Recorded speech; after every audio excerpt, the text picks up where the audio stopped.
창밖에 남겨진 기억이 먼지에 쓸려 흐릿하게 소망으로 겨우 기원해 말들을 덮고 맞이하는 밤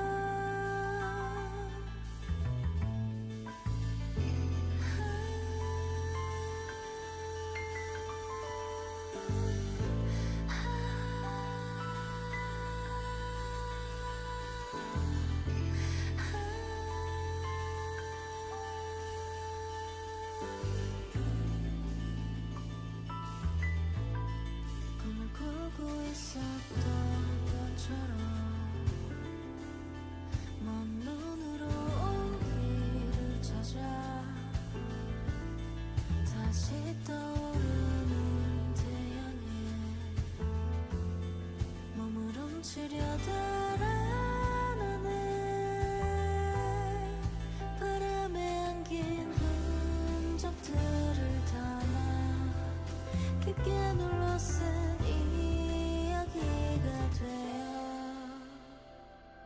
기나긴 시간을 기다려온 나의 노랫소리들이 모래먼지 속에서 작은 손짓이 되길 기도해 언젠가 달 저 하늘에 저 하늘로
Hello friends, good to have you guys. Thank you for tuning in.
Hello friends, welcome to a Christmas Eve stream. I think we did one of these last year, I'm pretty sure.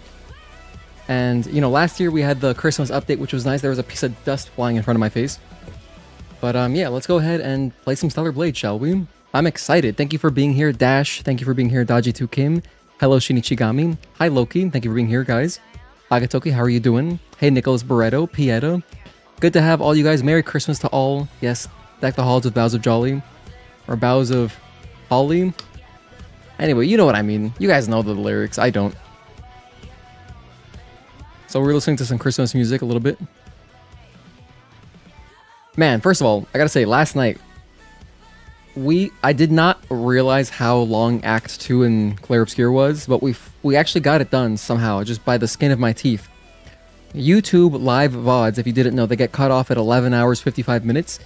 And, you know, it was getting to the point where, like, if I died one more time on the final boss of that area, I would not have had time to redo it. So it was extremely clutch that we just barely edged it out with just enough time. We got cut off in the middle of a cutscene towards the end. So next time we play Clair Obscur, I will be rewatching that cutscene, rest assured. Okay, there's not really any spoilers in my... Oh my gosh, I got scared for a second because I was like, oh no, I forgot Steam shows screenshots. But there were no spoilers in the screenshots, rest assured.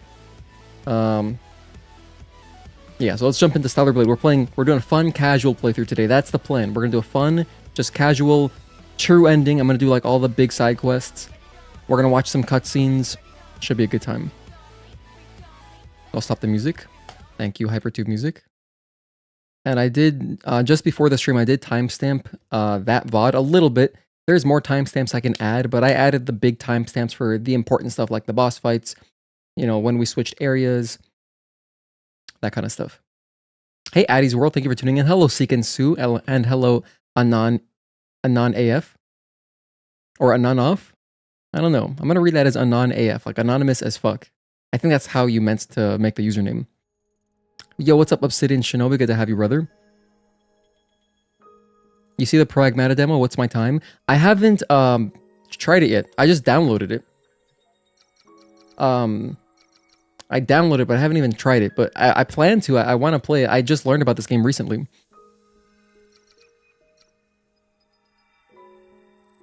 Let me switch over to game capture. We're not playing Clair Obscur. We're playing Stellar Blade. Okay. But man, dude, yesterday's stream, that was hype. That was hype. How long does it take for us to do a full playthrough? I'm expecting it'll probably take maybe like 6 hours, if I were to guess. Probably like 6 hours, because we're gonna watch like a good amount of the cutscenes. I don't know that I'll watch all of them, but I'm gonna watch a good amount of them. Speedrun mod for Pragmata. Been busy with verifying lately. Ah, okay, nice. How long is the demo? Do I have my... Sometimes when you switch on and off between frame gen, it'll just turn off low latency, but I like having low latency on. Language. Could it be anything besides Korean? No, it could not be. We're playing Korean today. So let's see. I think I should have a New Game Plus save file. I do. I have got this one. So we'll just use that one. So New Game Plus. Yes. Yes. And obviously we'll play on hard mode. Alright, let's get into it. We're starting our casual run through now. I'm gonna watch a good amount of the cutscenes and do true ending today. 최종 브리핑 전달합니다. 현 시간부로 제7 강화 부대는 제3지구를 점령 중인 알파 네이티브들을 섬멸하고 엘더 네이티브를 Wait, damn it. No. I gotta redo it. I gotta redo it. Sorry, I noticed something. I noticed something. Hold on. I take it back. We're gonna run it back. Hold on. Wait one sec. Because I left the cutscene HUD thing on. I gotta turn that off. I don't want to see that. In fact, oh, now it's playing this Alt F4. Hold on. We're gonna do this properly. We're gonna do this properly. If you get everything 30 minutes. Speedrun's 4 minutes on average. Oh, wow. That's extremely short. Jeez. Am I gonna use the Christmas skin? Yes. I'm gonna switch between some more festive outfits. Hello, Lotch Gecko. Merry Christmas to you as well. Saw your boss challenge the other day. You have to say you're impressed. Just finished New Game Plus hard first time. Nice. Congratulations. That's awesome. But damn, 4 minutes? Wow. That's like... I mean, 4 minutes, that's just like one song. You could probably find a song that would be the exact perfect length for that speedrun. The true ending, well, if you haven't seen it, we're going to do it right now, so... But there's only one true ending in the game. It's the ending that has prologues. So we're doing that ending. So, yeah. Usually I don't talk about spoilers until they happen in-game, even though, you know, if you're watching me, you probably have beaten the game, but just in case, I don't like to talk about anything like that until it happens. But it's going to be, so the final question, like, you answer yes, and then it's, if you've done true ending. So if you've gone to hidden areas, then yeah.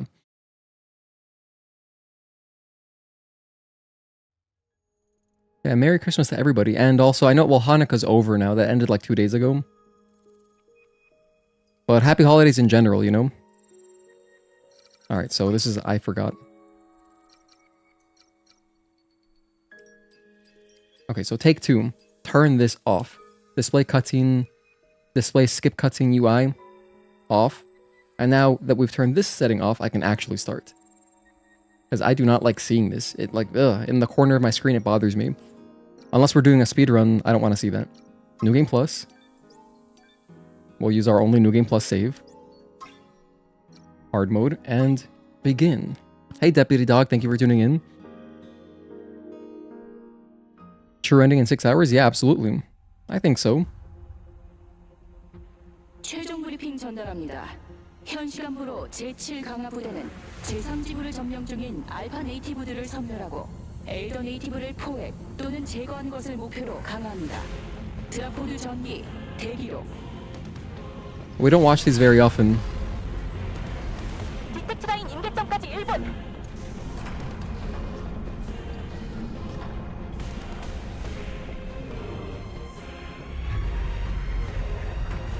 임계점 돌파했습니다.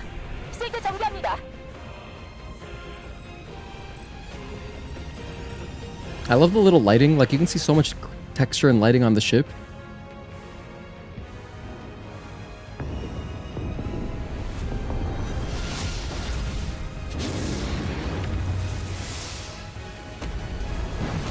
Man, back during the demo, we watched this so much because you couldn't skip it at all, so you had to watch it.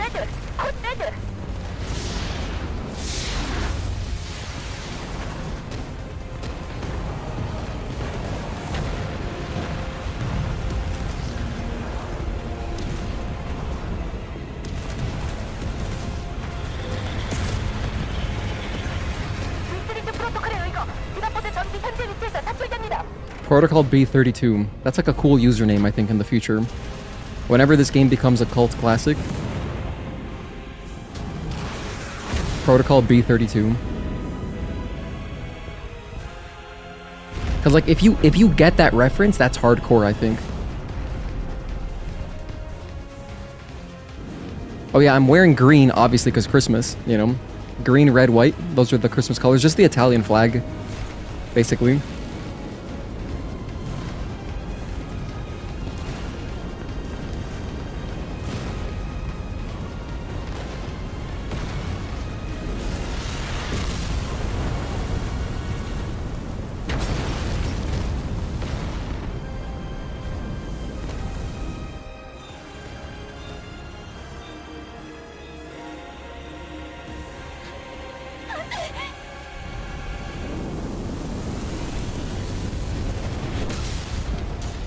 Andue. Yeah, and all the vibrations. This is a great opening cutscene, man. Yo, what's up, Obama Orb? How you doing, man? Korean Christmas Eve is the best. I'm happy to have you guys. 07531 코드 랜딩 완료. 피지컬 실드 제거. 해치 오픈. 07531. 어서 제발.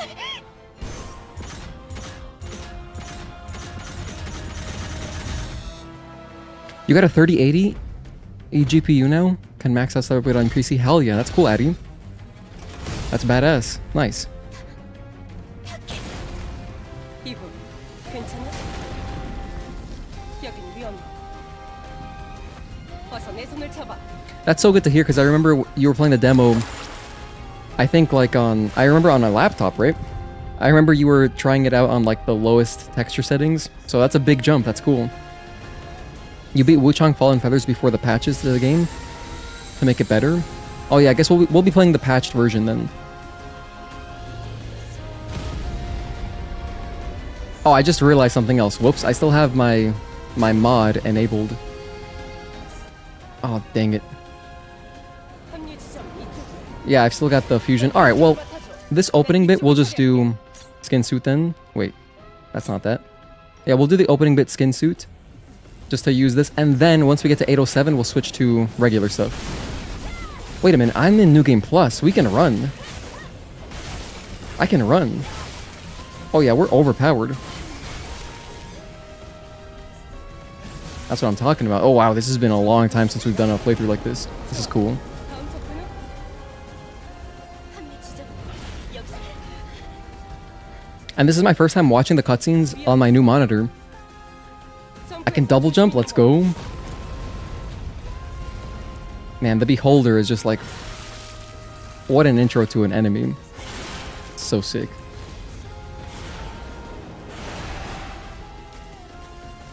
조심해. 리스팅되지 않는 네이티브야. 너 내가 맡을게. Oh damn, I was too strong. 조심해. 더 있어. I wanted to retribution him, but... Oh my gosh, I'm way too strong, damn. I'll retribution the next guy. 계속 가자. That was my bad. 괜찮아 이브? 네 프레임이 이거 받아. 응급처치겠지만. 고마워. I still think this particular first aid that we got would be such a cool piece of merchandise to get, man. He's such a cool piece of merch.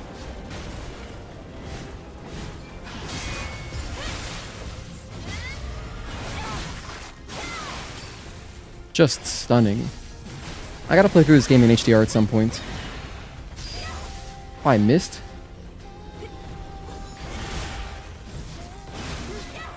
Oh, let's lock on here. Oh, you know why I'm not locking on? 어서 벗어나자. Am I on the wrong profile? No, I should be on... Wait. Yeah, no, we're good, we're good. 시야 확보. 곧 합류 지점이야. Congrats on the new monitor, thank you. 가든너의 유격을 Yeah, it's been very much worth it. You do not like the hat? You don't like my hat? Oh man, I hope that you're still able to watch the stream. I apologize if it triggers you. I didn't realize they were big haters of Buttercup. 위험했어. Yeah, the shield wasn't very useful there.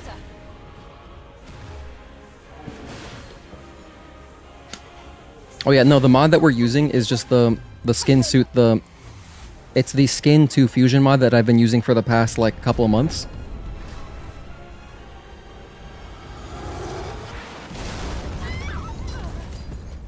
So yeah, I completely forgot, I just left it on. What are the chances of her using the finishing move where she spins around the enemy? On Beholder? Are you talking about the one where she does it on Corruptor? That's like, I don't think that can happen on Beholder at all.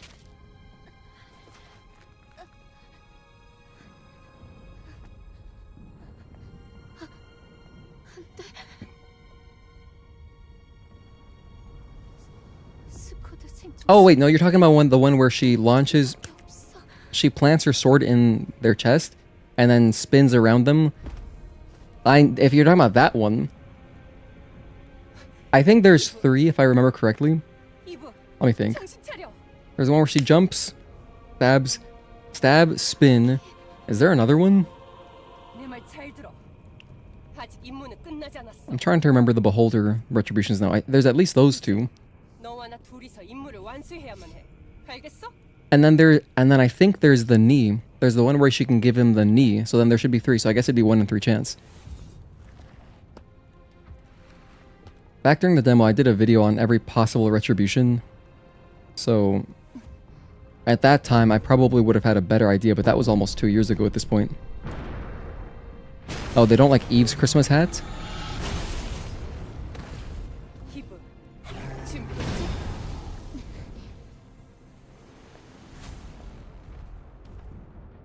And here's our boy Brute.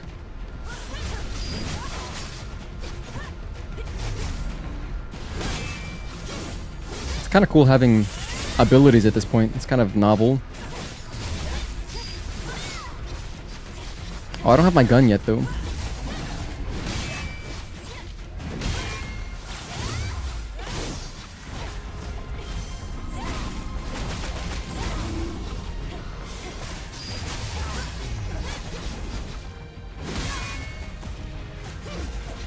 Is Taki gonna break the shields?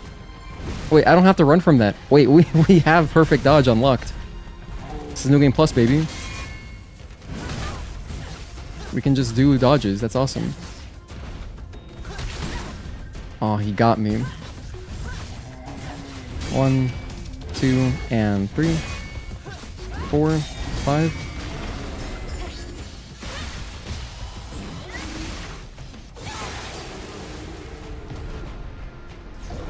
That is really weird. That is so weird. Having perfect dodge for this opening feels so strange. But it's nice. Yo, what's up, Dev? Thank you for tuning in. Is this Brute's Retribution different from the other? Don't remember. To be honest, I don't know either. I think it's the same. 알파는 아니었지만 강력한 놈이었어. 잘 싸웠어. 모의 훈련보다 훨씬. 그땐 모두 함께였는데. 바디 프레임에 문제가 심각해 보여. Because the Brute in the Wasteland, 캠프를 찾아야 돼. we never fight that guy. I'll fight him today, though. I'll fight him today. And I'll fight Behemoth. I'll do both of those guys. 뭔가가 있어. We're doing optional stuff today.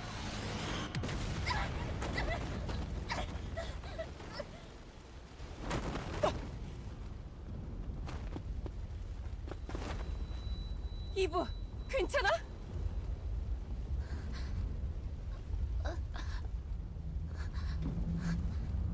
Are you guys eating good tonight or tomorrow? Great question.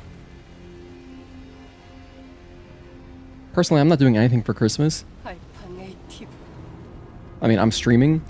But at least for South Americans, like myself, we would have Christmas parties on Christmas Eve today.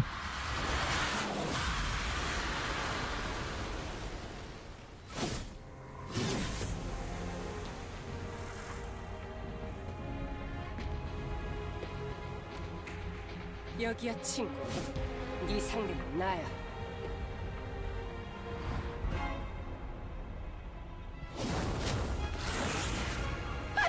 Spoilers.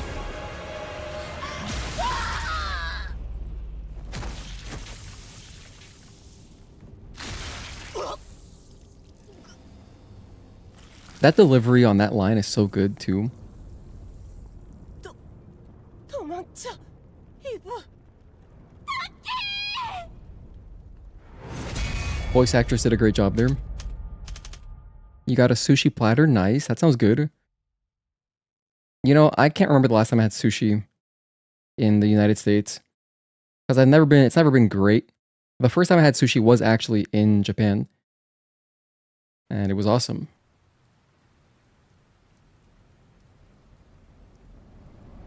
You'd think, living in Florida, you'd think it'd be pretty good, but I guess I'm spoiled, I don't know. So I don't really eat stuff like that here in the United States of America. But I also rarely eat out. Very, very rarely. If it's just for myself, I almost never eat out.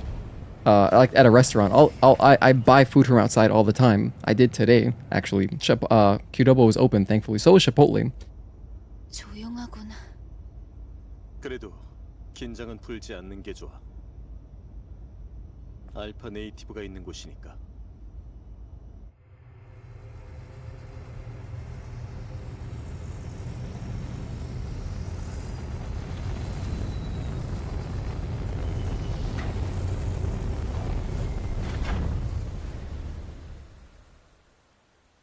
Tetrapod would make a great Lego set. It would make a great Lego set, you know? Just look at this thing. It's basically made to be Legos. 자, 준비해.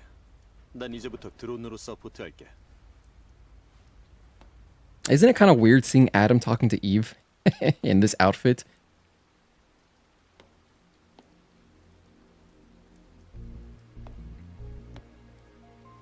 You also love sushi? Hell yeah. 에이도스 세븐? I mean, yeah, nigiri sushi is one of my favorite foods. 인류가 마지막까지 대항했던 최후의 전장. 그리고 거상의 도시라고도 불렸던 곳이지. I could eat nigiri sushi all day, every day. Mako sushi, I'm not big on it though. I mean, I'll eat it, 뭔가가 떨어져. but I'm not big on it. 낯선 감각. 이게 지구의 비? 감상은 천천히 하자고. We have a job to do here. Korean is also really cool, but you love the English dubbing in this game. Yeah, I was surprised. It's actually pretty good. We did our first English playthrough, I mean, earlier this year, and yeah, it was pretty good. If it weren't for the battle sounds, I'd play in English more often. Because for me personally, I just can't listen to the battle sounds. The effort sounds, it's kind of grating, just to my ears. I don't know, it's some kind of auditory thing. But let's go in and disable the mod, because I just realized I don't need that on. So I'm going to go open up Vortex, which is what I'm using. This is just Nexus Mods mod manager. Since I'm not planning to play I'm not going to do a whole skin suit playthrough. We're going to use regular costumes. So, okay, there we go. Games, mods. So here is the only mod that I have enabled, just this one. So it's called Skin 2 Fusion, Skin and Sword, but they also do just regular Skin 2 Fusion in case you don't care about the sword. I'm going to disable that. And then I'll even press Purge. I don't know if you got to do that, but I did. Okay, now we are mod free.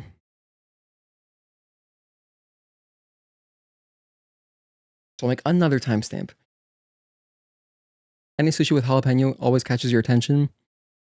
Interesting, I've never tried that.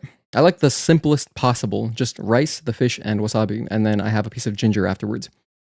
If it's like a bunch of stuff, I don't want that. I think those are usually the mako sushi, so anything with, I guess usually the rolled ones do have lots of ingredients. But like I said, I mean, I'll eat it. I'll happily eat it. It's just not something I would ever pay for or order. But I will pay for good nigiri sushi. Oh my goodness, I love nigiri. I could eat it all day. Had no idea Vortex worked with Stellar Blade. It does, in fact. Alright, let's put a costume on. Let's get some clothes here because we're indecent. Well, first of all, I mean, this is a green outfit, but we're not going to use that. I'm going to go... I might have at least Emerald Passion, because yeah, I don't have the Christmas outfit, I don't think. I don't think I have the Christmas outfit on me. Damn it, I've never gone through collecting costumes. I have Red Passion. Let's go Emerald Passion at least. This is festive. It feels festive. I don't think I have Christmas on me. That's fine, we'll get the Christmas outfit. Red Passion would be good, but since I'm wearing green, I'm gonna wear the green one. Also, I don't gotta kill stuff this quickly. Let's put on some other stuff. Let's put on Burst. Let's put on... I always like... Which is the one I like using? I like the critical hit one. Impact. I gotta get the Mark II version of this. We're gonna go for that. I'm gonna find that. I'm trying to remember where it is. But I'll pick it up. I think it's... I want to say it's in the Wasteland. Double Edge Gear. We don't need this much damage. Let's go for... Burst Charge. Yeah. What's the best burst charge that I have? Oh, Mark II 3-star. Yeah, put that on. Speed is good. I'll leave speed on. And then what about higher crit rate? I want like super high crit rate. Crit boost. Put that on to complement our impact. Because I want to see more lightning sparks. Yeah, it seems good. In fact, I'm going to switch this up. I'm going to take this off. I'll put on speed, just the 3-star regular one. Because I don't want that much speed. Take that off. And then, let's see. Burst. Crit. How about... I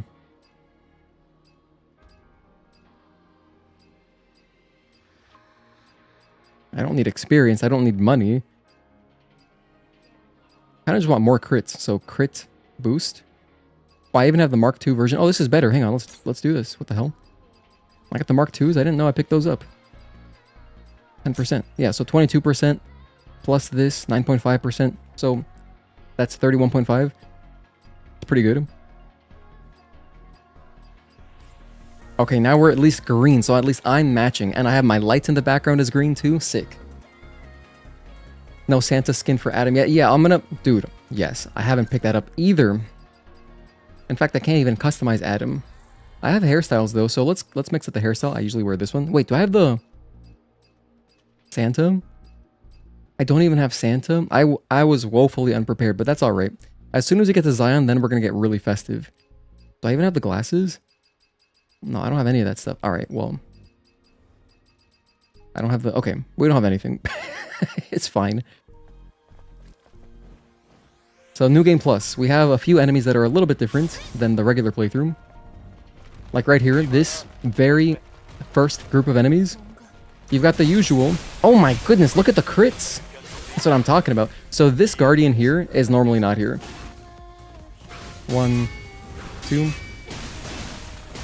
Oh, crits are so cool. I love that.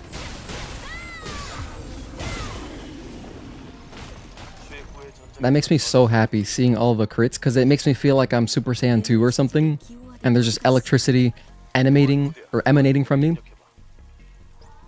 Hey Dash, you missed my Stellar Blade streams? Don't worry, I'm streaming right now, and I'm gonna be streaming again Stellar Blade next week as well.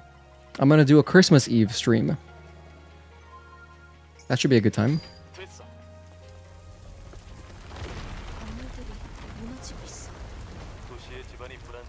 One thing I don't know is, I don't know if I ever collected like all of the gears, not gears, what's it called? Tumbler upgrades. So I'm gonna get this robot. And you know what's so cool too about the Impact Exospine is that every time you get a crit, the lightning goes jumping from enemy to enemy. So if you're fighting a group, it's actually pretty nice. Like I think once we get to later areas, once we get to the hidden area, it'll actually be pretty good.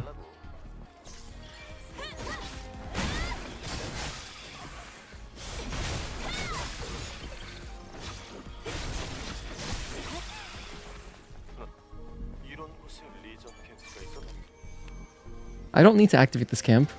It's optional, but I want to watch the cutscene anyway. Hey Fanco MD, thank you for tuning in. Good to see you again. I dropped by your stream the other day, but I was at work, so I remember you had started asking me something, but they were customers and stuff. So I didn't get the whole gist of it. Hey Fabian, hello, thank you for tuning in. When you played on hard difficulty for the first time, you were confused by the shield guy being where he shouldn't be. Yeah, on New Game Plus, yep. Oh, what's this drone costume I'm wearing? 아무것도 아니야.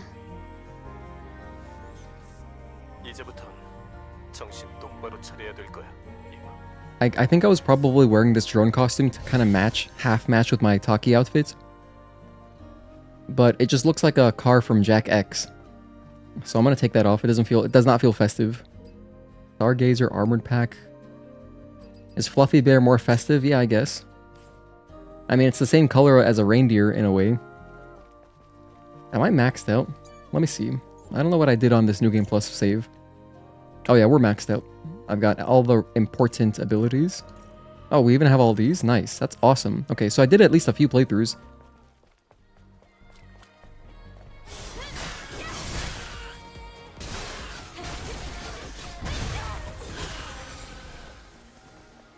I'm just in the mood to explore and grab stuff. I want to play this game sort of like I did on my first playthrough. Like, you know what I used to always do? During the demo, I'd come over here, and I would grab whatever was in these boxes. I mean, this time there were no drops, but usually there will be like little things in there. You might get Vitcoins, for example. This one usually drops microcoils. Micro drive that time. Alright, excuse me, Digger.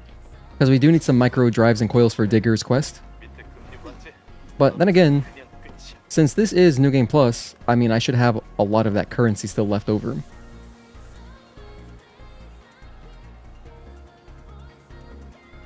Yeah, when you look at just this horizon here, it really does feel like a Nier Automata background. Especially with the Ferris wheel.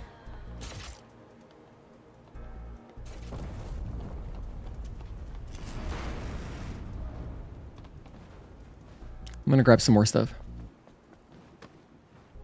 When I'm playing Steam PC, am I playing Steam PC and using PS5 controller? Yes, I'm using a DualSense Edge. I actually bought this controller specifically to stream this game. If I did not start streaming, there is no way I would have ever spent $200 on a controller. Although it was 10% off, so it was 180 bucks. But I definitely would have never bought this if it weren't for streaming. My logic at the time was, you know, it'll help make my gameplay like a little bit better. Oh, I knocked this guy flat on his ass? What? How did that happen? Wait, how come I knocked him over? Interesting. Oh, I guess it's because my rush is upgraded. Do a projectile, I dare you. Oh my gosh.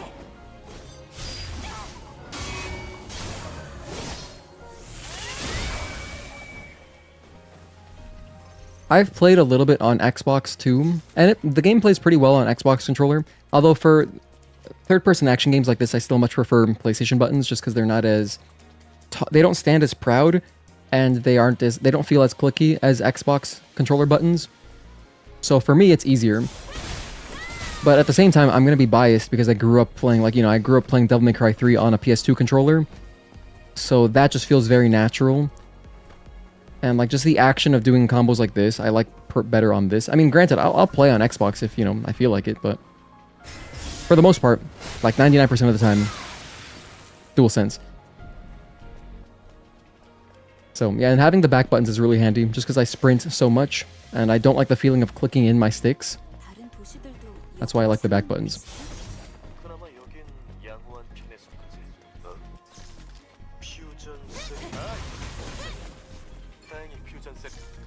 You're using a GameSir Lite controller. Does the job, but it does not have any fancy stuff. I tried a GameSir controller, and I liked it. It felt good. The buttons, it was using micro switch buttons, but I didn't like how small it was. For me, it just felt unnatural. I guess because I'm so used to the DualSense, which to me is the most like comfortable controller. For my hands, it's like perfect.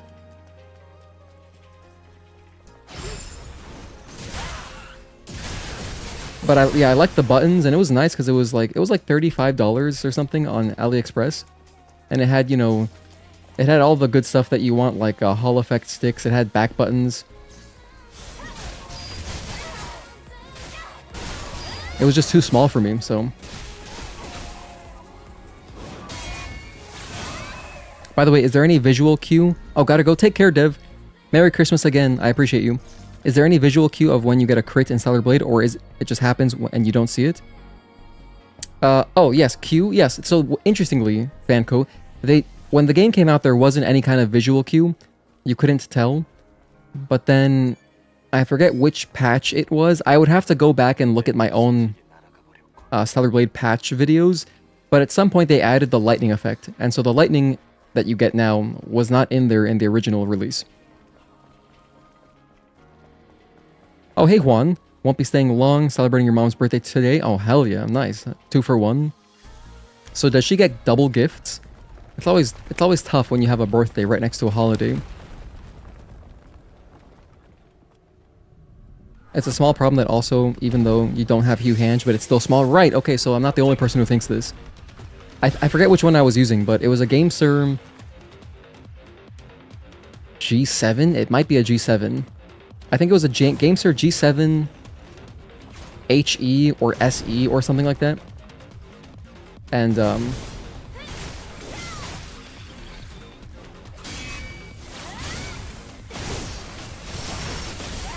oh my goodness, look at all these crits. And you can see the lightning jumping around. That's amazing. That is so awesome. Sad you won't be at AGDQ this year. You could have met me. Oh man, that's unfortunate. If only I went last year. Well, it's going to be my first GDQ, but I mean, maybe I'll go to other ones. We'll see. You survived?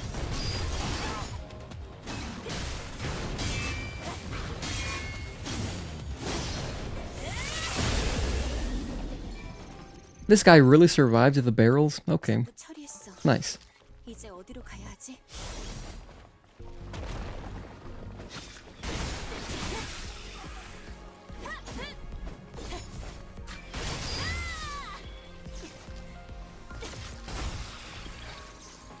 I had to finish off that one particular enemy, Indiana Jones style. Like, this enemy is normally never here.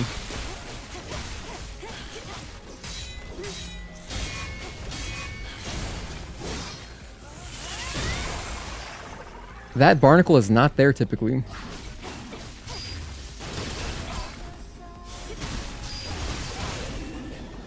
I am certain that I got all of the health upgrades. I'm like pretty sure, but I'll check. I'm just gonna pick up one to see.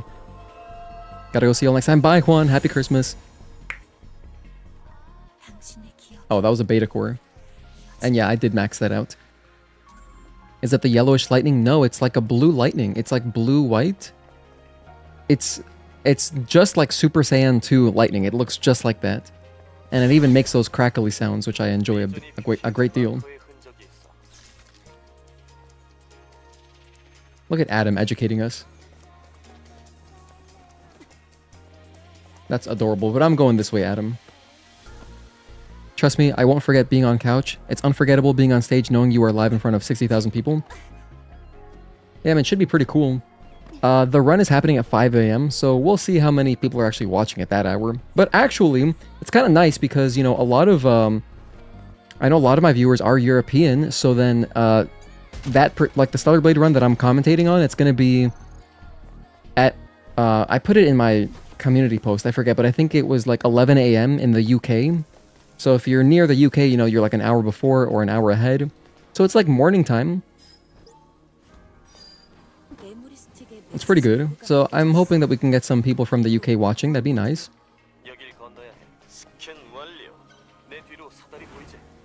I'm going to activate this camp. By the way, you know what I realized? I had no idea. I didn't know you can actually make the jump from there to here with a single jump. I just randomly tried it the other day. I was like doing some testing on my new monitor, and I was running around 807, and I was like, oh, I can make this jump. So next time I do, once I get back to doing speedruns, you know, we're going to be jumping across that, saving a little bit of time there. So that's nice.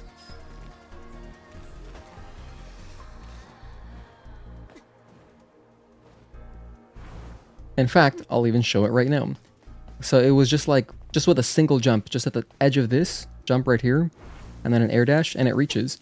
And I didn't even do it that cleanly there. I've done it really clean where like I don't even start falling, and I just catch the ladder. So it's pretty nice. I don't know why I never thought to do that. And I was thinking like, damn, okay, is this like a high FPS thing? But no. As soon as I did that for the first time, I went in and I tried it at 60 FPS and it still worked.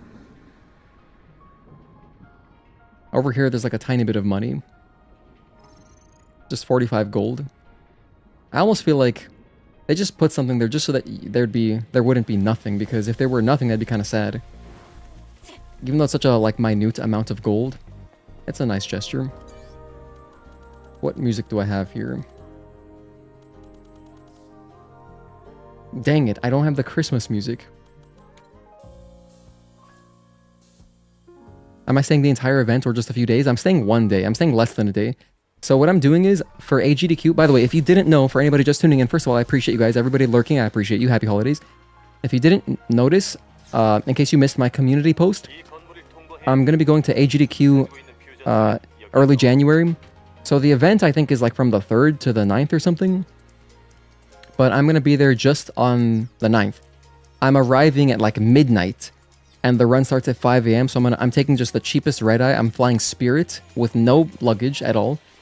And I'm going to arrive at midnight, hang out for a little bit, watch whatever runs are happening, and then do the run, and then just try to stay awake because I'll be leaving that afternoon. So that's the plan.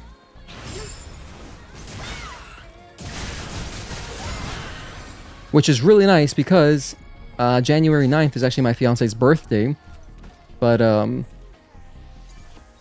you know, I'm still gonna go to the event and I'll come back. I'll be home like by that night, so it's all good. So she was nice enough to like support me and, you know, encourage me to go. Kind of like the Spire 4 dam skip that you can do without talkie mode. Yes, in a way, although that, to me, that's much harder to do than this.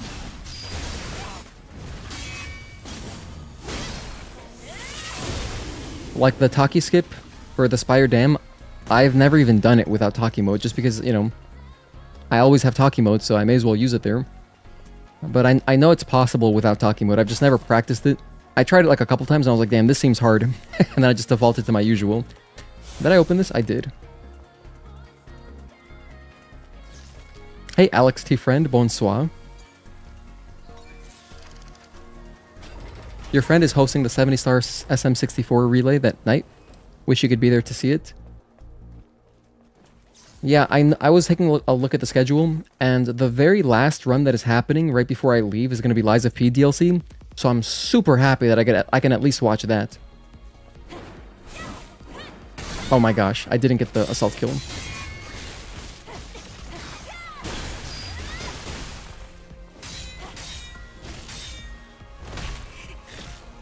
Stop it, don't do that.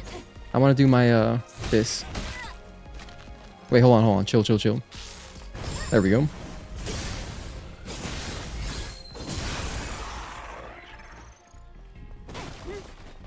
This is a map.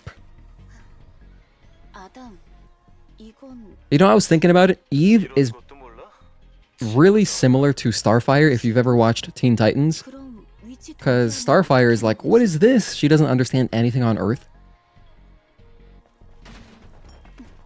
It wouldn't surprise me if I've made that comparison in the past. But, some similarities there.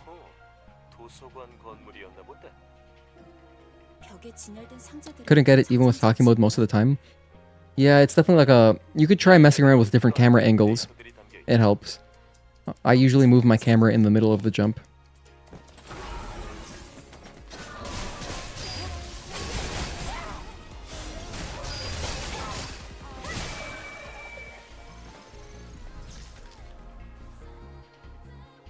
More cutscenes.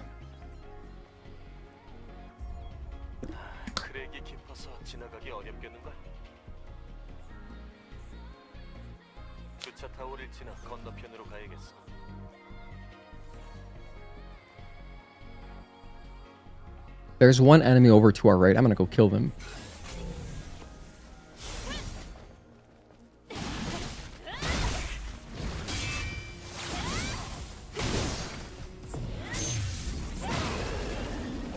Amazing. We got red lightning, we got white lightning. I mean, no. We got red lightning, we got blue lightning. The particle effects are so nice, and I don't know what it is. I think it's just the higher frame rate. But I didn't notice as many particle effects playing on console. Especially when I do what is it? When I do like when I do my counter chain 2 or dodges even. I notice a lot more playing on PC. It probably is just the frame rate.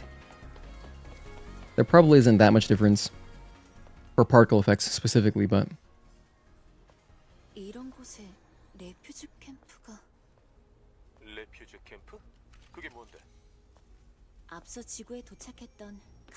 I really hope this game gets a Switch port, man.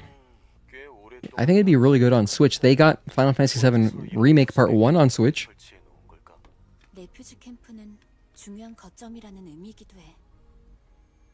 Even her gloves, you can see the little sewing. So cool.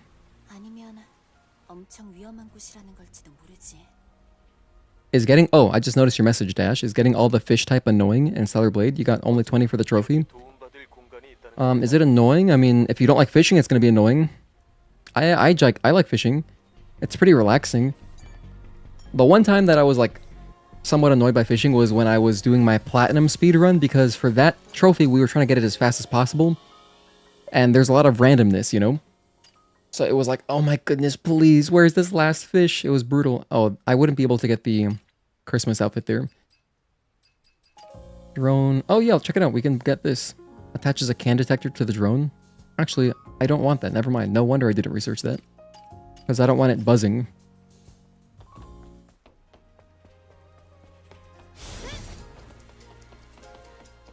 You know, there should really be a way. I can't believe you can't use an SP initializer to reset the drones, like the drone upgrades. And here's our boy, Abaddon.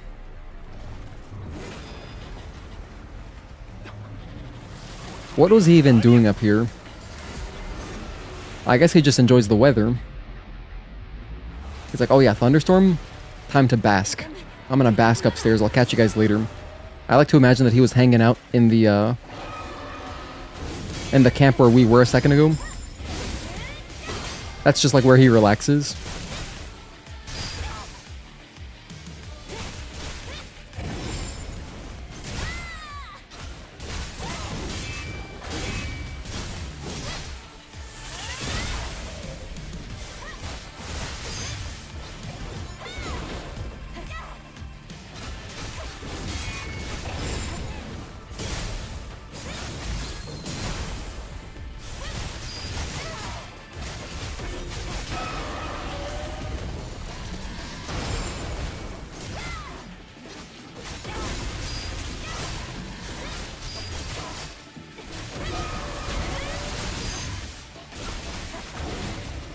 Oh, that was nice.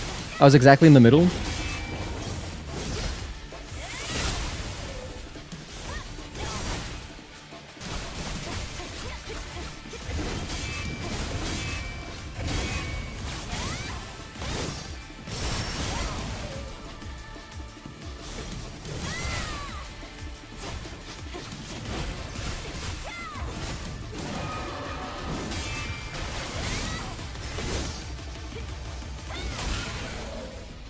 Oh, I didn't realize how strong that would be. Hold on, let's do it again. I want to get a retribution on every boss at least once. So let's keep fighting.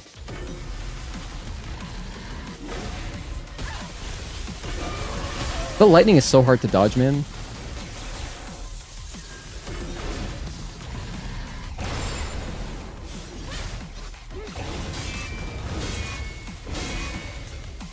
I wonder if I fail the QTE, does it reset his balance? Let's test it. Because right now they are at 3 balance. I'm going to put them to 1. I'll do it like this. They should be at 1 balance. And I'm going to fail the QTE. Do they reset their balance?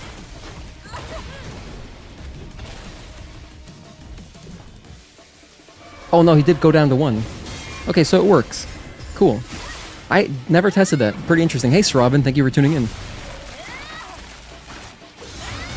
All right, 3rd time's the charm. Let's do the QTE this time. What's happening, Gino in chat? See, we're doing a Christmas Eve special. Indeed. That's like a tradition. We did it last year. We got to do it this year. I'm going to do it like every year. If there's an Eve, so basically Christmas and New Year's, if there's an Eve, we're playing Stellar Blade.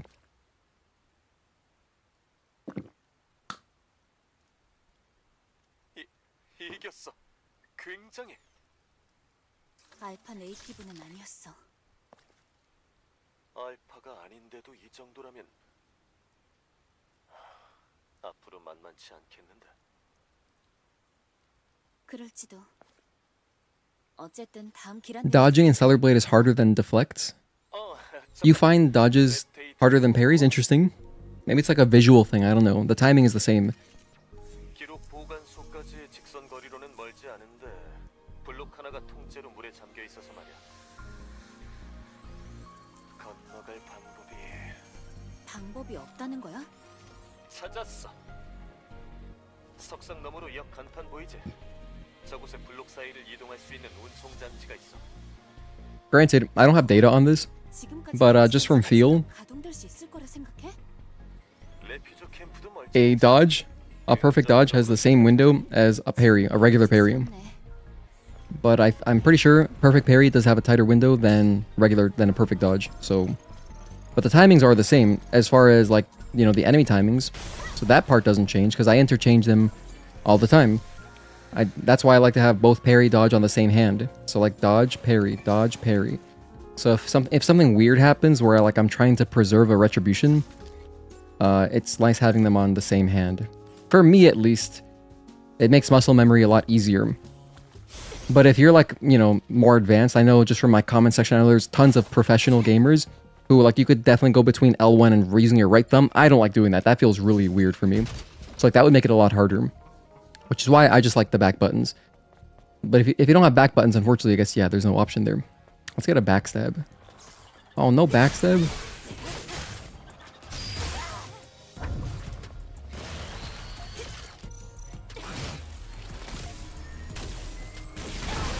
That was a little bit overkill, wasn't it? I was charging that guy's face. Let's blow up this guy.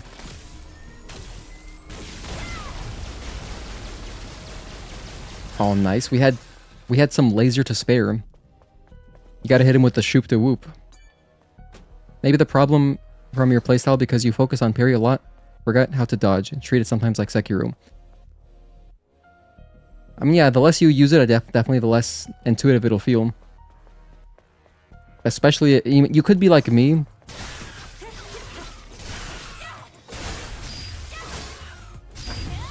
You could be like me where using two hands for like those kinds of functions is weird.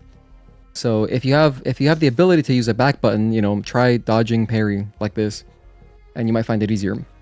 Because for me, it has helped a lot for sure.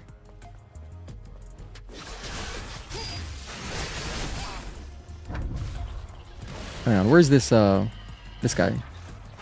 Let's get everybody in. Let's get all of our ducks in a row. That dude survived. The projectile guy just walked away.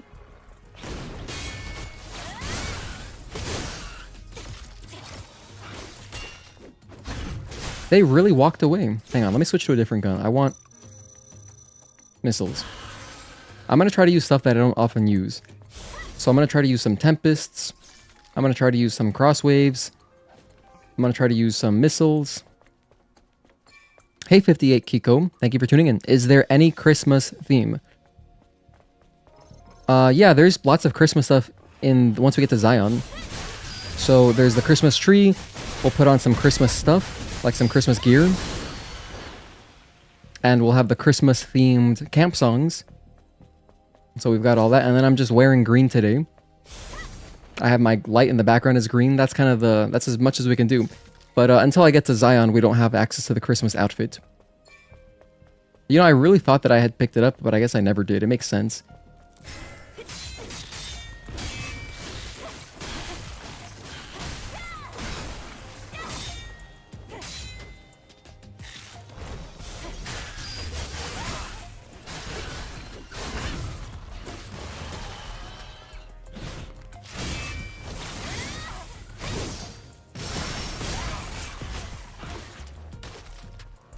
Hang on a sec.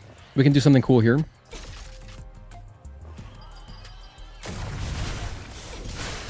No way, the barnacle survived?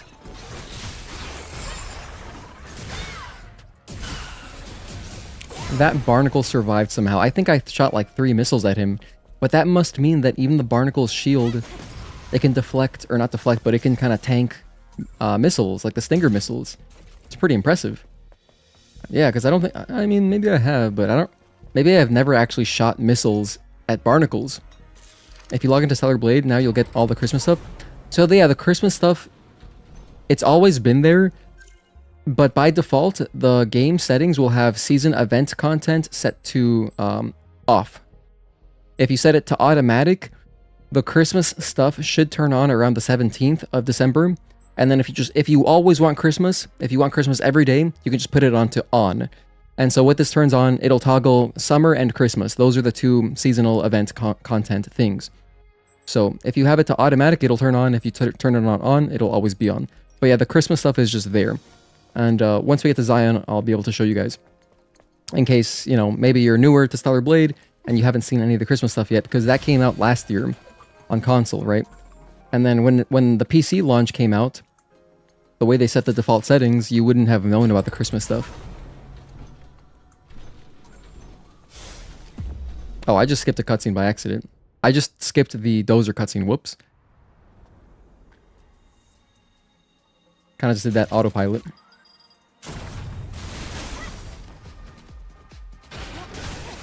One and 2, 3.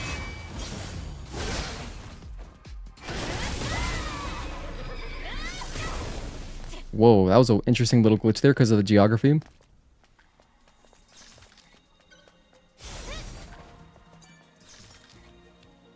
I'm gonna turn on this camp.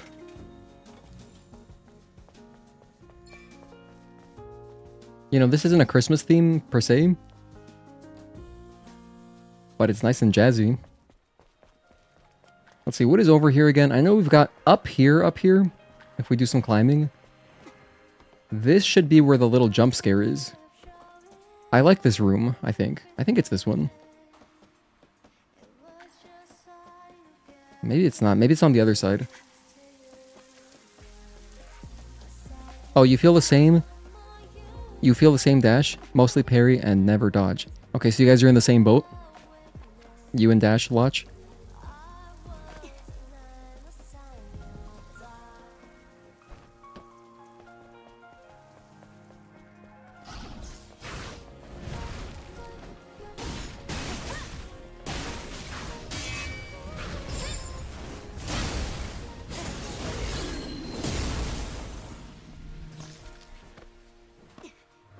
Okay, yeah, it was this side. So, I mean, look at this. This was just like an office building. You guys think that in this office building they had an annoying boss who used a ton of corporate lingo? You guys think so? That's what I like to imagine anyway.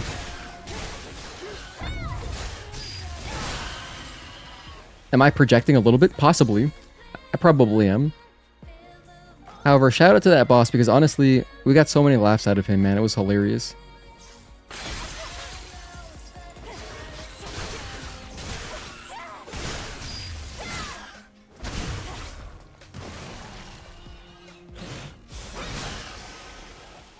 Like, had I never had that boss, I would not have shared as many jokes with my coworkers, because then we would start using corporate lingo all the time.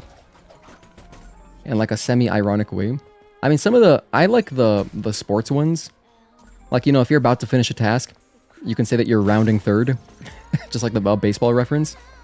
Or, what are some other ones? Damn, I can't remember all the sports ones, but he had so many. It felt like that was just his main vocabulary. It was entertaining for sure.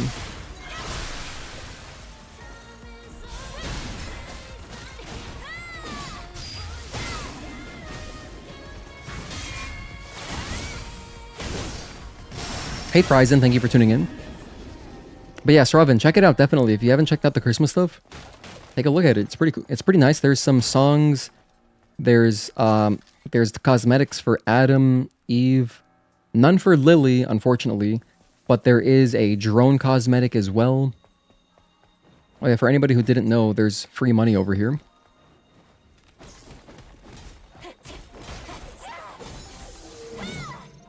And it makes a little sound. And then this way there is a body core.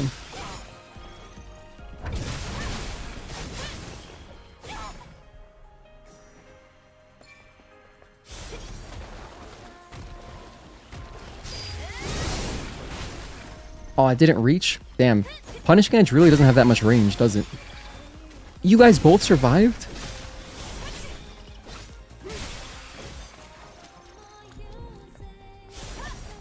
I should be able to get a backstab, yep. Pretty much guaranteed backstab on this dude. That guy's like always walking away.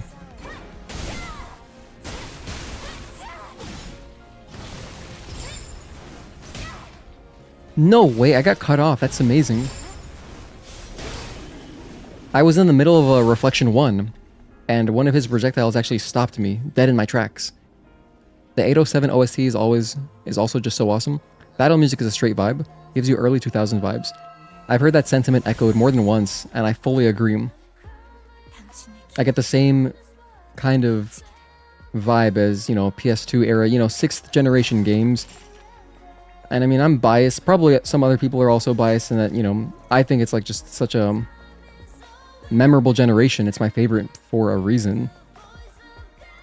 It felt like every game was made by a passionate developer, and so video games at the time really felt so special, because it was also when like 3D started to look really good. You know, if you go back to N64 and PS1, you know, it's pretty awkward looking graphics, but still they're very charming. Obviously, like I love many games from that era. But then PS2, a lot of PS2 games still age really well. Look at Dragon Age 8. That game is so pretty. I can't believe how pretty that game is. There's all sorts of stuff. I mean, God of War 2 is a gorgeous game. Metal Gear Solid 2 and 3. Lots of good-looking games. So it's just like the best of everything. All of the developers felt really passionate still. This was like before Call of Duty. This was before the, what's the word? This was before like yearly releases of so many franchises, before like Ubisoft, EA kind of like made gaming like this big business type thing. At least that's what it feels like anyway. And then, you know, then there was so much money in gaming. Now game budgets have ballooned to the point where like everything is too big to fail. You got disasters like Concord. There's probably all sorts of people working on nonsense that, you know, they just do it as a job. And, you know, I feel like back in the early 2000s, mid 2000s, if you were working in gaming, it's because you were passionate about it. But there are probably a lot of just talented programmers, I guess, who just do gaming as a job. I mean, you probably still got to be at least somewhat of a gamer, but it wouldn't surprise me if there are some people who aren't really interested in games, but they just do it. They do the work. Anyway. Let me know what you guys think.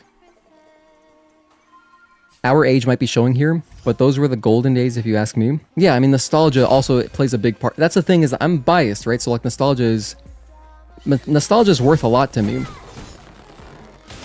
So it definitely helps, but I do think they really have aged so well.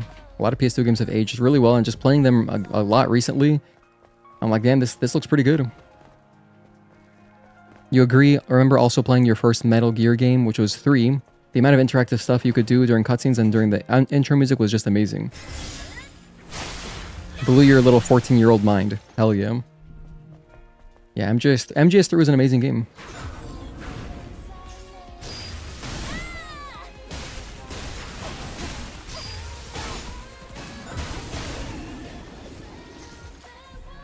I was watching the whole, like, if you have the special edition, and it's on YouTube, but there is the special edition of MGS3. There was a disc 3 called Existence, and it's just the entire game, all the cutscenes, with also some snippets of gameplay to kind of piece it all together. And it's just like a full movie experience of the game. I think it's like 6 hours long. But yeah, it's really good. And it's all subtitled and stuff. It's great.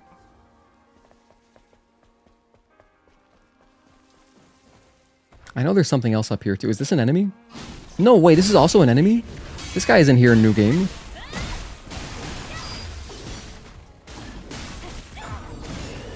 Oh, look at that. You'll check out the DLC for sure. You agree with everything I'm saying? Gaming has become a bit dull. I mean, it makes the special games that when they come out super special. Like Stellar Blade, Clair Obscure, you know, all sorts of other fun games that we've played on the channel. When like a really cool game comes out, it's like, it feels extra special. I really appreciate it. Hey Lair Lorne, thank you for tuning in. Happy Christmas Bliss, good to catch you live. Thank you for being here. Hi Rebellion Bloodshed, thank you for tuning in as well. Install Doro mod. I'm not aware of what is that mod? What is the Doro mod? I mean, that sounds funny.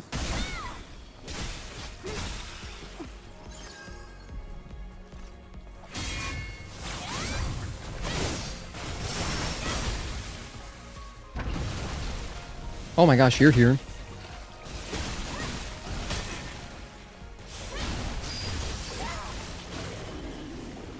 If you, by the way, if anybody wants to share a mod, you can join our Discord. I have a channel just for sharing mods.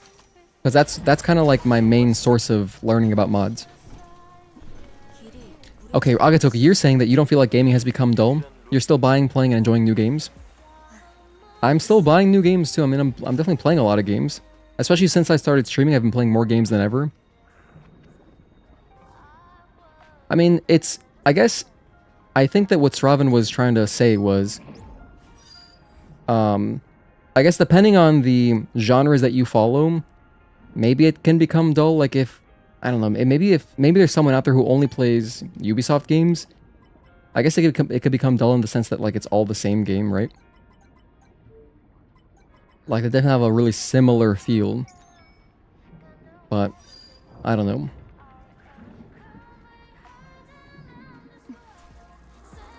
As for next year, I mean, I got Resident Evil 9. I mean, all the remakes make me extremely happy. Like the Silent Hill games, we got Fatal Frame coming out, Silent Hill 1 remake, Resident Evil 9. I'm gonna have a lot of stuff to play, and I still got tons of backlog. I mean, my backlog's always, it's just infinite, you know?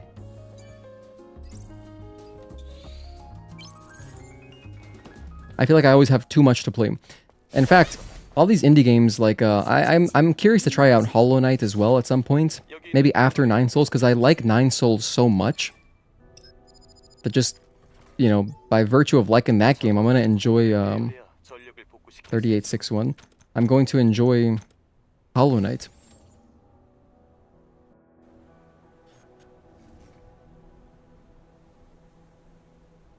When you discovered Stellar Blade, you just got blown away. Simply a fantastic concept. Doro is the mascot of the company. Oh, whoops, I autopiloted. I did not mean to skip that. Whoops. Luckily, that's just a short cutscene, and we're gonna watch the next one.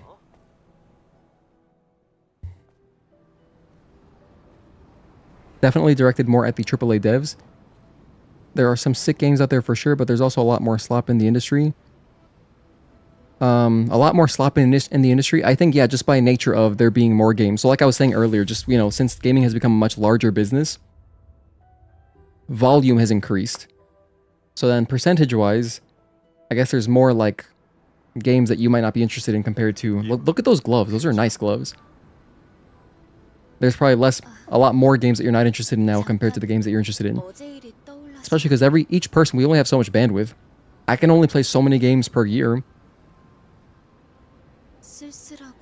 And even streaming a lot, you know, since I stream a lot, I get to play games a lot. My gameplay time in any given year would probably be like a third of whatever it is if I weren't streaming. Or less, maybe like a quarter. And even still, you know, we didn't get through that many games. I probably got through like, what, maybe 6 games this year?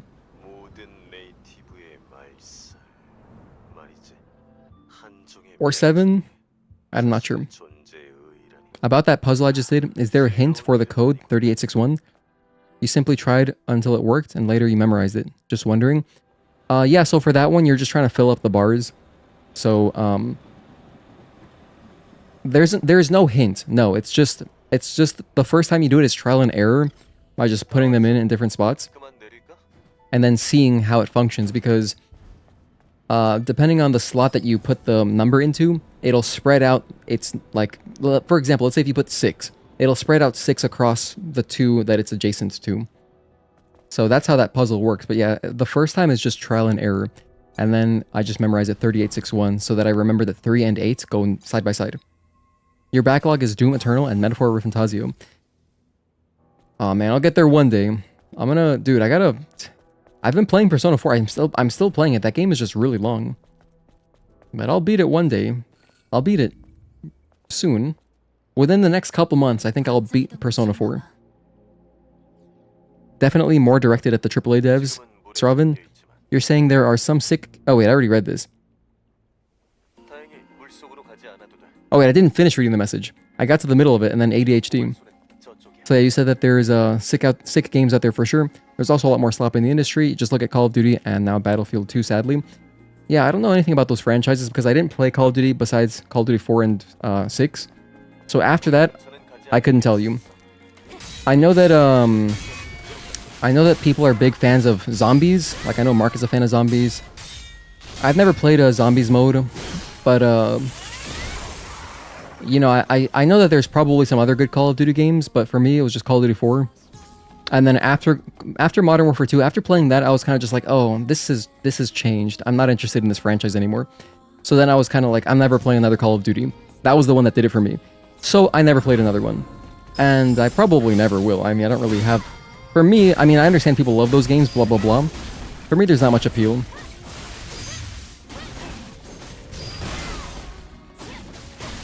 And then I've never played a Battlefield, so I don't really know about those games. So I'm completely ignorant to the issue.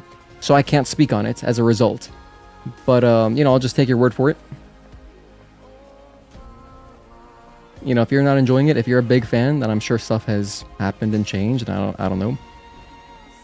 Call of Duty's glory days were OG Modern Warfare series and Black Ops 1. That's your personal opinion. Yeah, and also I know that nostalgia is tied to that quite a bit as well. Like, whatever Call of Duty you played when you were playing the most online games is probably going to be the ones that you feel are the best. And that's probably why I love Call of Duty 4 so much. But then, even retrospectively looking at it, I do think Call of Duty 4, you know, revolutionized everything, and nothing was ever the same after Call of Duty 4. Like, look at how Halo fell off as a franchise. After, this is, again, my personal opinion, you know, I loved Halo 2 and 3, and then I played the demo for Halo Reach, and I was like, what is this? And I was like, what the hell? You can run, there's perks? It's just Call of Duty now? So when it lost its identity, I was like, okay, I'm never playing a Halo game again, and I never did. I never played another one after that, because I was kind of just like, I'm good off this, the direction has changed. I got plenty of other stuff to play, so I don't really got to mess with this franchise anymore. So, but I know I have friends who like love Halo Reach, and I'm like, okay, cool, that's amazing that, you know, you can, there's so many different perspectives. You know, if everybody had the same opinion, it'd be pretty boring. You wouldn't really have many conversations to have if everybody just agreed. So, it just depends, like, what time frame, I guess, you were most involved with any given franchise. AA Oboe. But yeah, for me, I'm one of those guys that just, you know, Call of Duty 4, Halo 2 and 3. Those are the games I played. And then, like, for Gears of War, I was big on Gears 2. I loved Gears 2. After that, I still played them, but, you know, Gears 2 for me was the highlight of the series. For Battlefield, it was based on large-scale open combat, and what's happened with 6 is that they've made it more like Call of Duty. Smaller maps, so it feels like Shift plus W key game more now. Alright. Wait, don't skip this cutscene. I'm gonna actually watch it. I did the cutscene skip automatically, but let's watch the clock tower. Halo Reach also has fallen, which makes you sad since you grew up with Halo as well. You personally like Reach, but after that, it was dead. For you, it was 1, 2, 3, ODST, and Reach. Oh yeah, ODST. ODST was really clutch. It came with all the maps. That was a good release.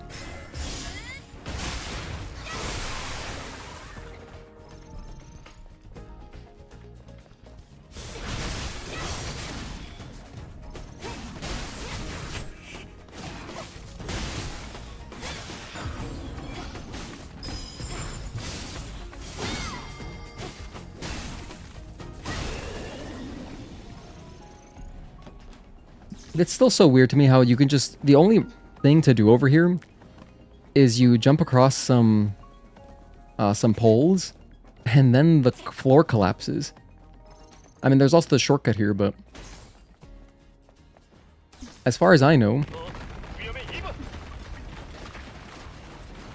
Oh no, it doesn't fall. Interesting. I was curious to test it.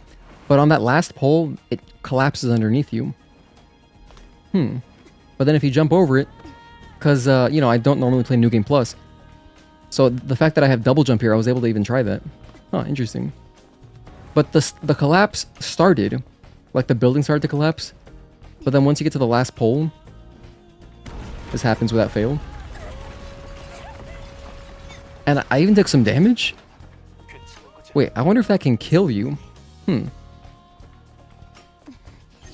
don't know. 12:25. This is just the time on the clock tower. You can sit here and heal a little bit. Oh, so that's kind of nice. The fact that... Okay, that's brilliant then. I take it back. It's not weird. Because they want to deal some damage to you and then let you heal on the chair. That's kind of them. This guy was really hydrated. Is it possible he died from overhydration? I mean, that's so many water bottles. What was he preparing for? You know, I didn't realize overhydration was a thing. Oh, but you can go grab that little polymer right there. It's an extreme polymer too. Let's see, what else have we got over here? I can explore on this side.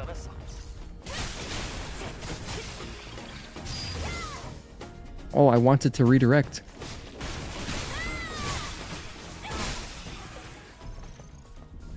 Are you an enemy? Nope. You like the music for the mini puzzle area? Gives you happy vibes. Imagine a more playful side of Eve coming out since the music scores are an artistic way to capture her state. Sure. Yeah, that music is really jazzy. I enjoy it, especially the combat theme for the clock tower music. It's really good. I mean, the vocals are just amazing. The vocals when you're in combat are just fantastic. Like whatever other... I want to know what other vocals this lady did. The one who sings here.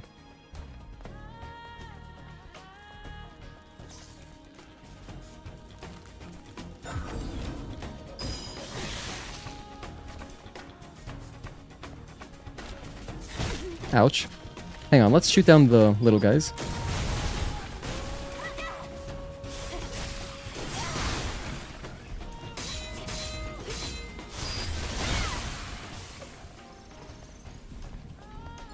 There's a core there. We don't need those though, we are maxed out. What is this? Vic coins. Okay, so whatever this is, I've already picked it up 3 times. Oh, I can't reach? It puts me back. That's kind of nice. I'll open up the shortcut. Why not? While we're here, we're just taking our time to perfect the beat. Hey, Blankets, thank you for tuning in. Merry Christmas and Happy Holidays. Likewise, likewise. This game is also heavily inspired by the Nier games. It's partially inspired by Nier Automata. Just Nier Automata. And then the music is done by Studio Monaco. A lot of the music is done by Studio Monaco, which obviously also worked on Nier Automata.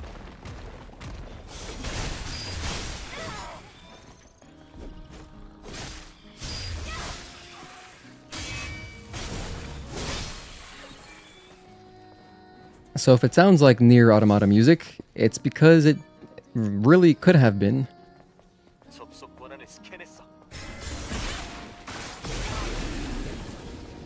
Then all the other stuff is shift up in-house music.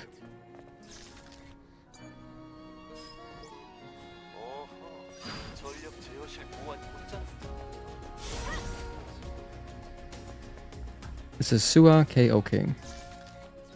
You believe that chest is the pink cosmetic for the drone? Oh. Which I guess I have. Let's check. Let's see if you're right, Agato, because if that is true, I would have it in my inventory. I don't have pink cosmetic. I think the pink cosmetic is in Spire. I think that's the very beginning of Spire. Like right around the dam. I think it's right there. Hello, Chaotic Nephilim. Thank you for tuning in. For anybody else just tuning in, we're playing some Stellar Blade today. Just playing casually. We're doing like a casual long play type run. I'm going for the true ending.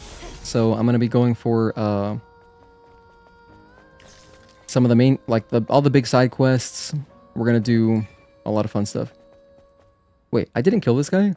Oh, I just ran right past him. He's just standing there. Menacingly. Well, I can't let that go on. Not on my watch. Oh, right. We gotta go. What am I doing? We gotta go do Memory Tower. Let's go inside to the Hall of Records.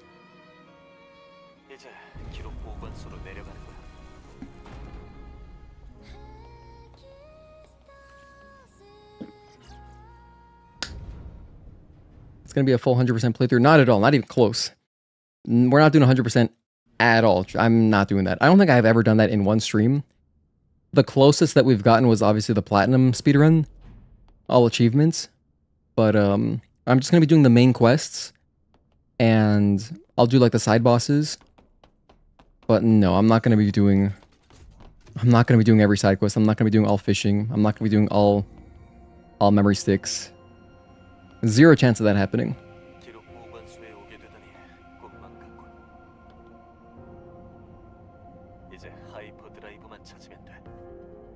But I will do just specifically the big side quests. And maybe we'll do a little fishing. If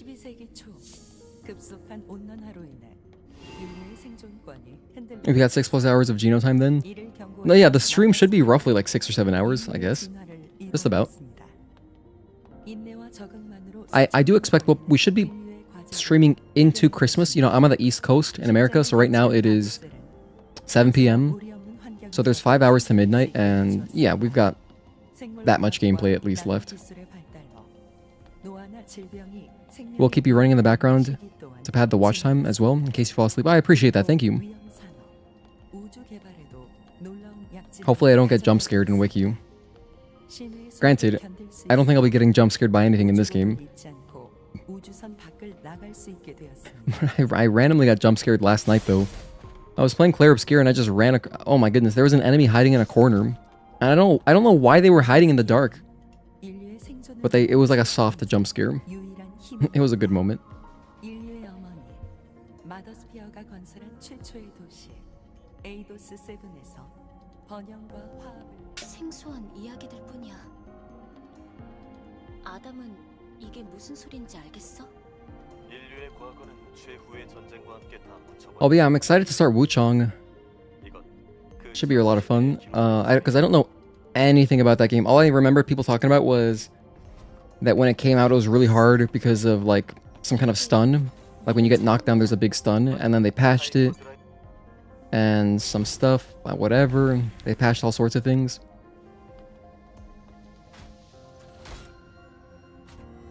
우선 1차 목표는 달성했어. But it's gonna be fun to just go on a new Souls-like adventure. However long it lasts, probably like 4 streams. Ish. If I were to guess. Because I don't think that game has difficulty modes, so it'll just be like a normal playthrough. But speaking of difficulty modes, Ninja Gaiden, I know we're gonna have difficulty modes for that. 하이퍼셋. So, because I know Ninja Gaiden generally, those are generally short games. So I was planning to play through on the normal hard difficulty. Not the hard difficulty, just normal hard. 그럼 이제 알파 네이티브가 있는 곳을 알려줄래? 물론이지. 여기서 멀지 않아. So that'll probably effectively pad our gameplay time. And now we've got Corruptor, our guy. Not really our guy. I mean, I guess. Corruptor's still our guy, but he's not a guy. He's not like Gigas. Gigas is a guy for sure. I love Gigas.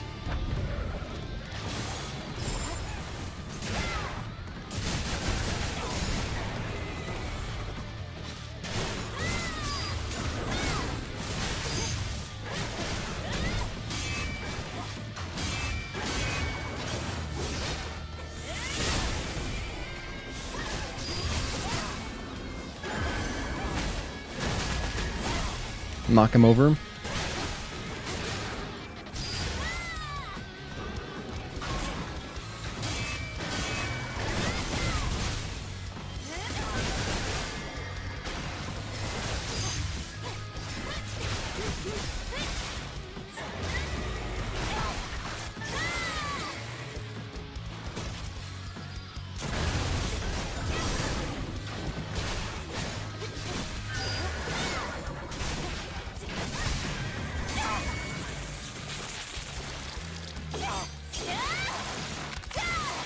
Agatoki, you said that you got through Ninja Gaiden in 16 hours? Okay. Yeah, so maybe it'll take us like a little bit longer, like 20 hours for us, roughly. Funny story that happened to you once while you fell asleep on Discord with your friends. While your friends in the US were playing Battlefield, you just remember violently waking to, "He's so low, bro." He's one shot. Oh, man. Yeah, I love those, I love when the one-shot callouts are inaccurate. I mean, I've experienced it a bajillion times. You know, back during like Halo, he's one shot on my ex. Yeah. Can't always trust it. At least, especially, I mean, if you're playing with randoms, you just can't trust it. But you'll take a look. Like, okay, I'll try to kill that guy.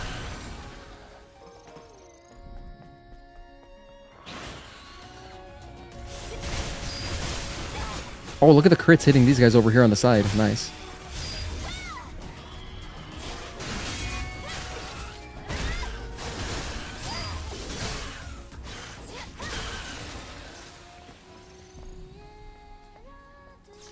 This room just looks like I'm in BioShock.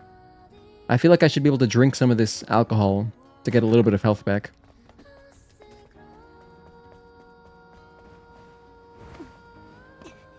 You were groggy, so it wasn't even making any sense. Yeah, you must have had like some kind of crazy, you know, war dreams, like you were out there on the field. And your comrades are just like, you know, yelling around you. You're like, what the hell's going on? Can't make sense of it. Wuchang is a great game in your opinion, so you hope I'll enjoy it. I'm planning to. I mean, I'm going into it with, you know, like a positive expectation. Oh, I already grabbed this. I mean, whatever it is, like if I didn't think I would at least enjoy something, I wouldn't even start playing it. So, I'm sure we're gonna have a good time on the playthrough. Should be good.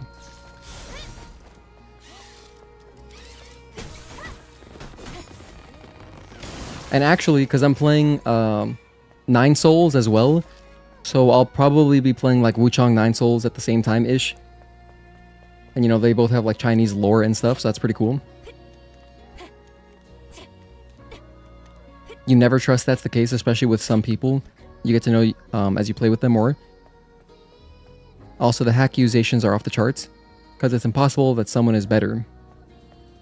Yeah, man, gaming on Xbox Live back in the day, it was a crazy time. It was a crazy time, I mean, just like every kind of offensive thing you could imagine has probably been said to you. I mean, like, it's crazy, like, racial slurs flying. I've been called the N-word. What? I mean, it was crazy, dude. Xbox Live was like the Wild Wild West. And, yeah, I mean, it's in a way, it's good that, I mean, it probably made for a bunch of battle-hardened people. But also, I mean, it wasn't really, like, a healthy environment. It was very toxic. That's for sure. It was very toxic. I don't know if people still experience that, because I guess you can. But, you know, back then, it was kind of just not party chat. It was just game chat.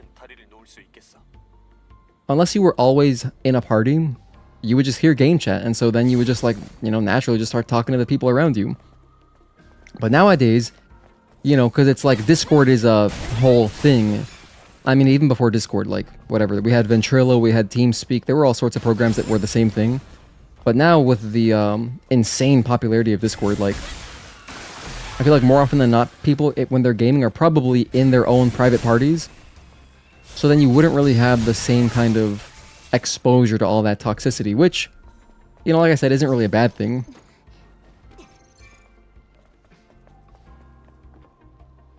It was just amusing. It was amusing. It made for a lot of just funny moments.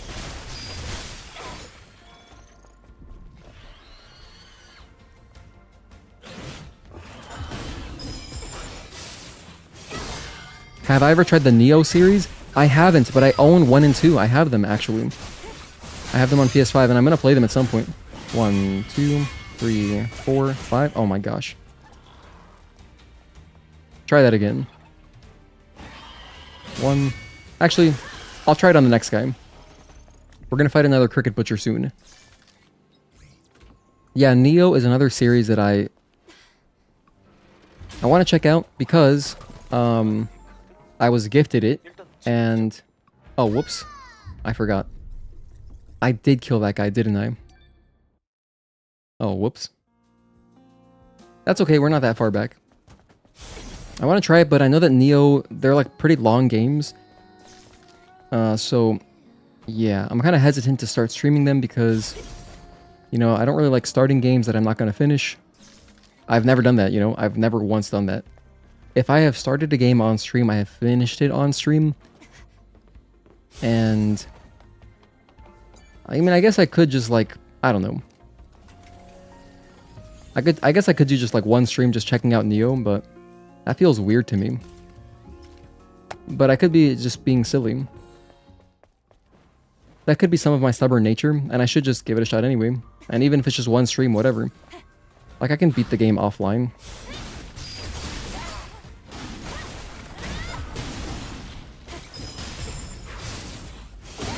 That was a rite of passage for gamers back in the day. Every 12-year-old's insult starter pack consisted of, yeah, all sorts of slurs, all sorts of, you know, bigotry, basically. Yep, I agree. They all slept with your mother. Yep, 100%. I learned so many things about my mother from Xbox Live. So many things I would have never known. Hey, Blue Whale, thank you for tuning in. Can't believe there's no Christmas event for Stellar Blade. So disappointed. Yeah, no second Christmas event. There was just the Christmas event from last year. But luckily, it's still available, which is what we're kind of doing right now. Let's see, did I ever pick up... This is the recovery?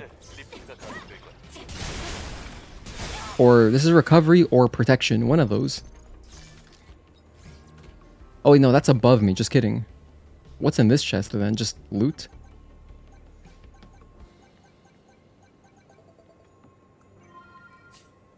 They are too busy working on Stellar Blade 2, which is even better in your opinion. I mean, yeah, I think that since they named, when the PC release came out, you know, since they named it the Complete Edition, I mean, there's probably not much more we can expect. Oh, just Bitcoins. Okay, so I already got whatever that was. I think that is the Recovery or Protection Exospine, though. It's one of those. I think it's Protection. I'm gonna backstab this guy, just because I don't like him. Oh no, he heard me.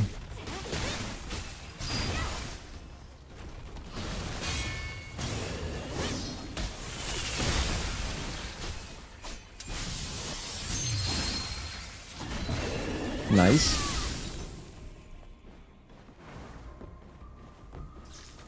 This is fun. I gotta start mixing in more abilities. Let's use some slashes. First, I'm gonna fight this guy normally. Actually, hold on. I wanted him to be at... Oh, this isn't good. I guess whatever. It works. 1. I wanted to practice the 5 string specifically, but he's already at 1. Now he's at 3 balance. That's even worse. 1, 2. Hang on. I got an idea. I'll do that. Now I'll reset his balance, and then I'm just gonna dodge anything that is not the 5 string. That's not it.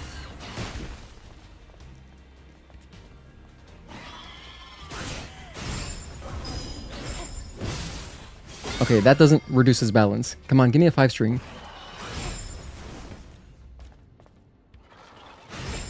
You can do it. I know you can, Mr. Cricket Butcher. That's not it. It's a red string, so once you see the combo string start, you know it's the 5, because he only has 1 5. Or he only has 1 combo string, which is red.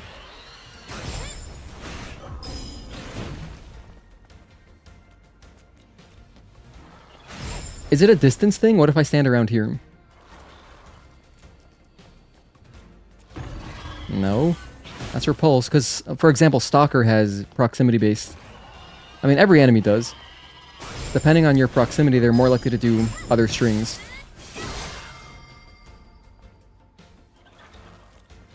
Still not doing it. That's insane. Wow.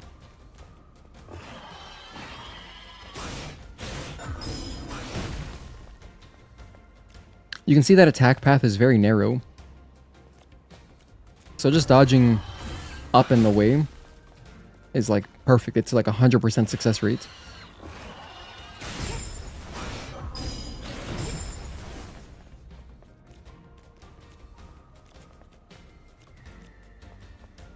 Nothing?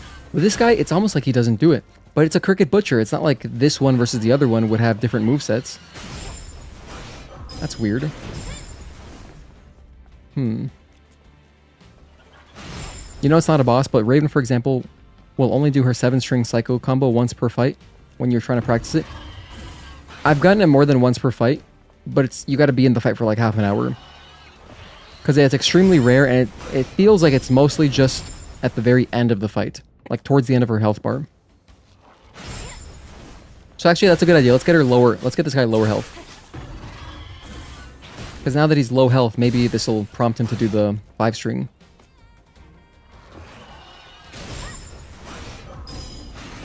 Oh, damn it. I'm alive. 5-string? Come on, give it to me, please. Just repulse all day. A little bit more damage. 2,000 years later. Yeah, we need the SpongeBob narrator for this. And you know what's funny too is that watch, he's gonna do the 5-string, and then I'm gonna mess it up. So it's like I'm not even gonna be able to practice it like I want. 1, 2, delay, dodge. Okay, I'll give it like another minute. Honestly, kind of surprising.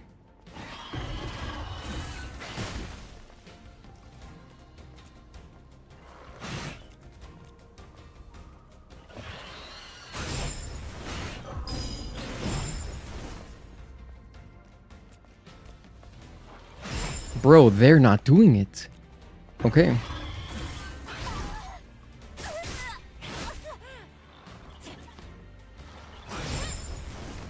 He's hit me with everything too. 1, 2, and dodge. Like all their other moves are working, they're happening.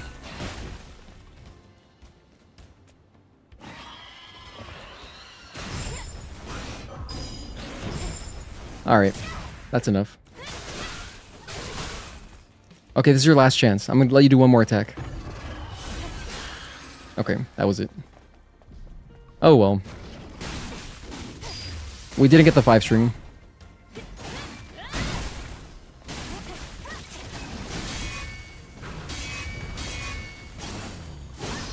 That's all I was trying to do.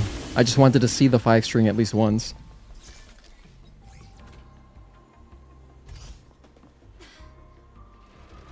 You know, while we're here, I'm curious, since we have Taki mode, I wonder if this glitch still works. It's from... Actually, is it from here? Yeah, it is from here. We're gonna jump past this fence. Oh, it still works. Nice. Okay, that's cool.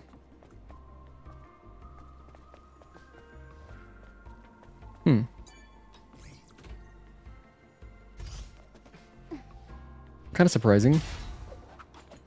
But I guess not that surprising. And if you walk next to the elevator, it'll give you the cutscene anyway. Oh yeah, Sravan, I was just trying to get that specific string. The one red string that enemy has. We can practice it later in Matrix.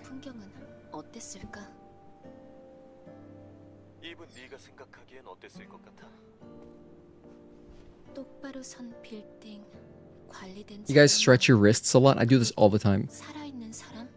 뭐 상상력 형편없구만. 하긴 지성에 내려와 본 적은 없을 테니. 활기가 넘치는 And you can also move your thumb in. 깨끗한 대기, 사람들의 웃는 모습을 떠올려 보라고. Oh yeah, it's good. 아담은 그런 걸 본 적 있어? 있었지. Still a little tired from yesterday. You know, 12-hour stream is no joke. But the time just passed like so fast. Because we were having a good time. I'm gonna grab this chest over here. Probably just more nanos. Oh, polymers.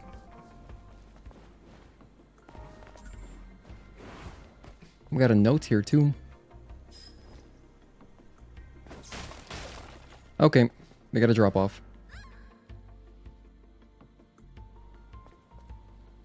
Oh, in fact, no. If you drop through here, you'll die. That's the trick. Hello, Mick P. Blackheart. Thank you for tuning in. Merry Christmas Eve. Merry Christmas Eve to you as well. And happy holidays to everybody. That stream was crazy. You fell asleep, woke up, and I was still going. Yeah, no, it was a long one. I did not realize Act 2 was that long. I did not realize. Had I known it, the monolith was like that long of a section, I probably, I mean, I would have still done it, but I probably wouldn't have explored as much as I did. Cause like I went through basically all of that last area.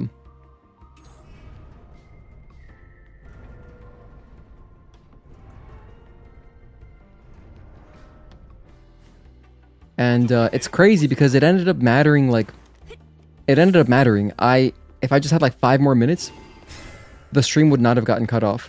Because at the very, very end, a tiny piece of it got cut off. Not a big deal, but you know, at least we got to see like the main stuff.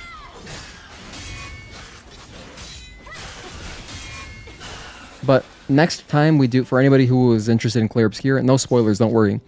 But next time we play, I will just rewatch that last cutscene again, because like a few minutes got cut off at the end, and then we'll continue with the epilogue. To be frank, you did that last week. Finished work early. Jim got home at 2 o'clock. Got off Expedition 33 at 4 a.m. Oh my goodness, that's even more hardcore. That's 14 hours. Damn, that's badass. That's even more hardcore. You guys know what's down here? We have a birthday thing. Where is it? Where's the birthday robot? Oh wait, not necessarily. It's just a robot, but last time I remember we got the birthday surprise on this one. Yeah. The birthday surprise is completely random. And it can happen on any given tumbler robot.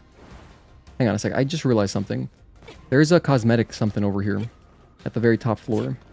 I should try to get it, because I don't know if I've picked it up 3 times. So, while we're doing our fun casual run, may as well grab it.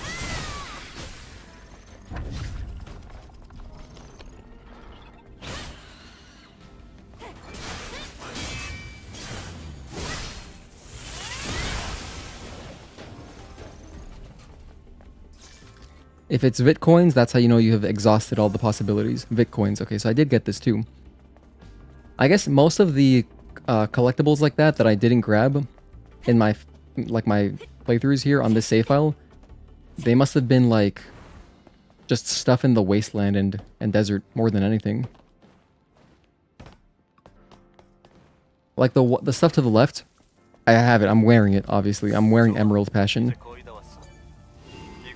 You spent about 100 hours looking for Easter eggs in Stellar Blade, but found nothing. You roamed the Great Desert for 100 hours thinking something might be buried there, but there was nothing special. No Easter eggs?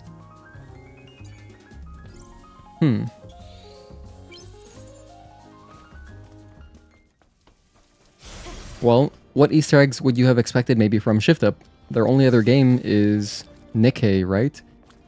So outside of the Nikkei DLC, there's not really Nikkei stuff.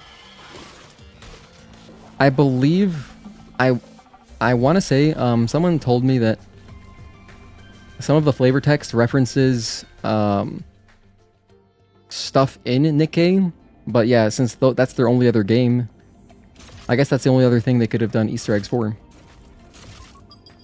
But once we get Stellar Blade 2, obviously, there could be some Easter eggs for Stellar Blade 1. I can see that happening.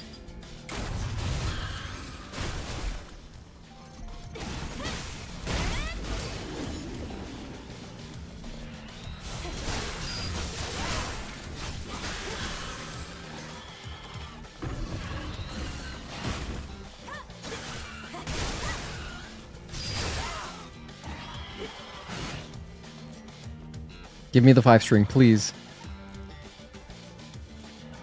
No, not again.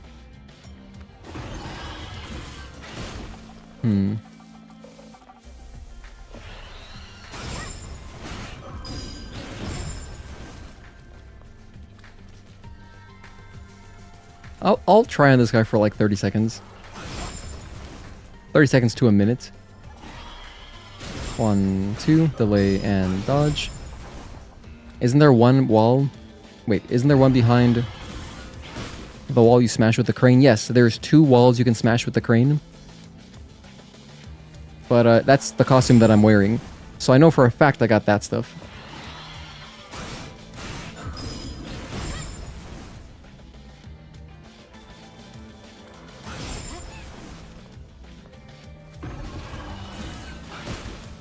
They are just not in the mood.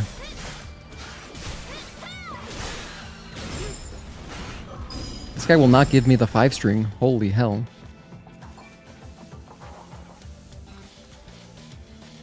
Alright, this is getting out of hand. I will move on. No 5-string practice right now. Okay, here we got another little puzzle. Chest. I like doing these. These are satisfying. The ones where it's like random placement, those are always a trip.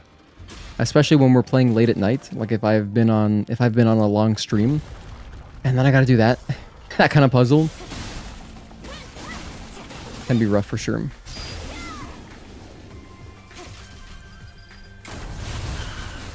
Oh my goodness, we one-shot him? Cool.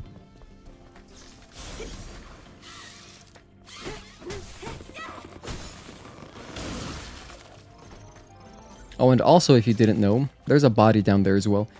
But also, if you didn't know, when those robots, if they explode and you're lucky enough to get the birthday surprise with the confetti, that can one-shot you. So don't get hit by it.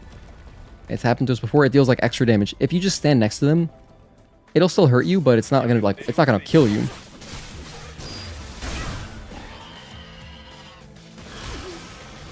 We didn't dodge that. I wonder if you can dodge that. I'm not sure.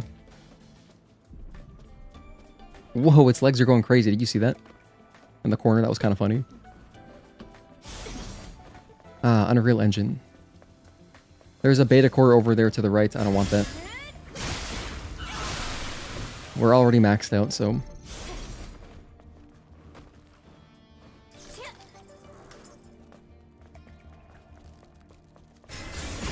Hello, Mr. Barnacle.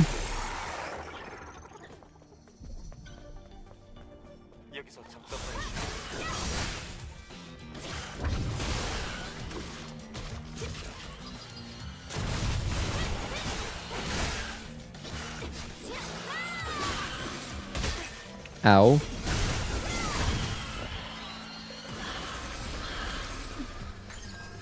When you parry those projectiles, they do deflect backwards.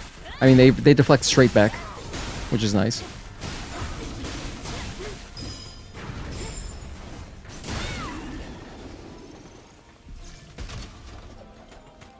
Some stuff we don't need. In there would be the speed gear. 1 star.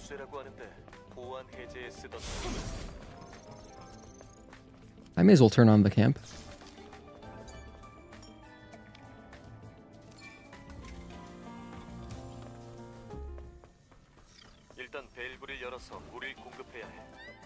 Oh wait, I didn't turn on the water. Whoops.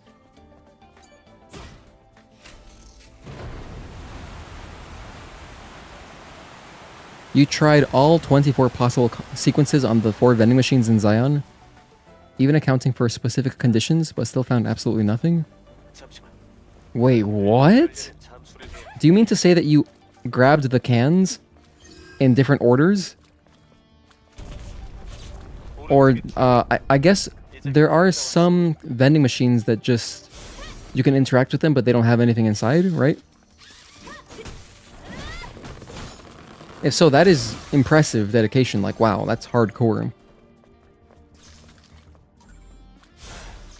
I've never Easter egg hunted like that. But I guess that is the kind of dedication that you would need. Right on, impressive. You know, I wonder if, like, back in the day, you know, when you had to, like, go online, or, like, not go online, before you could go online, when there were just, like, the Brady games and the Prima guides, like, the strategy guides, you know, did the developers help those guys at all, like, point out some stuff for them for the guide? Or did they really just have to go in there blind and figure everything out themselves and find everything on their own? Because, like, man, for some of these Final Fantasy games, like, that's crazy. To have that guide done in time for the release of the game, crazy. Like, my friend, I've been watching him play Final Fantasy 12 at his house recently. Because he's also, like, a big retro gamer like me, and he also has a CRT with, you know, component output, or component input, so he plays PS2 over component. So I've been watching him play some FF12. And, like, dude, there's just so much stuff in that game. It's crazy to think about what the guide must have been like. There is so much stuff. You remember getting the Prima guides? Yeah, I have some guides left over myself. Like, I have, actually, on me... Let's do Gigas first, and then I'll talk about it. I have some guides I can share. We can do, like, a little show and tell. By the way, we are going to get to Xion soon, so then I'll put on the Christmas outfit.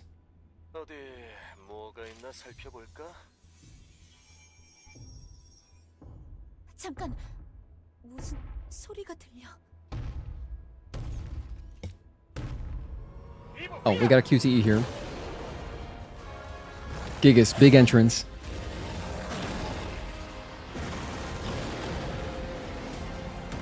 This entrance I still think is so badass. Okay, yeah, they are back here. Nice. Alright, let's enjoy Gigas, the fight.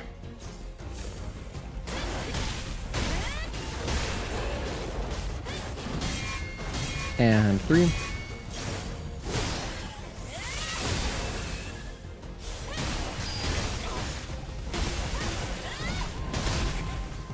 Overzealous. 1, 2, and 3.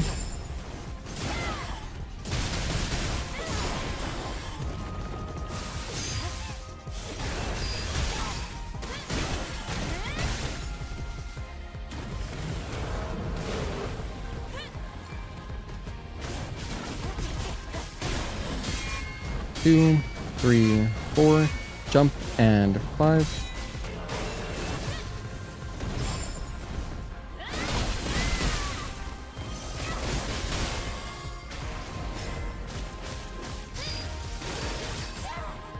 So I did that on purpose. I wanted to do the retribution at the end of phase 1 so that it wouldn't take more of his health bar away. Just so the fight can last longer.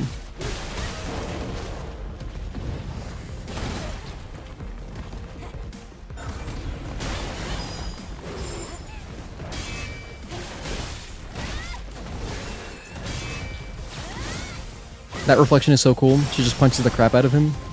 Yeah, because the speed boost too, reflection 1 boosts your speed, so then it's like you can only do it after that. It's amazing. Oh my goodness. Isn't that gruesome?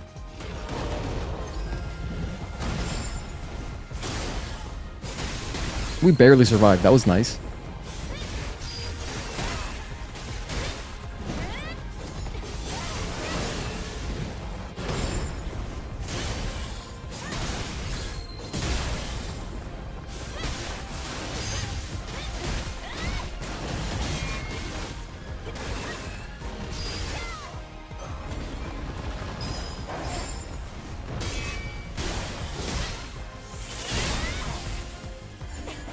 There's Gigas.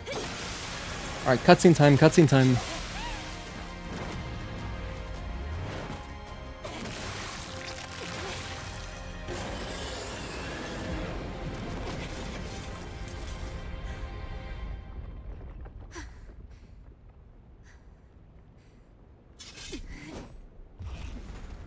Okay, let's save Lily.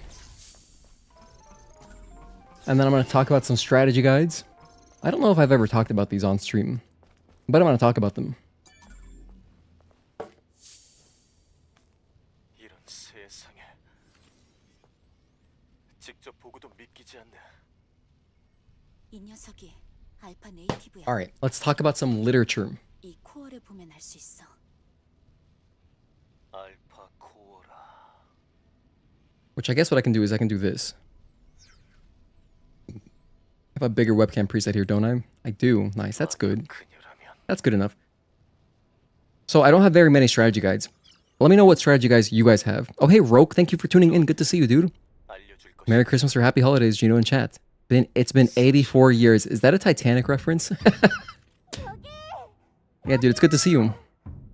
So, I don't have many strategy guides. So, my list is pretty small. But, I have this Jack X strategy guide, which I loved this thing. Because it comes with a DVD, which I have it in my PS2 right now, I think. But it comes with a DVD. And on this DVD, 생존자인가? there's such cool documentary stuff. I've probably watched the documentary from Jack X like at least like 50 times growing up. I would watch it to fall asleep. I would watch it all the time.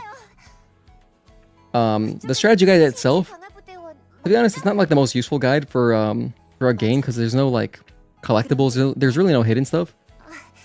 But what's really cool, what I loved more than anything, were the maps. Like just seeing the maps, I thought it was so sick. So like for every track and all the arenas and stuff, you've got maps. And I don't know, man, maps are just beautiful to look at. I love maps. I don't know what strain of autism that is, but whatever I have, I guess like we like maps. Because like just I get a lot of joy just looking at like a clean, oh my gosh, you know what else was so cool? I remember before esports was like esports, just seeing like competitive gamers, I remember seeing something about like Counter-Strike teams, they would prepare. They'd have like a binder, like with a page, like a sheet of paper, like a protector over it, and then they would use pen, or not pen, they would use marker to kind of draw out their plans. And that kind of stuff I think is so sick, so maybe that's why I like maps. But yeah, Jack X, documentary guide, really good. Then, the other guides I have, first of all, I have a gift one. I have the Final Fantasy X guide, which I got as a gift from a friend. So I didn't have this growing up, but it would have been really cool to have it because that game was so hard the first time I played it. I remember being walled by Seymour Flux forever. And you can't skip cutscenes in this game, so the Seymour Flux fight was like... It was like a 2-minute cutscene just to get an attempt in. And, yeah, once I finally broke past him, though, it was like, oh, hell yeah, we're at the end game. Final Fantasy X, amazing. Probably my favorite Final Fantasy ever. Final Fantasy X. I go back and forth all the time. Between 10 and 7, all the time. I don't know. It's just... Yeah, I love this game. Both amazing. Roke, thank you for the gifted membership. Also, congratulations, Brawler. Brawler 230 Celsius, you just got a membership. It was a Titanic reference? Nice. You tried pressing 4 non-working vending machines in 24 different ways? You even did it while wearing specific suits? Yeah, that's incredible. No, Adam, I'm not cooperating. I applaud your dedication and Easter egg hunting prowess. I've never met somebody who hunted Easter eggs. That's really interesting. Can't have that 44 out of 45. Oh yeah, thank you. That was our 45th, so I appreciate it. We reached our goal. That's really nice. That's really generous of you. Thank you. The other guides I have here are, if you don't know about these games, you might have remembered an anime on Adult Swim. It was on Adult Swim, right? I think it was. It didn't play it during regular Toonami, but there's an anime called Dot Hack, and then they made these RPGs on PS2. This is the original tetralogy of Dot Hack RPGs, but then they also made another, it's like a trilogy, the Dot Hack GU games, and I hear those are good. I want to play them at some point, but I wanted to replay all of these first. And, you know, I haven't gotten a chance to play them yet since I got my new CRT TV. But yeah, this is the first game, and look at this beautiful art. It's like so creepy. I mean, this is Aura. She's like one of the integral characters in the game. And as far as the plot goes, and yeah, it was really creepy. Like she has all sorts of cool music. And then this is the cover for the second game. This is Mutation. When I got this, it had like one of those damn GameStop stickers, of course. But yeah. So I've had these since I was a kid. I've had these since I was like 11 years old or something. This is my favorite game probably, the third one, Outbreak. And then this game was arguably the best one, in my opinion. This game was sick. So much cool stuff happened in the final part. But yeah. Dot Hack Tetralogy. If you have patience and you like old JRPGs, I love these games. Oh, I left the sticker on this one. I gotta take that off. I gotta take this off very carefully. Look at how much this thing was. It was $25. Damn. $24.99. But I don't think it actually cost that much, because if you got the game, I remember GameStop did this every time. If you bought a game with the strategy guide, they took off like some percentage. I don't remember what it was, but it was never the actual retail price. So anyway, these are like my childhood strategy guides. And the last one that I have is Final Fantasy 13. Also love this game. I had to get this guy because it was just so pretty. I couldn't believe it. This is just gorgeous. I mean, look at this thing. It's like a Bible. It's like hardcover. It's so nice. It's really what it is. It's a nice coffee table book. But yeah, like just the feeling of it is so high quality. So yeah, this is a beautiful, just beautiful strategy guide. There's all the characters, and you know, it's nice just having literature. Like I like seeing for Final Fantasy games. I love seeing all the enemy information. So, you know, that kind of stuff is cool, and there's more art. But yeah, that's 13. Just 13 part 1. I don't have the guides for the other 13 games. Just this one. One of the games I was most anticipating. And it delivered like in every front for me. I love this game. I want to replay this soon. For sure. But that's all my literature. And that conveniently ate up all the time for the cutscenes for Xion. Now, as soon as we get out of the presence chamber, I will be switching to Christmas outfit. I'm gonna switch to the just the regular Christmas. I forget what it's called. It's not called Christmas Eve, although that would be a good costume name. And I'm gonna put on Adam's Christmas outfit. I'm gonna put on the other thing for the drone. I'm gonna put on the glasses. I'm gonna put on the earrings. And the hat. All that. We're doing everything.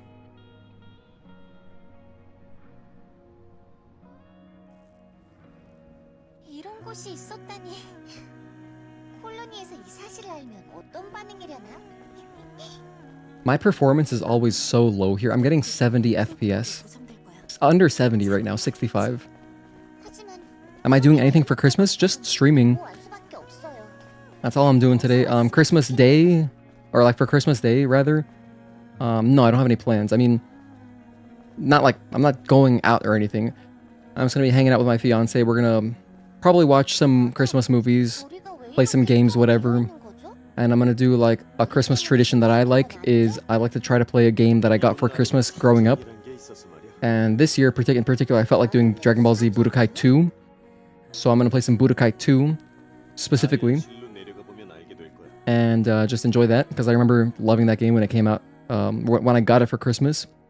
And I mean, I also, when Dragon Ball Z Budokai 3 came out, I also got that game for Christmas. But I was just randomly feeling nostalgic about 2 because I just remember opening it. The cover for Budokai 2 was so nice. It was so cool because it's all holographic. If you haven't seen it, the cover is amazing. And let me go back to the smaller webcam. The cover's all holographic, so it's like a Yu-Gi-Oh card, and it's so shiny. And then it has Vegito on the cover. And, I love Vegito. He's my favorite fusion. And it was just hype, man. Playing Budokai 2 was hype as hell. You could finally turn Super Saiyan 3 in a Budokai game. Because, Budokai 1, you can only go Super Saiyan 2. Actually, and as Gohan, only Gohan had that. But yeah, that's my plans. How about you? If you guys have any holiday plans you'd like to share, please let me know. Let's be honest, not calling the outfit Christmas Eve was a huge missed opportunity. Yeah, they definitely blundered there. They should have. I agree, they should have. I mean, I think the bigger blunder was not giving Lily anything. How did Lily not get a costume? They can still do it. I think it's criminal that she doesn't have anything. 여긴 기억을 안 차는 공간. I mean, Adam has one. The drone has one? Come on, the drone before Lily? Come on, what is that? That's just messed up.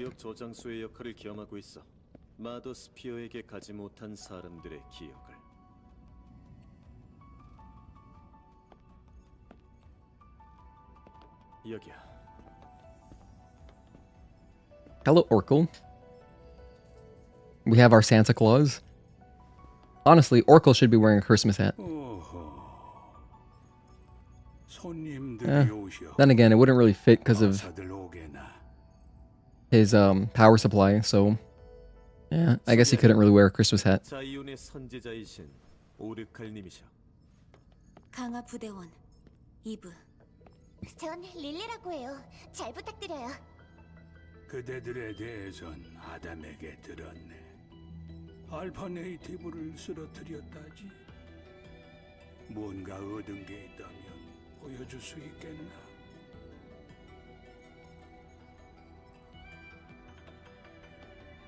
여기.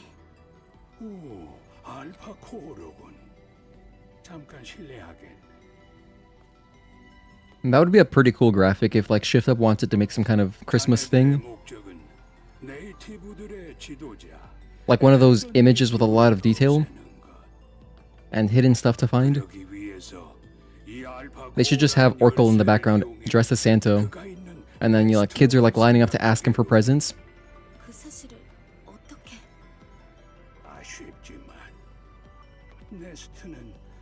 Yeah, they fumbled the outfit idea and...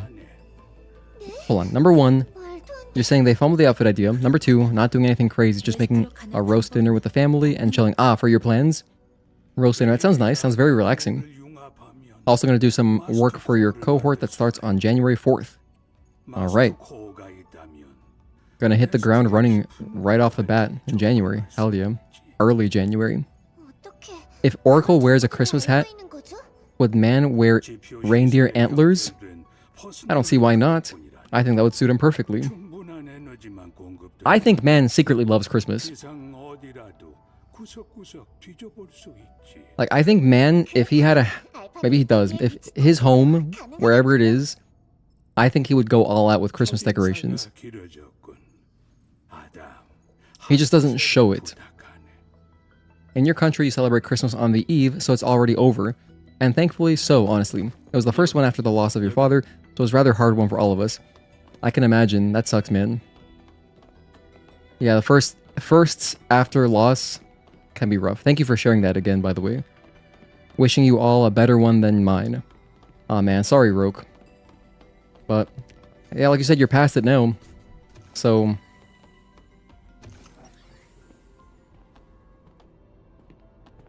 So there's that.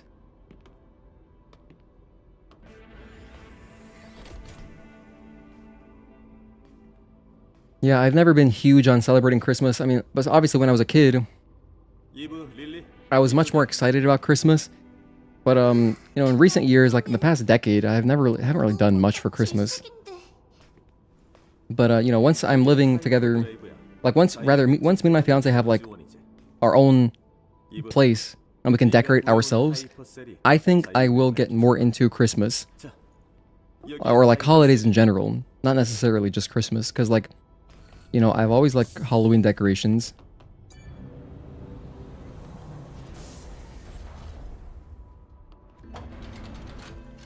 I've aspired to like be someone who has like an awesome Halloween house.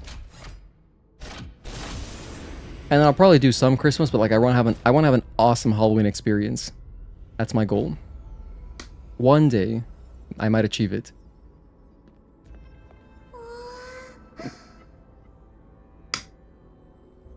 여긴 무덤인 건가요?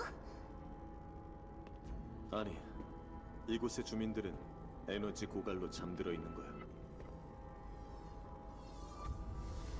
이대로 간다면 영원한 어둠뿐이지. 이브, 우릴 도와줘.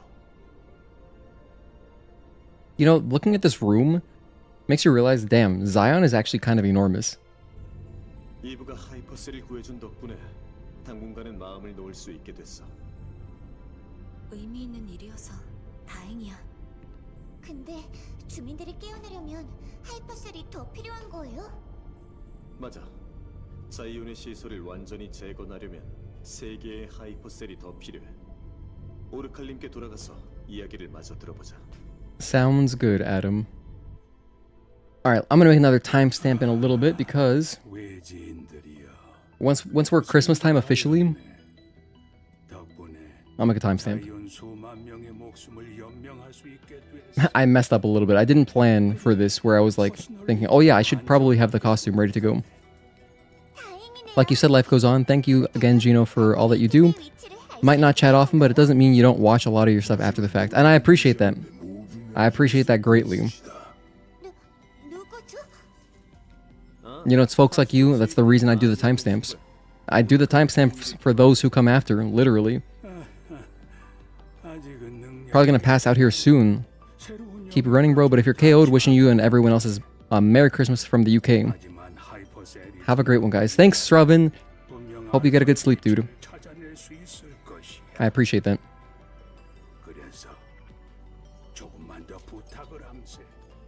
황무지에 있는 과거의 유적 알테스 레보와 그곳에 있는 하이퍼셀을 구해다 줄 수 있겠나? 분명 도움이 될 거야, 이브. 그래, 다른 선택지는 없으니까. 서포트를 부탁할게. 아담, 그리고 릴리. Yeah, man just materializes. That's the first frame you see of him, or when he just appears, and then Lilith's like, oh my goodness. Who are you? Timestamp gang? Nice. I mean, honestly, the timestamps are also useful for me. Because if I need to go back and find something, I can find it real quick. I'll be grabbing this. We are going to Eidos 9, so I'm gonna need some stuff.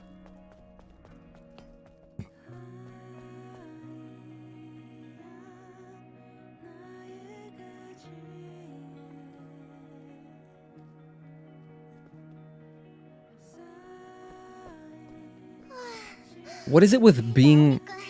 I mean, I guess it's like a tomboy thing, maybe? Well, like if there's a girl in a video game that has short hair, she's always gonna be really energetic. 무서운 아저씨들 Every time. 보고 있고 말이죠. Lily, Yuffie. I'm biased because I'm thinking about Persona 4 recency. It's biased there. Persona 4, there's Chie. They all have like the same haircut, and they're all similar mannerisms.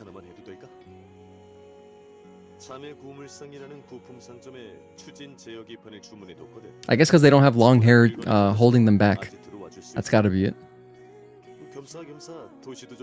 It's the manic pixie trope. Oh, okay, I guess that's a more eloquent way to put it. 전 드론을 가지고 해보고 싶은 게 생겨서 아담의 공방 좀 빌릴게요. 그럼 각자 볼 일을 마친 다음에 테트라포드로 모이자. Yay, Christmas time. Or, hang on. 자매 보물상을 찾는다고? Shush, Liam. Alright, so now it's Christmas time. Like a timestamp here.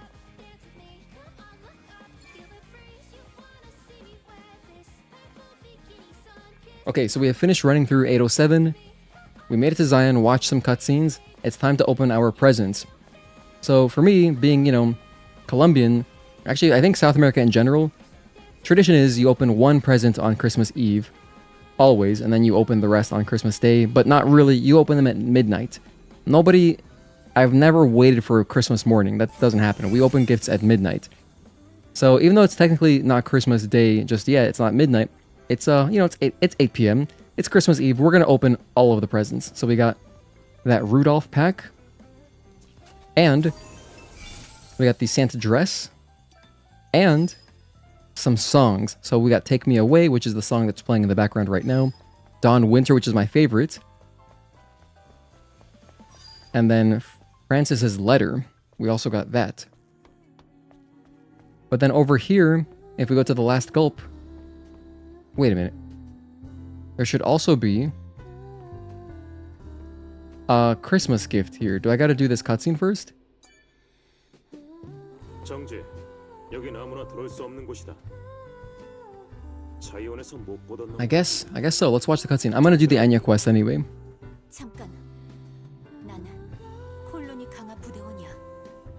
뭐야? 넌 How many skins are there? That's a great question. I have no idea. I am not the right person to ask for that. 노래에 이끌려서 I've never collected all the cosmetics in this game. 선지자께서 도시 출입을 I would guess over 100. 제멋대로 돌아다녀도 괜찮다는 건 아니다. 안락한 콜로니에서 아무것도 모르며 살던 놈들이란 나쁜 의도는 없었어. 문제가 있다면 사과할게. 애냐, 괜찮아?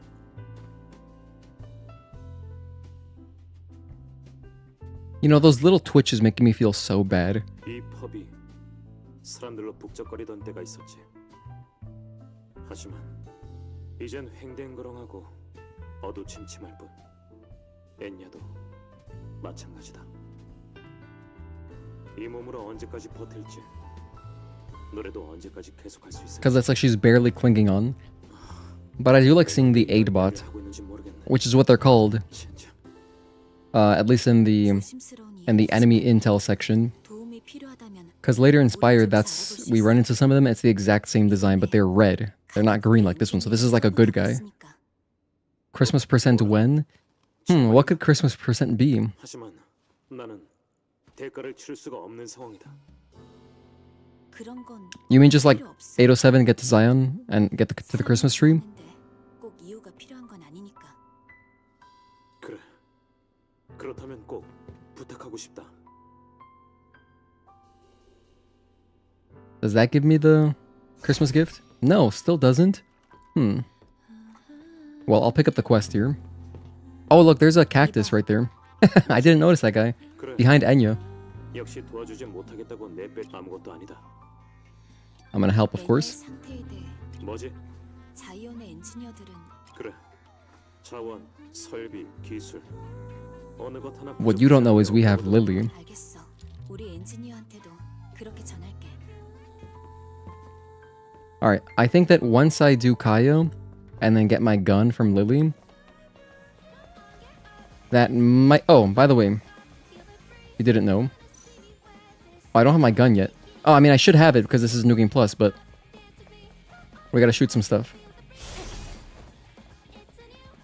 Let's go talk to Kaya. Go back to Lily. Get our drone. And then we're gonna run around and shoot the targets as well. We're doing everything Christmas. Oh, collecting all the holiday skins? 천사님. 천사님이 이런 곳에 와주시다니. 네가 이 가게 주인이니? 네. 아담이 추진 제어 기판을 주문해뒀 혹시 준비되어 있을까? 아, 물론이죠. 여분도 확보해뒀어요. 다행이네. 어디 보자. 대금은 어떻게 지급해야 하나? 아니에요. 이건 그냥 드릴게요. 천사님은 우리한테 도움을 주실 분이라고 들었어요. 저도 힘 닿는 데까지 도와드리고 싶어요. 그래? 그럼 고맙게 받을게. 대신 뭔가 도와줄 만한 일이라도 Oh, we gotta do her quest too. 네? Let's go find her bike. 딱 봐도 뭔가 고민이 있는 눈치였으니까. 그렇게 보였나요? 역시 천사님의 눈은 못 속이겠네요. 이야기를 들려줄래? 실은 황무지의 고물 평원에서 작업을 Oh, 하던 she 중 starts telling you the 네이티브를 bike 만나 story 도망치다가 immediately? 바이크랑 트렁크를 잃어버렸어요. 바퀴가 쇳덩이에 끼는 바람에 살고 싶으면 버리고 도망칠 수밖에 없었죠. 바이크라. 자세한 위치를 알 수 있을까? 마침 황무지에 갈 일도 있고 하니 한번 알아볼게. 정말 감사합니다. And then actually talking to her 가야 이번 gives you the bike information. Alright, I have bought everything, but we're gonna get this mind map copy for Anya. 가볼게. I only have 3 WB pumps? I'm gonna buy a few. 고물평원 남서쪽. 수색이 필요하겠네. You don't have the Christmas theme? 도와주셔서 감사합니다. 제가 괜한 부탁을 드리는 게 아닌지. Yeah, I mentioned earlier, if you go to your option settings and just turn on the 신경 쓰지 마. season content, 가시는 it'll pop up. 건가요? 천사님, 잘 있어. So let's buy a few. 네, Let's buy like 8, so I have 10 in total. Oh, I bought too many. Whoops. Well, I guess this is fine. Increasing her affinity is also good. Oh, in fact, I didn't realize, I guess there's more cosmetics. I'll just buy all of them. 이야기만 하러 오셔도 좋아요. 저도 드릴 말씀이 있을지 모르고. Let's get her to level 3 affinity. How's my Need for Speed journey going? Did I beat all of my times yet? No, Roke, I did not beat all your times. I was actually, yes, normally because like I have 2 friends who play Need for Speed, Hot Pursuit. There's you and Gogeta. And so whenever I see you guys on the leaderboard, I'll like try to beat them. And yeah, but I mean, I don't go crazy. Like I'll retry a few times, especially if I can catch up to your time. Specifically, I want to beat you. Because Gogeta's times, I think he must go through with like some of the higher end cars because his times are like way ahead of ours. I'm like, what the hell? How's that possible? 가볼게. But more than anything, I've been playing Most Wanted. Not really so much Hot Pursuit. 불러주세요. And then as far as Most Wanted goes on PS2, I am at Blacklist number 4. And it's just like, oh, it is such a grind. It is such a huge grind because I don't want to do it with any glitches for the bounty. So I'm being stubborn in that sense. But yeah, I'm just doing all the police chases like normally. And yeah, they're a grind. Like I had one the other day that was like a 25-minute police chase. I was like, are you serious? Because as the milestones get bigger, it just takes longer and longer. But I'm almost done. I'm going to beat that game at some point soon.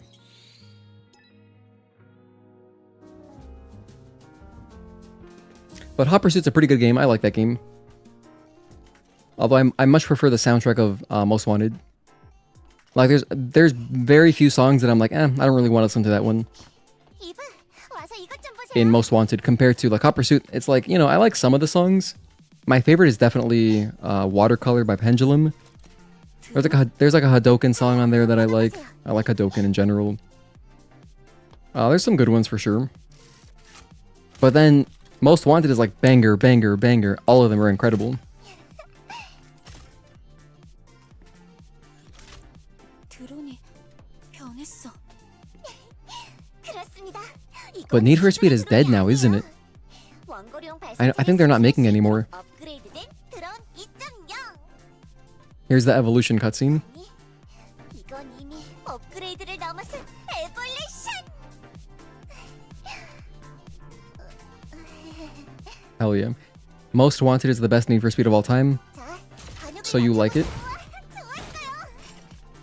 긴장 푸세요. 이번에도 명중. Oh, that was way high. 집중하세요. 완벽해요.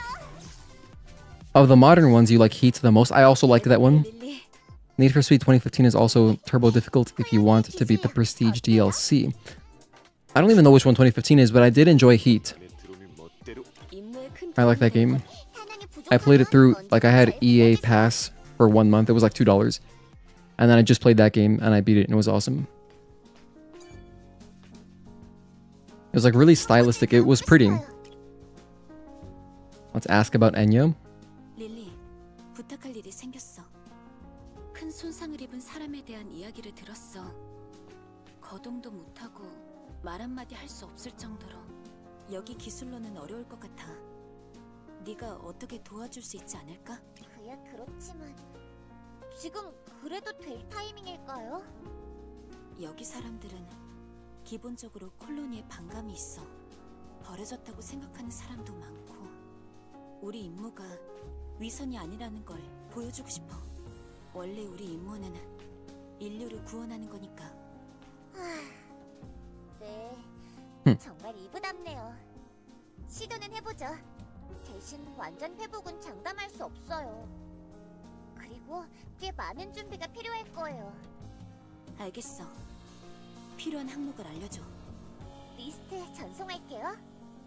그리고 말해두자면 너무 시간 뺏기지 마세요. 우리한텐 임무가 있으니까요. 알고 있어. 고마워. Okay, so now that we've done that, I wonder...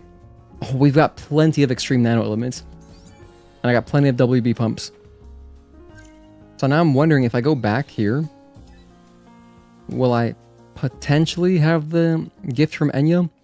Oh, wait a minute. I probably already collected it. That's what it is. I'm a fool. I've gotten it before. I'm almost like certain I've gotten it in previous playthroughs. So then the chest, or like the Christmas box, wouldn't be here anymore. Because it's normally right here in front of the billiards table. Yeah, it's right here. I already got it. But damn, doesn't this look good? Doesn't this look good? All of this Christmas decoration stuff. Can you sit here? Oh, you can. Be kind of cool if you could like chat with some, if there were NPCs you could talk to here, but it heals you a little bit. I don't know if you wanted to mess with this. Check this out. Lots of confetti.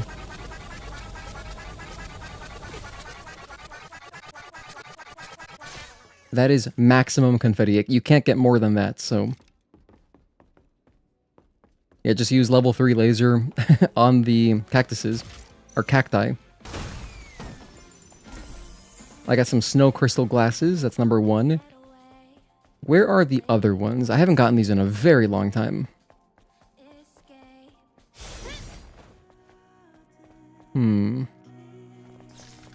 I think there's 3 Christmas gifts. I'll go inside near the presence chamber. I know it's not going to be down in the presence chamber, but maybe it's around here. I mean, this was a year ago that we did this. Yo, what's up, Tazel?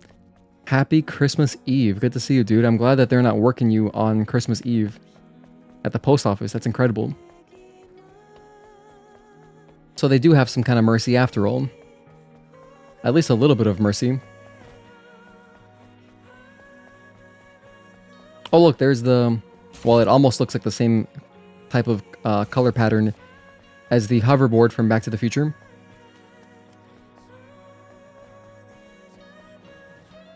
Speaking of Back to the Future, you guys know that Nike ended up making some kind of self-lacing shoes. They're not like as fast as the ones in the movie, but you know, it's still pretty cool. I think they're extremely expensive though. Obviously super limited, but it's nice that they actually made them. By the way, here it is. So this one is Santa Girl. That's our actual haircut, which I'll put on very soon. And then the last thing...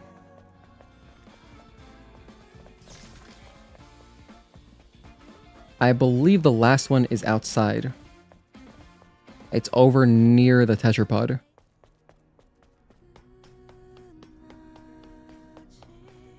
Yeah, it's not here. This is the path to the desert. May as well grab this. We might end up using this.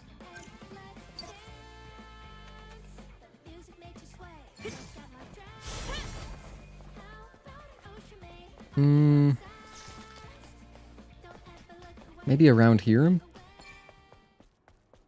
Actually, this might give me some Lily Bar, which I want. No, that's just plastic hearts. That's not Lily Bar. If we go towards Roxanne... and then through here...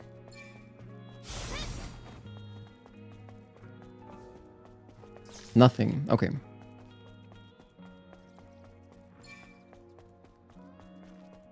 I want to grab some of these posters because some of them give you a little bit of Lily Bar as well.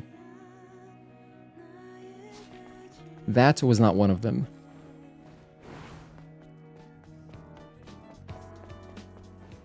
I don't feel like talking to Roxanne right now, but I will later.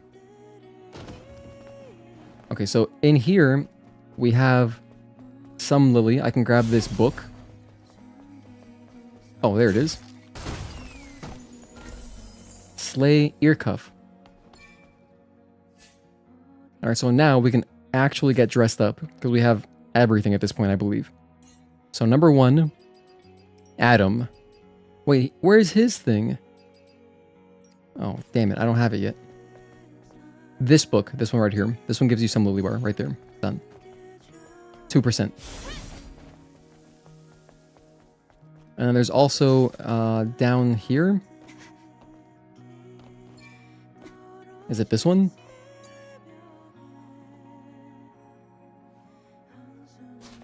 That was a little bit of Lily Bar, another 1.9%.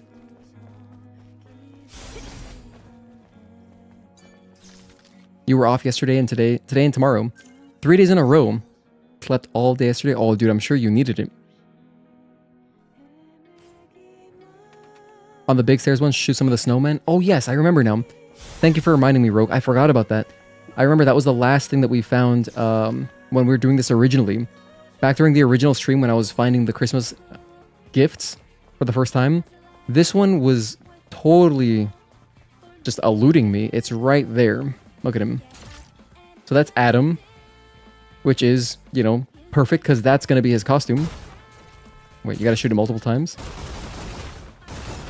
Okay, we got to blow it up. I'm no Santa. Changes the appearance of Adam. Alright, so now that's all the Christmas stuff. Okay. Number 1, Adam. I'm no Santa. Look at that. That's such a funny costume. Lily doesn't get anything, but if I can find the red outfit, I'll put that on. We also have Rudolph pack. Put that on. I'm going to put on... where is it? Sleigh ear cuff. Okay, so we're kind of in theme. We get the sleigh earrings. It's only on the left ear, but you can see the little Santa at the top. Pretty cute. For glasses, we've even got snow crystal glasses. And then there is a Christmas outfit, which is called, like, just Santa. Santa? Let me go alphabetical.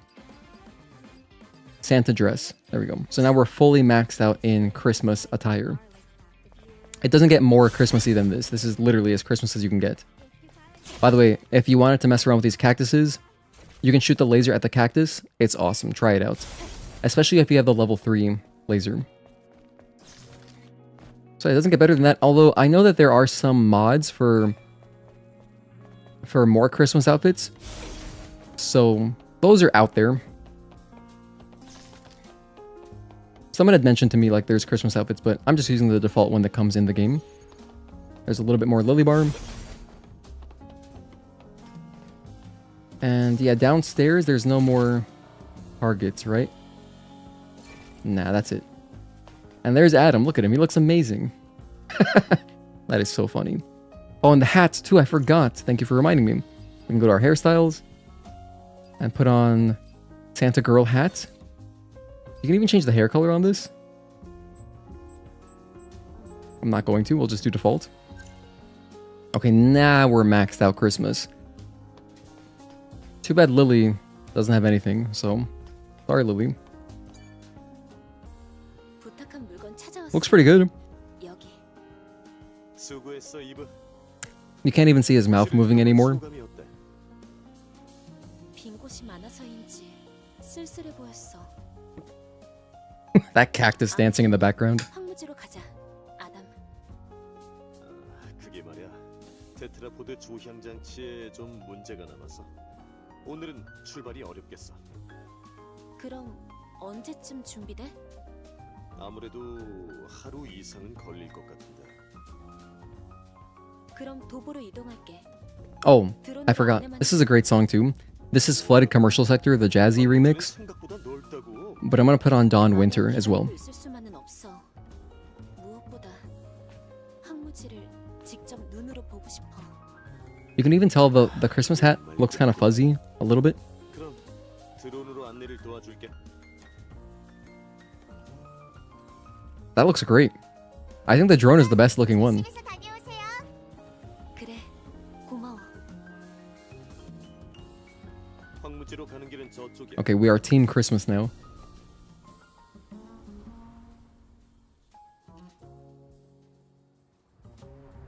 Okay, let me change this song before I forget. Slipknot. Here we go. So, Dawn Winter. This is the one. And with that, I'll be right back. I'm going to quickly refill my water bottle and use the bathroom. So hang tight. Thank you guys again for hanging out. Give me just a minute.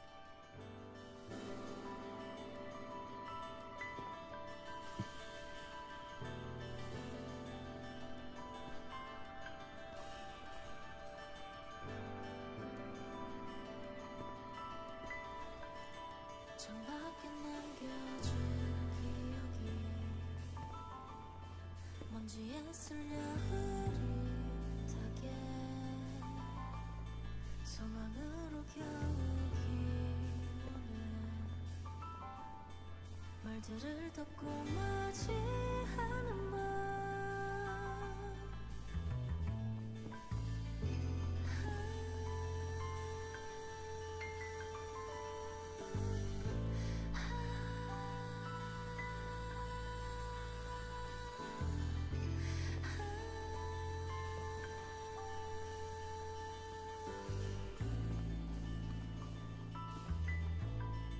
꿈을 꾸고 있었던 것처럼 먼 눈으로 길을 찾아 다시 떠오르는 태양에 몸을 움츠려 달아나네 바람에 안긴 흔적들을 담아 깊게 눌러쓴 이야기가 되어 기나긴 시간을 기다려 나의 노랫소리들이 모래먼지 속에서 작은 손짓이 되길 기도해 언젠가 달 저 하늘에 저 하늘로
Okay, I'm back.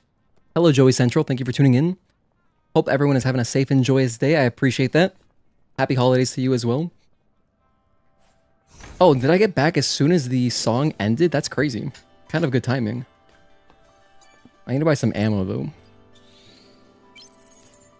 Alright, let's head to the Wasteland. We're gonna knock out Altess Levoire. Oh, you know what? Actually, I want to go out to the Wasteland. I'm gonna grab the mind map copy that's nearby. Then I'll go to Altess Levoire. And then I can't remember where the... Ooh, I always forget where the other mind map copies are. I just know where one is. It's by the phone booth, like at the top center-ish of the map, like right near us.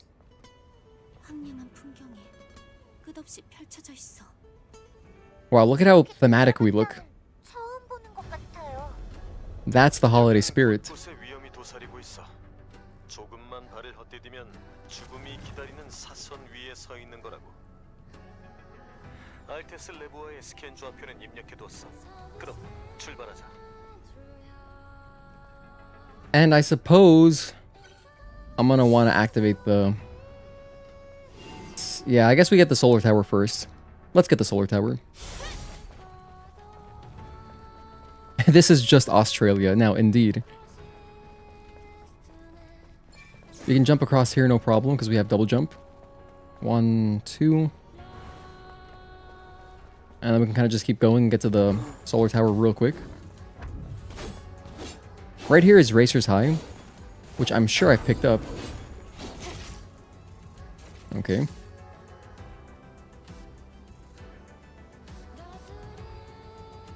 I'm gonna grab it anyway, I'm not sure, because while we're here, while we're doing this New Game Plus playthrough, Sensate Skin. Okay, so that's a newer one for sure.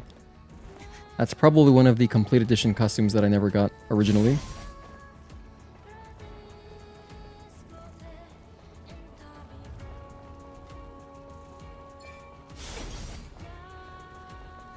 I love how there's just tires. I like the idea that somebody was training with those. Using them as weight and stuff. Alright, now I'm not going to mess this up. Every time I do this climb, I mess it up and I jump off too early. So let's do everything in order. Number 1. Talk to the cute robot. Alright. We're going to have to come back here for the digger side quest.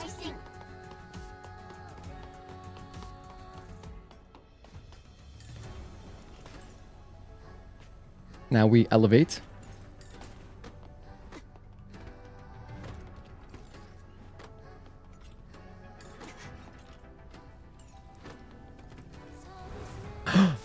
Don't tell me that.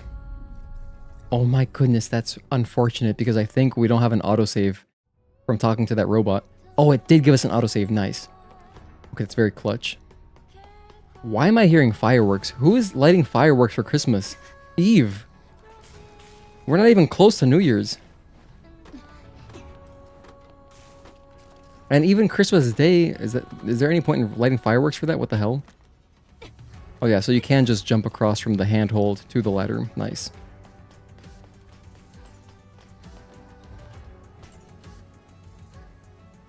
Oh, never mind. Okay, so here's where I always mess up. You beat Man recently, and you're on to Scarlet now. She's been absolutely kicking your ass. Oh, enjoy it while it lasts. Enjoy it while you can, Joey Central. Because you only get that kind of... You only get that fresh new experience with boss fights one time. After you learn them, they have been learned, you know?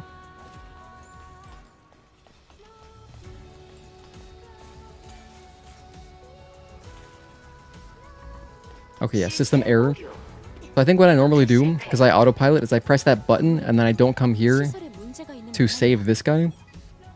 Or no, that's not what I do. I save the robot, but then I don't press the button behind. Why isn't it free?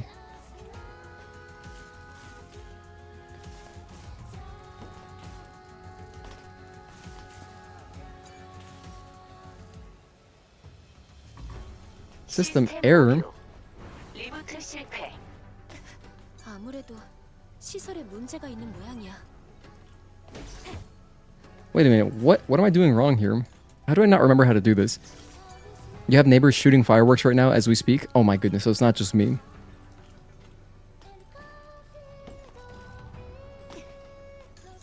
Wait, what? No, I don't go back down yet. Is it because I never talked to the robot at the very entrance? I mean, I talked to them like twice. That's gotta be it. I think I'd messed up by not talking to them like a third time.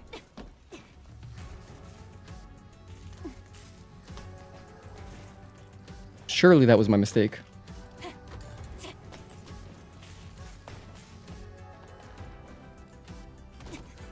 Alright, please give me the correct dialogue.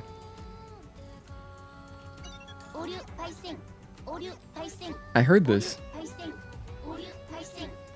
Oh my gosh, wait, hang on. I remember now. You need to start by activating the quest by just touching a camp. You cannot just run to the solar tower. That's what it is. That's what it is. Now we're cooking with gas. Adam's gonna do his whole spiel. True, but when you return to them after a long break, you're required to relearn. Oh, that's fair. You don't mind though, the arena is well designed, the OST is lit, and our character design is amazing. Yeah, I mean, probably the prettiest boss arena next to Karakuri. I mean, Scarlet and Karakuri, the two Japanese themed ones, are really pretty. Reminds you of a boss from Sekiro. I was thinking of like, what it reminded me of was the boss from Metal Gear Solid 3. That's what the flower kind of area, but actually I see what you're talking about too, definitely. The tutorial boss, at the very beginning and final boss, for sure. The Mademoiselle line at the start of the fight is going to haunt you though. Yeah, it's kind of similar to like a hesitation is defeat, I guess, right? For you, it's when you get slashed and Scarlet hits you with bisect. Yeah, I love that. That kind of surgical approach to combat. Bisect.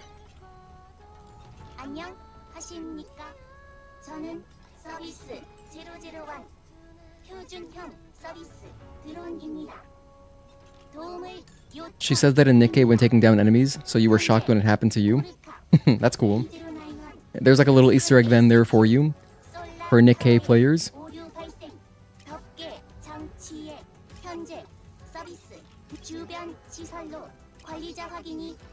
잠깐만, 무슨 말인지 잘 모르겠어. 솔로 타워 덮개가 고장. 죄송합니다. 서비스 들어오는 언어 성능 덮개 장치에 관리자 확인이 필요합니다. 빠른 속도로. By the way, another thing I just realized, you know, since we're about to have another Christmas Eve stream, sorry, New Year's Eve stream, if I don't finish this playthrough today, we can just finish it on the 31st. Because I don't want to rush this. Oh my gosh. I really want to just do like a fun casual long play, like actual casual long play. And if we get to like midnight and we're still playing, I'm just going to end the stream. That's for sure. Because I would like to, you know, I would like to be off stream once it's officially Christmas. Just got into that game for a mobile game. It's absolutely amazing. Oh, Nikkei? Yeah, Tazel here is like the biggest fan of that game. If you need any kind of consultation, he's an absolute master. He's like a guru. So it's crazy that honestly, I feel lucky that I know him sometimes, because like, if you have any question, he can answer it guaranteed with 100% accuracy. So we just have that. We just have that asset in our community. There you go, pal. Now we can press the button. 좋아. 다행히 드론은 멀쩡하네. 시스템 올 클리어. 리부트 성공. Yay! This is an awesome Wasteland theme that I never get to hear. I never ever hear this one, so this is gonna be nice.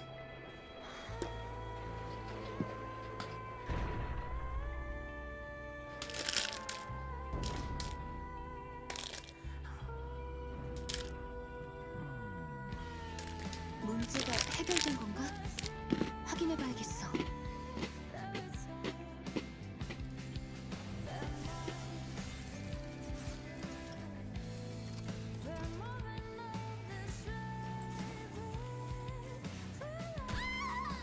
It just sucks that you missed out on the Stellar Blade characters because they did an amazing job designing both Eve and Raven.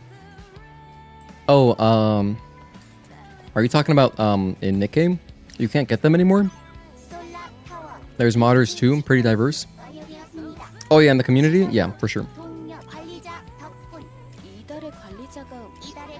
Yeah, for anybody who didn't know, I have a Discord server. You can join it for free. It's free to join and it's safe for work. So that's kind of like the whole point of our community. It's safe for work, so there's no degeneracy.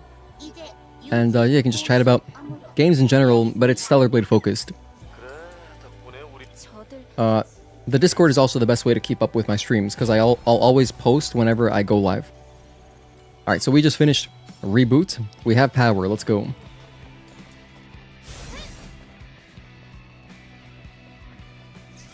Hell yeah, now I can actually go and explore freely, because we're going to explore a little bit.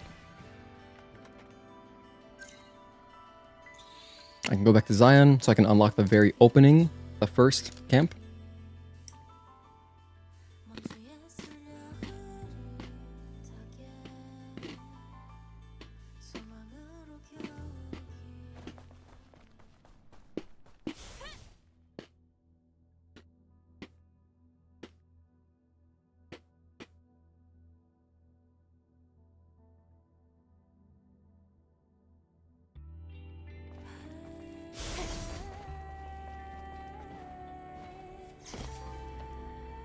Oh, turn it on first. Oh, they were timed characters. They might be in rotation sooner though, since Shift Up owns both IPs. 100%. There's no way they wouldn't bring them back. That would be really weird. But I guess it makes sense from a mobile game perspective to make them timed. That way it puts more pressure, because like the whole sales model with mobile games, right, is that they want to pressure you as much as possible in every way possible. So like, you know, daily quests, gotta get them done before the end of the day. Oh, these characters are limited, gotta get them soon. Just to kind of, I guess, facilitate more impulsive purchasing. So it makes sense, that's a smart business decision. You notice they did a collaboration with Resident Evil. Would be dope AF if they did one with Street Fighter. Yeah, the Resident Evil thing, I was like, what the hell? I thought that was like an anime game. I was like, why is Resident Evil part of this? But then I guess it makes sense. Because, you know, you do a lot of shooting in Resident Evil games. And there's even been some on-rails shooters in the Resident Evil franchise, such as like Umbrella Chronicles, Darkside Chronicles, just those two. There was also a Code Veronica. There was a Code Veronica gun game. There's like a light gun game as well on PS2. I actually have the gun for that game. And then I think there's also an arcade game that's like shooting. So on-rail shooters has always kind of been a thing with Resident Evil as well. Oh my gosh, Emil is here?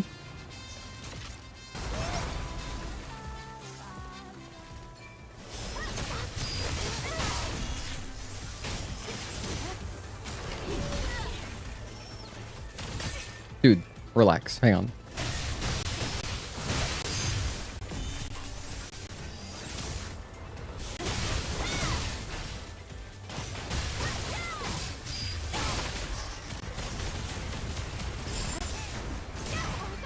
Why did it attack Emil?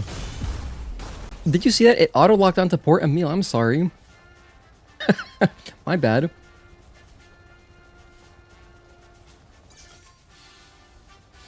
You know, I haven't done the Nier Automata stuff yet on PC. I'm not going to do it right now, but I'll at least talk to him.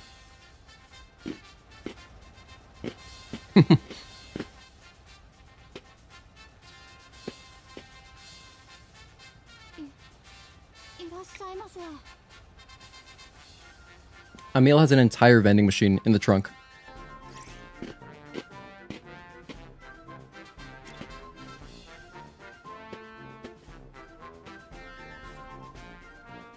Yeah, I haven't got any seller tiers. Wait, apparently I have a few.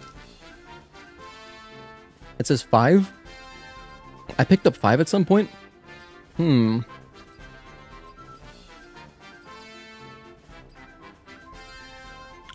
I guess I could give Lily this at least, but it's not really Christmas themed.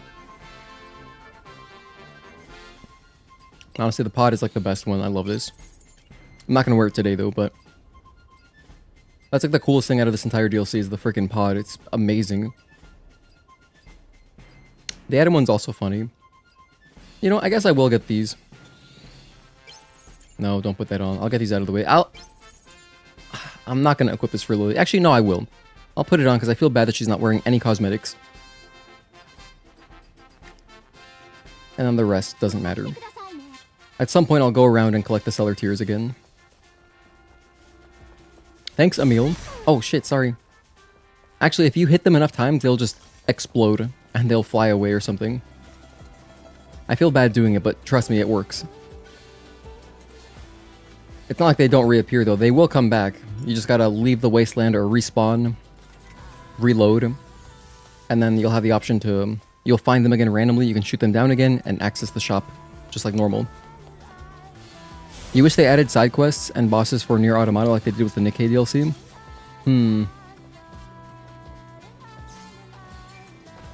Yeah, the Nier Automata DLC was pretty light, just cosmetics. But honestly, the music though is very cool. Like being able to run around the Wasteland with the Nier Automata soundtrack is pretty sick. But yeah, just like a boss fight, one boss would have been amazing.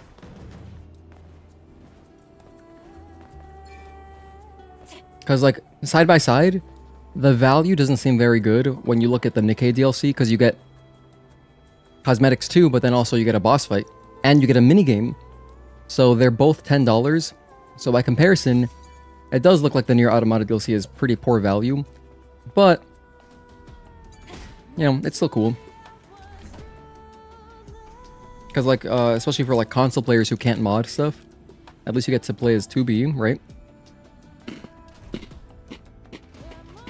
Or A2, which is an extremely badass costume.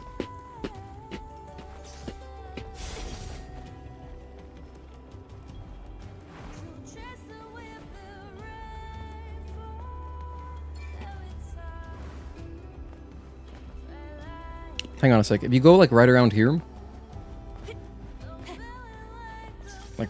and then jump, you get a little boost. Dang it. On this slope, you can get a little boost.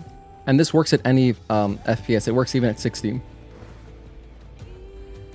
Like, see how I was kind of accelerated there? So from here... Nah, I messed it up. I don't remember how to do this. I think here? Nope.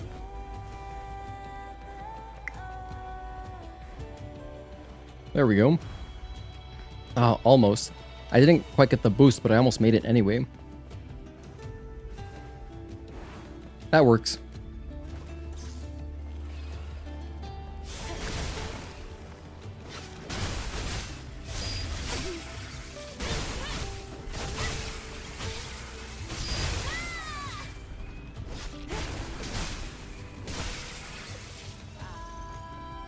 I will unlock the door.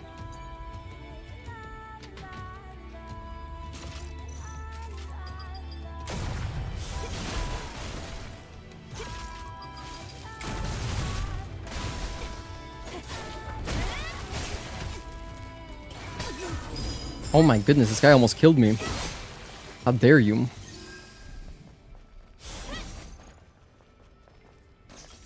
Oh, I have to open it from the other side? I see. That's kind of weird. What's the point of that? Aw, it just sucks me into the cutscene. I'll try to remember to open that before I go and do Altess. 나는 오르칼림의 명을 받아 유적을 지키는 로얄 가드 퀴엘. 여긴 아무나 들어갈 수 있는 곳이 아니다. Nier was kind of simplistic in comparison, though still enjoyable. 그렇다 해도 자격이 없는 자를 들여보낼 순 없다. 자격. 그래, 나를 쓰러뜨린다면 들여보내주도록 하지. 어쩔 수 없구나. Well, if that's the case.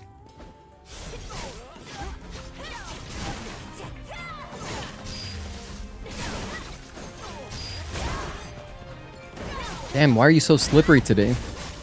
1, 2, 3, 4, jump, and 5. Oh, that's the wrong thing. I don't have my shotgun. Although, here, eat some stinger.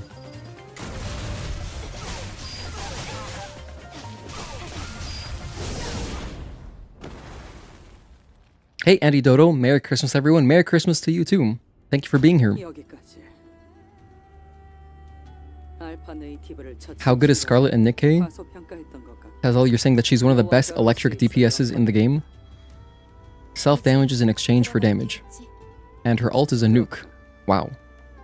알테스 레보아는 오래전부터 Love that you're using the Santa dress. Yeah, I wanted to use the most festive possible thing, which is, you know, of course, the native Christmas stuff. There are some mods for Christmas outfits, like you can get like Santa outfits as well. So maybe we'll check them out, because I just realized this run at the pace I want to go is gonna be kind of long. So probably what'll happen is I'm gonna do like Matrix 11 for sure. I'm gonna do the big side quests, but then probably I'll do like Eidos 9 Inspire next time. So then I would have a little bit of time to like maybe look for another costume. But especially that Rudolph pack, the Rudolph set for the drone is just amazing. And Adam, of course, looks hilarious in his Santa costume.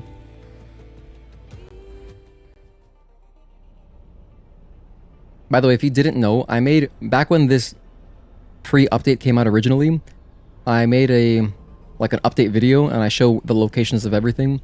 That's still on my channel. It's still extremely efficient at showing you where stuff is because everything is timestamped. So if you wanted to know like each particular location, I don't waste any time. There's no filler. It's just the locations. So you can check that out in case you haven't done it. But it's not that, there's literally 4 things to find. It's not that complicated.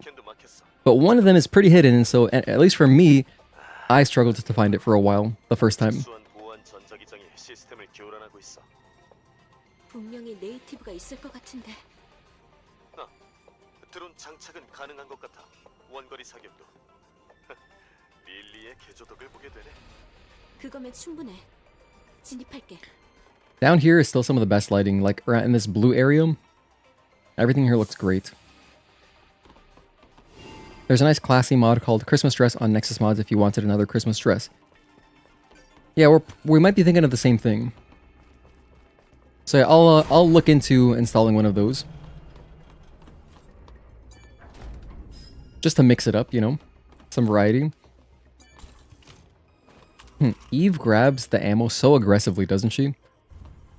밖에서 보기엔 오래된 유적 같았는데 내부는 마치 By the way, since we are doing Eidos 9, anytime you see a little Palm Pilot looking thing like this, you want to grab that.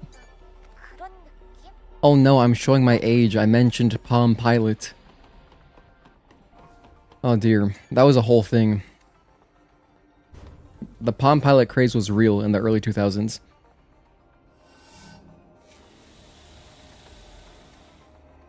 But, you know, whatever. Whenever you see those, like, shiny smartphones on the floor, they're just glowing, those will almost always give you Lily Bar.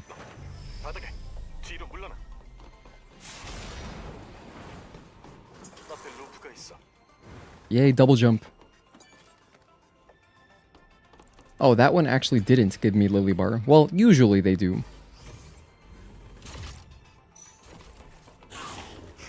You want to head towards me, pal? That's good.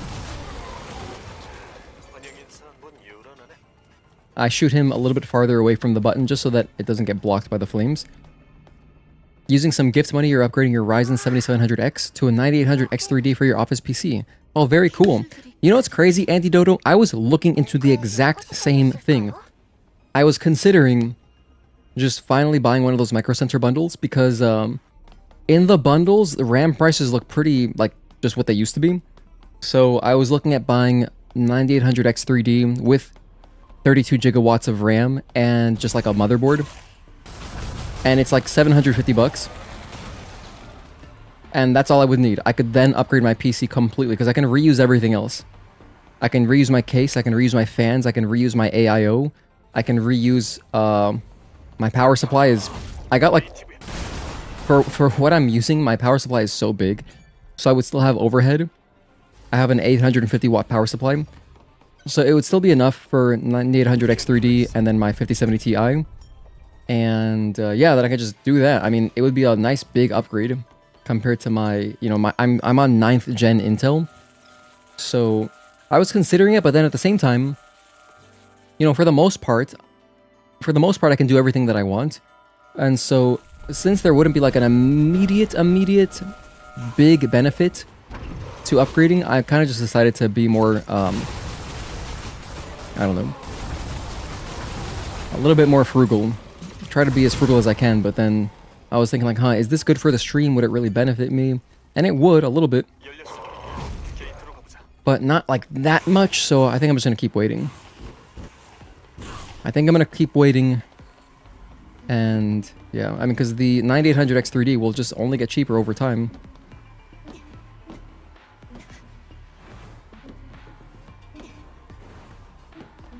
Oh, you know what's funny? I did that the normal way I would do it. But since I have double jump, I could have done it way faster, but you know, I don't think like that. Makes sense, there will always be more things coming out. Exactly, so the thing is, I guess I'd rather just wait until it's like a monumental leap for specifically for my purposes. So like, yeah, a nicer processor would just be nice. But since I play at 1440p, it's not like I mean, the resolution that I'm playing at, it's more GPU intensive than anything. So like my old i9 9900K is still, for the most part, it's functioning. It's doing everything that I need it to do. It does basically everything that I need it to do. So yeah, I'm just gonna keep using it. I decided, just saving money. Excuse me, coming through. Now, if I were a 1080p gamer for some reason, which I'm not because I'm surrounded by 3 1440p monitors, then CPU matters a lot more in that, like if I were playing this game at 1080p, I would be bottlenecked by my CPU, but I'm not.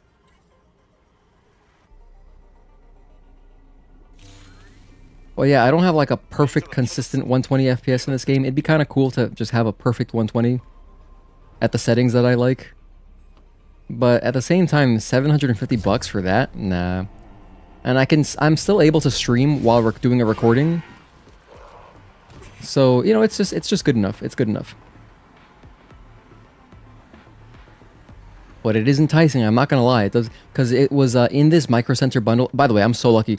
If you don't live near a Micro Center, I'm so sorry. Because yeah, it is awesome. But the bundle, you know, the CPU is 400, the RAM is 200, and the motherboard that I want is like 150. So then it's like, you know, just normal. It's kind of just like normal pricing. It's nothing crazy.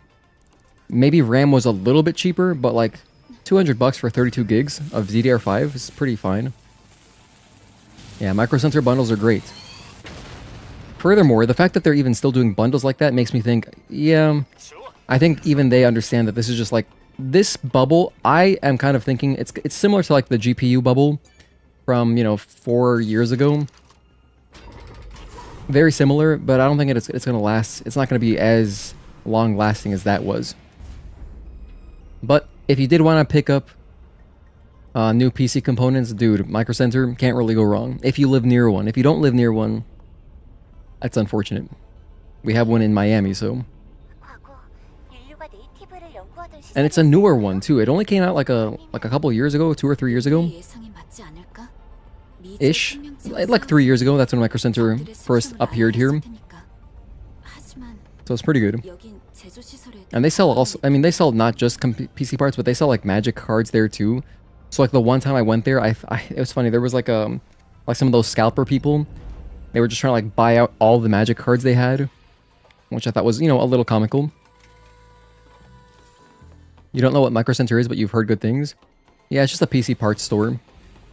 It's like a giant PC parts warehouse. But they have great customer service. That's kind of like their thing.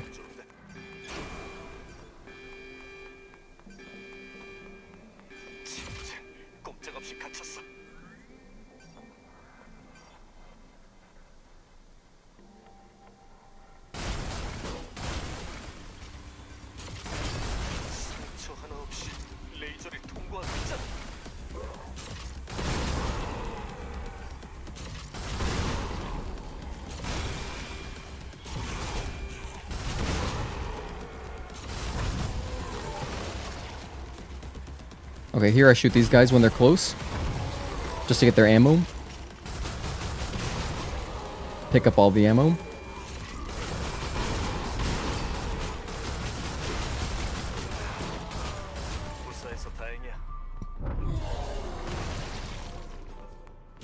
And then let this guy kind of scoot out. Alright, there we go.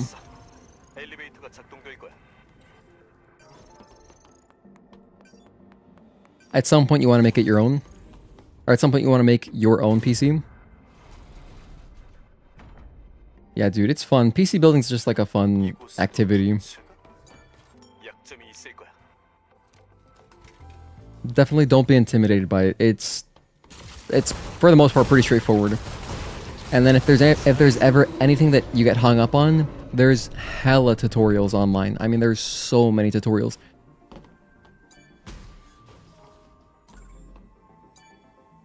There's even potentially a tutorial for your specific PC case that you want to use to build in.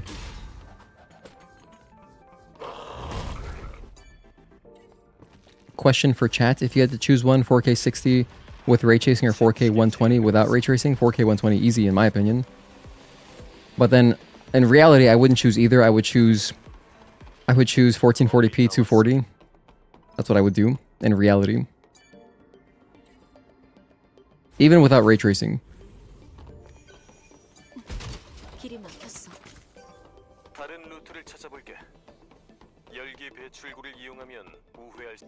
4K to me is still like just kind of overrated. Even to this day, like I don't know, man. I just don't care. I mean, like 1440p is already so many pixels. But on a gigantic display, absolutely 4K is very nice. I just most of the time, at least when I'm streaming, I play games on a 27-inch monitor. And, you know, at sizes like this, at 27 inches, 4K is, I mean, it's pretty superfluous because, you know, it's not that big of a screen.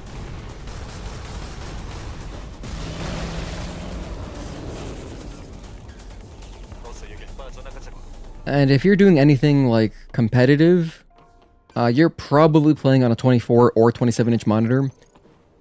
Like, I know that any kind of like first-person game, or like, I know like StarCraft gamers back in the day, I mean even to this day, you know, a smaller monitor, it's just easier to see everything that's going on.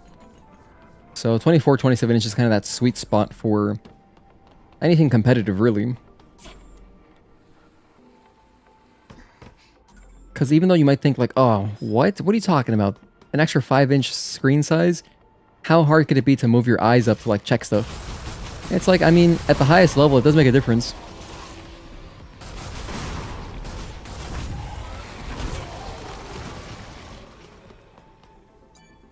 Not that I'm a competitive gamer, I'm not, but I kind of just am used to these sizes from when I used to play StarCraft a lot. Back in, you know, 2010, 2011, 2012.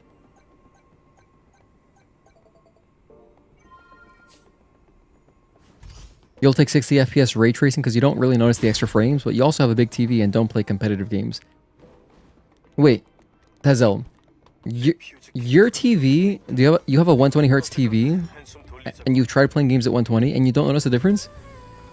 Huh, that's mind-blowing.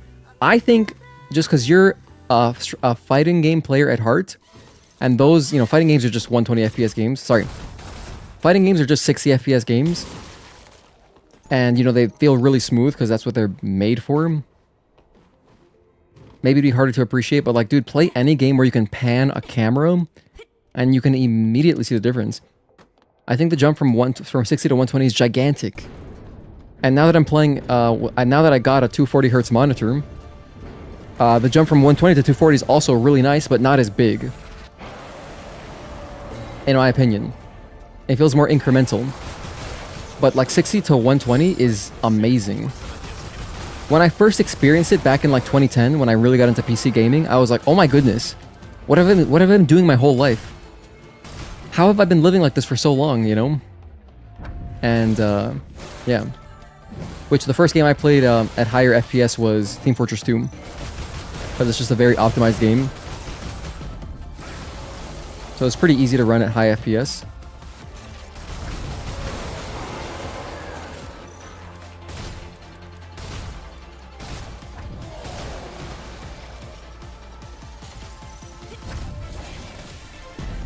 Oh my gosh. I almost died. Hang on, we're good. Damn you.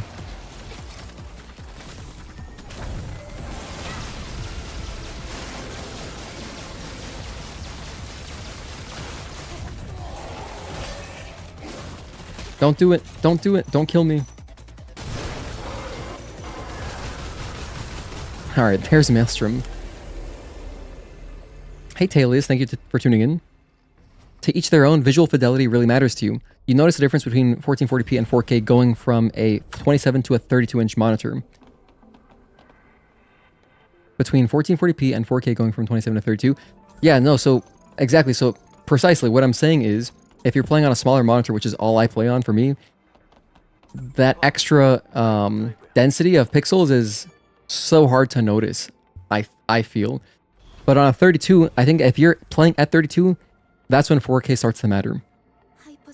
And then on a TV, it's really nice to have 4K for sure. 60 to 120 is a big difference in frame time. Interesting question, to each their own. Hopefully one day we won't have to choose. Oh, you mean as far as like consoles, once they get more powerful? Yeah, because I mean currently, it's insane, but like today, you're still choosing between 30 and 60. Now what I think is a happy medium is, if you guys have played any games that are 40 FPS on a 120Hz screen, I really like playing like that. I was playing Uncharted in that way, and I thought it felt really good. And actually, on my Steam Deck, I play at 40 FPS, generally. Like, for the most part, because, you know, there's not many games where you're going to get 60 FPS, and you're not, like, crushing the battery. So, as a happy medium, I pretty much always play at 40 FPS on Steam Deck. But it looks really smooth on a 120Hz screen, so if you have a 120Hz TV, and it's capable of ray tracing, not ray tracing, sorry, VRR, if you have variable refresh rate. There's some games that support it on PS5. Uncharted is the first one that comes to mind. I think there's a couple others, but that's like the main one that I know for sure. And it looks pretty good. Because since 40 FPS, since 40 Hz divides into 120 Hz cleanly, you get a nice, really smooth image. And it appears almost like 60, but it's really smooth. It's really good. And you still get like maximum visual fidelity. So I think Naughty Dog did a great job with that. Many times on PC, if you have to choose between high refresh rate experience or ray tracing experience, yeah, and for me, I'm still just, if I can get more frames, I prefer that. Like when I played Resident Evil 4 recently on stream, I didn't have ray tracing on.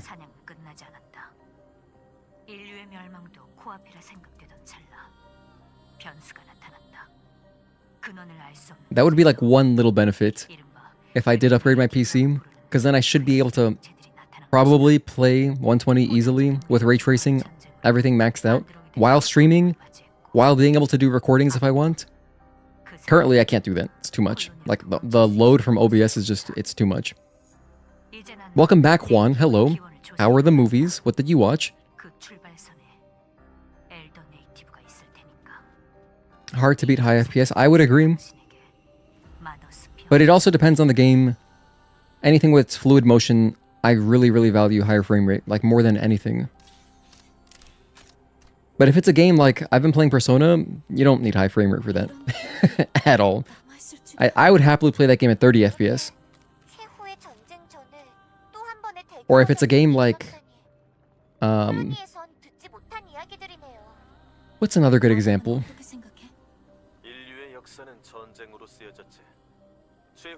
Whatever, you know what I mean. But anything where it's like Stellar Blade, I value motion clarity more.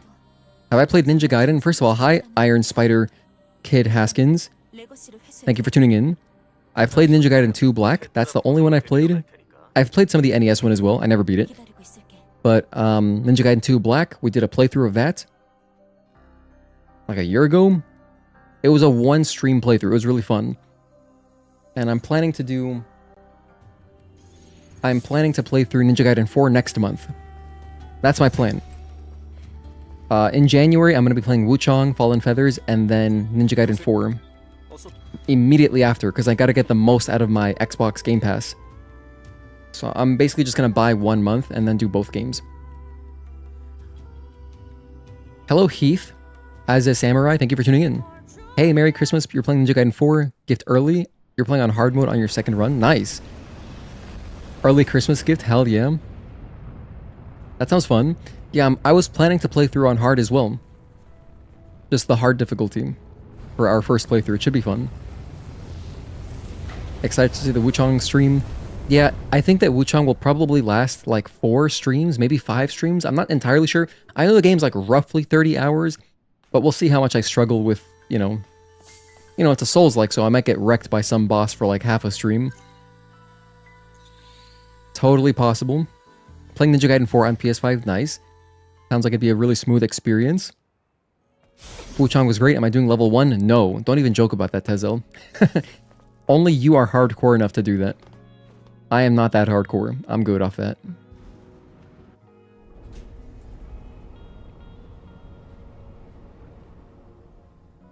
Oh, Claire Obscure. That's another game where 100%.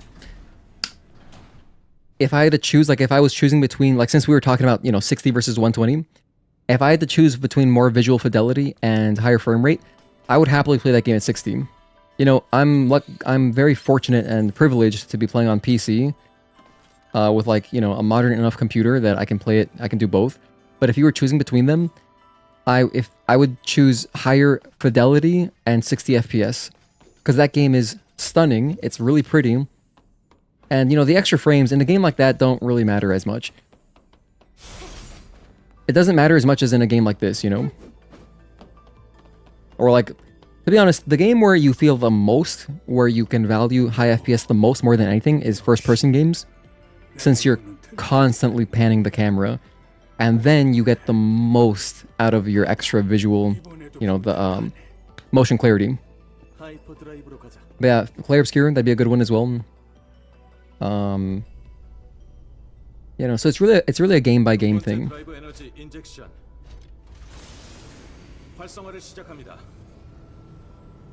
And some games I happily play at 30 FPS. In fact, my first Yakuza game that I played was Judgment, and I played through that whole game at 30 FPS, and I loved it. Of course, I was playing on console, but then once I got the PC and I got to do, both, once I got better frame rate with the same quality, it was like, oh, hell yeah, this is sick. But I mean, I still had a great time. It didn't hold my experience back, that's for sure. Because there is a lot of like action. I mean, if you've never played the Yakuza games, until they rebooted the franchise with Yakuza 7 on PS5, when they renamed it Like a Dragon to align with the Japanese titles, until that point, it's just been third-person, like they're third-person action, like brawler type games. That's what the combat is like. And, it's fairly fast-paced, but more of the time, you're just exploring the city, and you're experiencing all sorts of narrative beats. And in those situations, FPS, who cares? As if the game looks pretty, like I feel more immersed when the city looks more beautiful.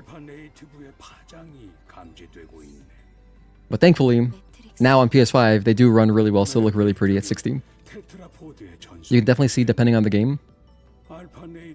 Considering the parry decides if you live or die, you'd say high FPS is important in that. In Claire Obscure, yeah, I mean, I wouldn't play it at 30 FPS. At that point, the response time, it might make it kind of harder. But from 60 to 120, it's not really going to matter that much. I think. Anyway.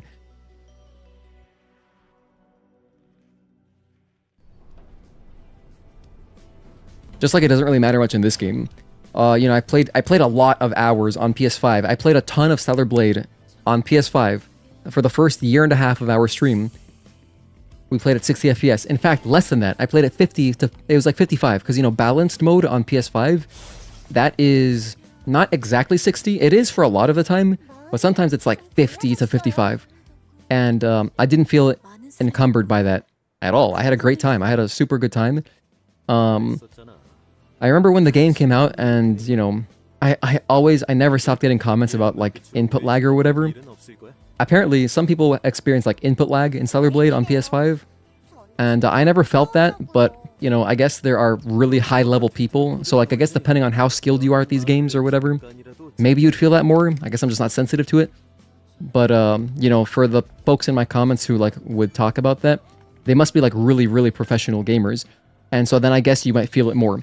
at my skill level, how I'm playing the game, I didn't feel any difference jumping from PC to this.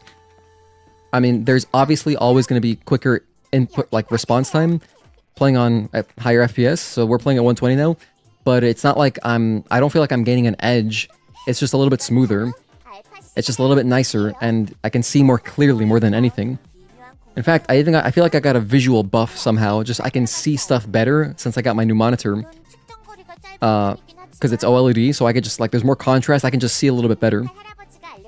But as far as, like, what I felt like I could or could not do, I never ever felt like I was limited by playing at 60 FPS. So that's kind of like the minimum.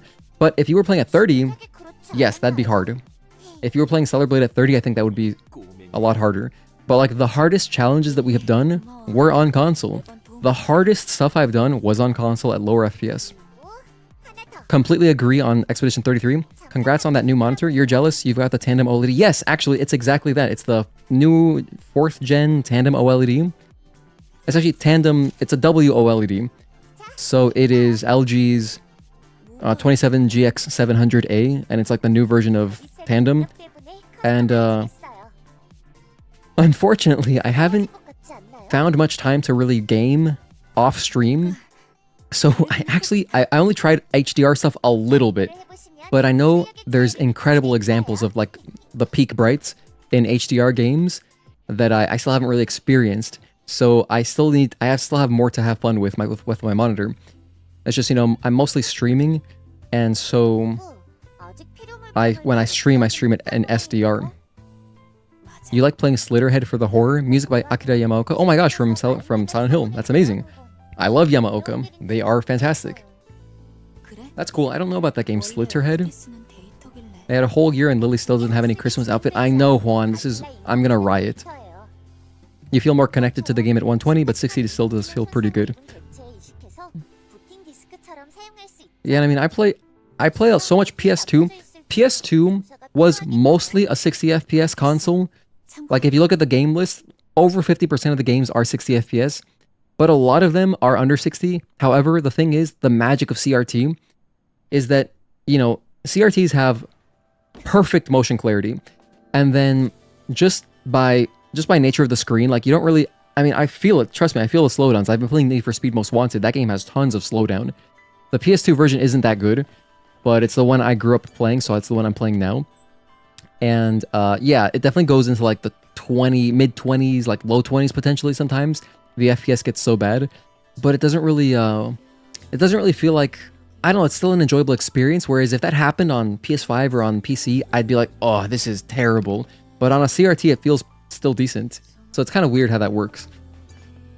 It's a little weird how that works. CRT is just kind of, there's some secret sauce there. You were having frame stutters due to hardware limitations when you fought Scarlet earlier, made a hard fight feel much harder. Yeah. Stutters, it could just be, that's probably a CPU thing. If you're getting stutters and, like, weird frame timings, that's probably a CPU thing.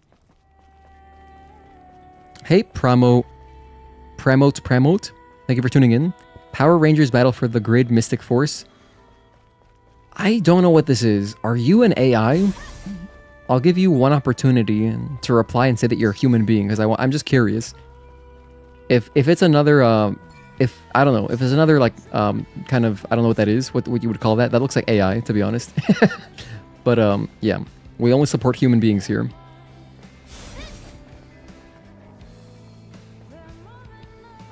Okay, let's go ahead and run past all this to get this guy.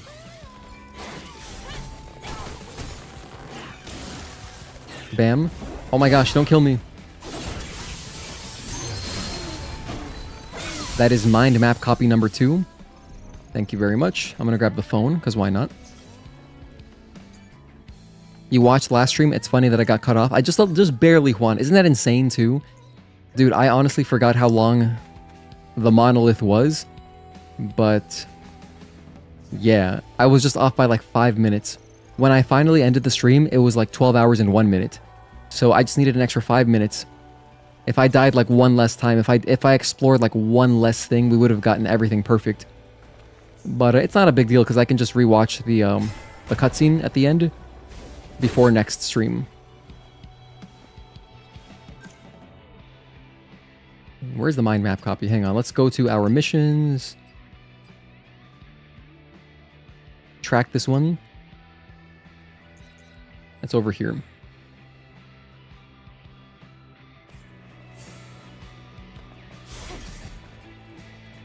Oh, okay, this is definitely... That's an easy ban, okay. Nobody make eye contact with the AI. Nobody make eye contact with the bot. It's kind of weird how bots find me sometimes. Definitely guessed the 12-hour mark. No, you were 100% right. I don't know how do bots find my stream? Battle for the Grid is a fighting game. Ah. Did you guys see the blowback to Expedition 33 with the AI use? You hear the game is awesome, who cares what tools they used to build it? They used AI? I mean, I don't know in what way. I don't feel that through the game. The game is very high quality. I would be upset if like a game used AI and was low quality. Especially if it was like, imagine if they made a successor. Okay, the successor to Stellar Blade, right? Imagine if they take out all the wonderful, beautiful human aspect to crafting this beautiful game, and then they used AI for a bunch of stuff, and the game was subpar. That would be upsetting. There's no point in Expedition 33 where I was like, oh, this feels like AI. I didn't get that. Hold on, do I have some kind of mental deficiency? Oh, I gotta go around. I think I gotta go around. Yeah, okay, let's run around. Right now I'm trying to get this mind map copy. But, oh, you know what else was so epic, Juan? By the way, strongly recommend Expedition 33. And if you haven't played it, don't watch my streams. Don't watch any streams, don't watch any gameplay. Don't watch anything on the game, just play it. Because it's one of those games, kind of like Yakuza games. Like the story, you want to experience yourself. It's just like a Yakuza game, or like you know, like the God of War story. You want to experience it yourself.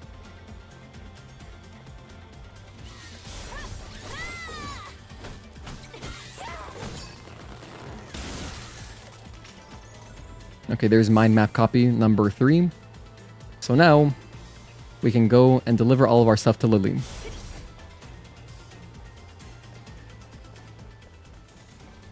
Juan, you're saying that they left a single poster, flyer, that AI made, and that's the reason why they got disqualified. And they admitted to using AI. Oh, interesting. So just a technicality. Yeah, sounds to me like a controversy.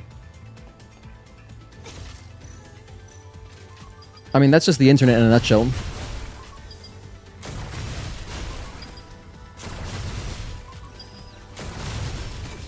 Oh my gosh, don't die.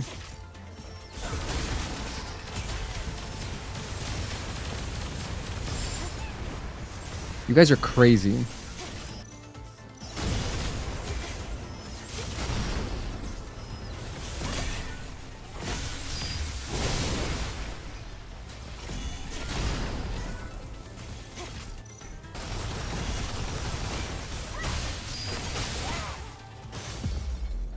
Okay. Took out all those guys. Nice. Get some more micro coils and drives. Hey, Rachel. Good to see you again. Thank you for tuning in. Just want to say Merry Christmas, Gino. Please don't say back because you're not celebrating. Keep up the good work. Well, happy holidays to you then. And thank you for being here. I do appreciate it. As always, I appreciate the viewership. It was a placeholder, the flyer? You guys are talking about the, wasn't it the indie game award that they got redacted? That's what they took back, right? To be honest, that's the one that was like kind of weird anyway, so whatever. I mean, when you play Clair Obscur, it doesn't feel like an indie game. The scale is so huge. Silksong, when you look at Silksong, it looks like an indie game. I know that it has like a bigger budget, but it just, you know, it just has that look. You know what I mean? You guys know what I mean. So, Clair Obscur even being in that category to me was kind of weird. Sandfall used Gen AI for some textures during development, and a few of them apparently got through to the release. Correct? Really a non-issue as it wasn't intentional. Yeah, I mean, that's like... It's not like they used AI for, like, music, character designs, stuff like that. textures, that doesn't bother me in the slightest. I don't mind, especially because they're a small team. So if it meant that they got the game done, that's freaking awesome. That's a good way to use AI. Like, you wouldn't even feel that, like, oh, this grass wasn't made by a human. I don't care, dude. I'm gonna run over that in 2 seconds. If my character doesn't look like it was human made, if there was any kind of AI bits that made the characters look like, can you imagine if, like, whoever, any of the main characters, if they had like a weird AI look to them, that would be upsetting. Absolutely. 100%. Expedition 33 still a game of a lifetime in your book? Yeah, I would agree. Game's really good. Had a $10 million budget. That's not indie. Yeah, that's a lot of money. Can you have a good look at Eve's face and Kaya, please? You missed them. Haven't installed back your game since you reinstalled your Windows. Sure. I've been watching cutscenes, so I'll hit up... Oh, I forgot. I'm gonna get Kaya's bike stuff. She'll be very happy. Because we're doing Kaya, Anya, Digger. We're doing all their quests. So actually, thank you for the reminder, because I forgot about Kaya's stuff. So we'll do that, then we'll do Matrix.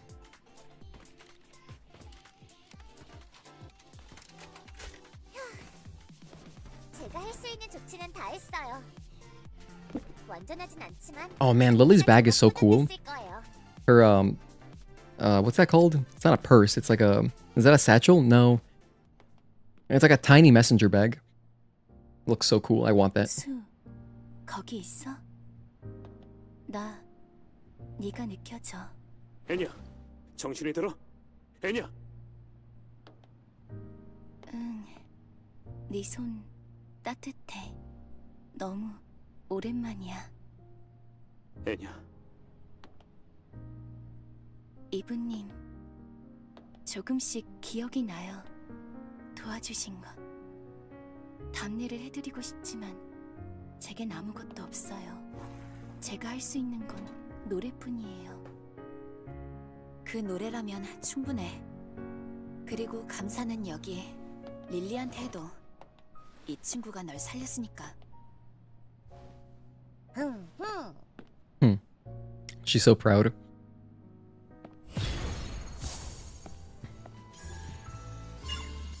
It still qualifies as indie, the budget doesn't matter. See, I don't know, I guess I don't understand fundamentally what is the requirement to be considered indie.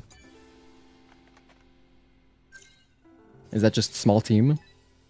Then, I guess, what number? Like, what constitutes being a small team? Like, at what point, what threshold do you have to pass to not be considered indie anymore? I don't know. I don't know if that stuff is written in stone, if it's, like, definitive, or if it's just arguable, because then it's kind of weird, but apparently, I think Agatoki had mentioned to me that the way those categories are decided for, like, Game Awards, especially, it's just, like, by a committee, so it's kind of just all subjective anyway, I guess. Oh, not published by a big studio? Okay, then at what point... Okay, so what's a big studio? I don't know.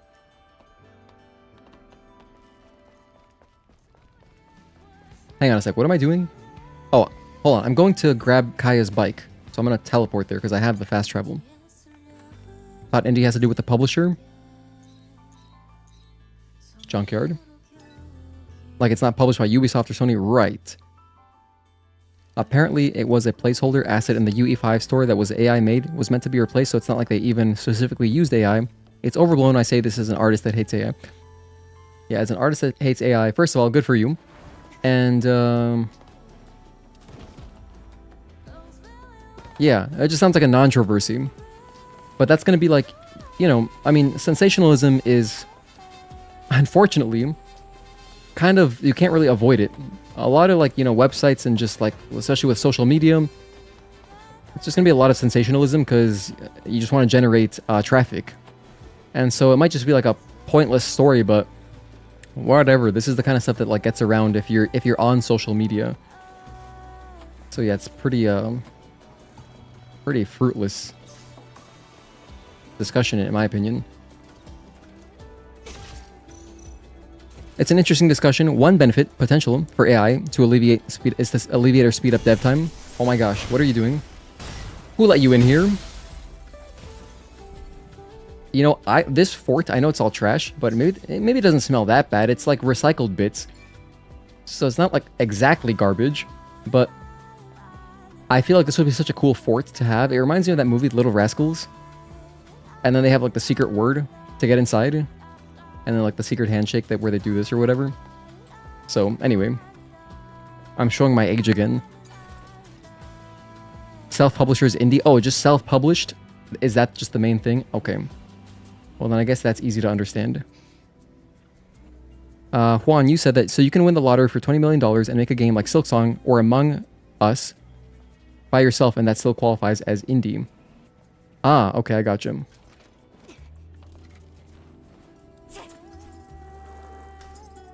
People were upset when Expedition 33 won the Game Awards.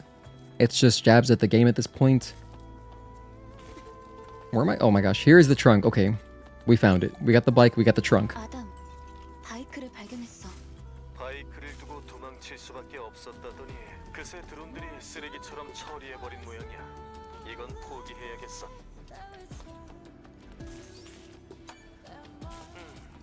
이건 스캐빈저들이 많이 쓰는 트렁크인데.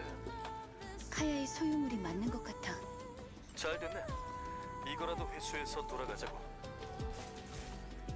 Let's return to the client.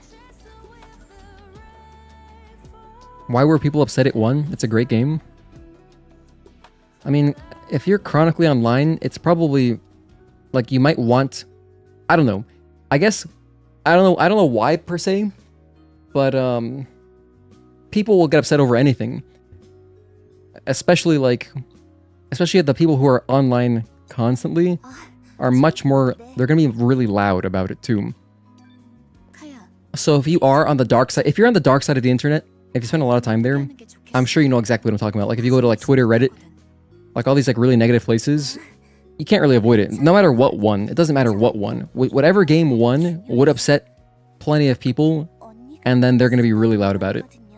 So it's better to just not pay them any mind because, you know, who cares? We get to enjoy our games. It doesn't really affect our enjoyment. For example, if Gen AI can generate these rusty textures to then have an artist edit and put their flair on it, you think that's a win all around. By the way, here is Kaya. Because, A, Rachel, you wanted to see her.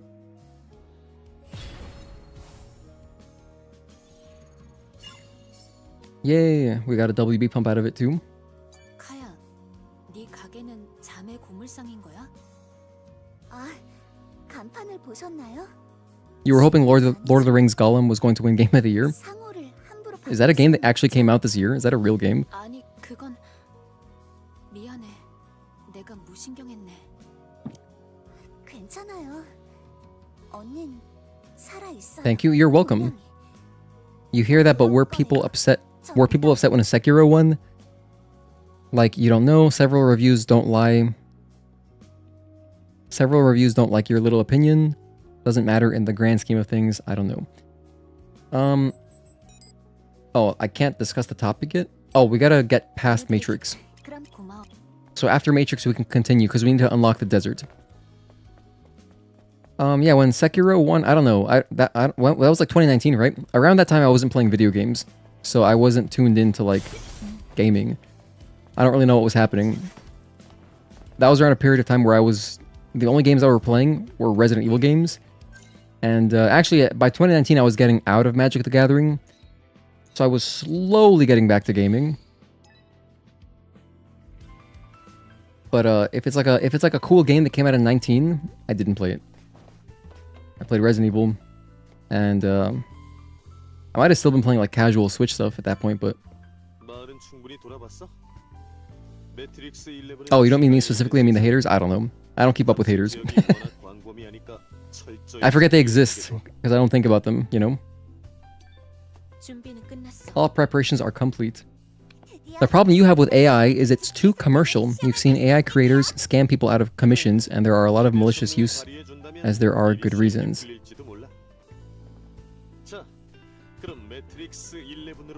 Well, you know what's funny is that we're talking about this while... You know what inspired Kim Hyung-tae, the director of Stellar Blade? He was inspired by robot taxi drivers taking away taxi drivers' jobs. And so this game was inspired by him making that observation of like, oh man, AI is taking over. Taxi drivers are going to lose their jobs. Because he had noticed, like in Korea, there was like a day where taxi drivers, they were on strike, and you know, he noticed this and was like, and then it just inspired the story. So Gino, when's the 100% damageless run coming? 100% damageless full game, no damage. I don't know if I'll ever do that, Juan. To be honest, I have no clue if I'll ever do no damage. But for hitless, I'm gonna get back to that soon. I'll get back to it very soon. Probably, I mean, the next time we're playing Stellar Blade will be New Year's Eve. I posted the schedule, by the way, under the community tab on my YouTube page, but we're playing again on Christmas Eve. First of all, on Friday, I'm not streaming tomorrow. On Friday, we're going to finish Clair Obscure. We're going to do some side content. Then next week, on Tuesday, I'm going to finish Clair Obscure. We're going to beat the game. On the 31st, we're playing Stellar Blade through up until New Year's. I'll be finishing this playthrough, and I'll be doing some hard difficulty minimum preset practice for a boss challenge. And, you know, we'll just finish the playthrough up. It'll be fun. And then the next time we stream Stellar Blade, we'll be working on hitless again, like hitless full game.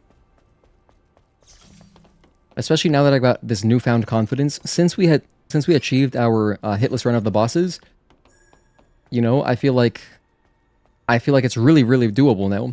Like, I feel like it's more doable since I've done it in a way. We just got to get all the in-between parts as well. We're definitely going to do more gestural beaches. Exactly. So on Friday, hopefully we can do all the gestural beaches. Sorry guys, didn't mean to shift the conversation away from the stream. No worries, not at all. No need to apologize. We can talk about whatever. We're just hanging out, you know? 지하 시설, 방공호 같은 건가? 비슷한 역할도 했지만 여긴 지하철역이야. 사람들을 태우고 거미줄처럼 도시를. How many gestural beaches are there anyway? I should also probably find the gestuals. I gotta do all sorts of little cleanup stuff, you know? 자, 그럼 알파 코어를 회수하러 가보실까? Okay, first and foremost, grab this.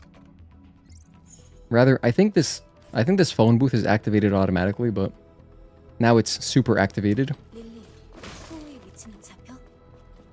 잠깐만요. 맵 데이터를 재구축하고 있어요. 조심해. 오래돼서 여기저기가 약해져 있어. 길도 복잡하고. Ooh, let's grab this.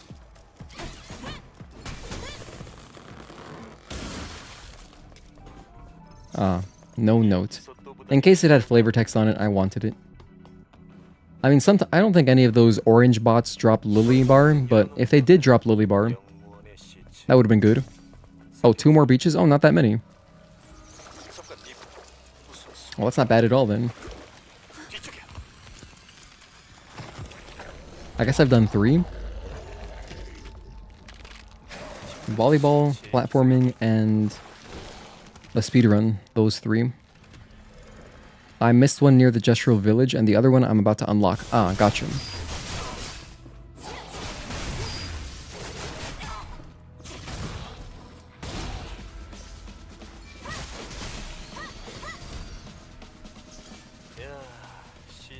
Don't mind if I do.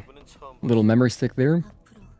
All these memory sticks, they drop experience, but, you know, at this point we're maxed out, so the experience doesn't benefit us. But it's still nice to pick up a memory stick.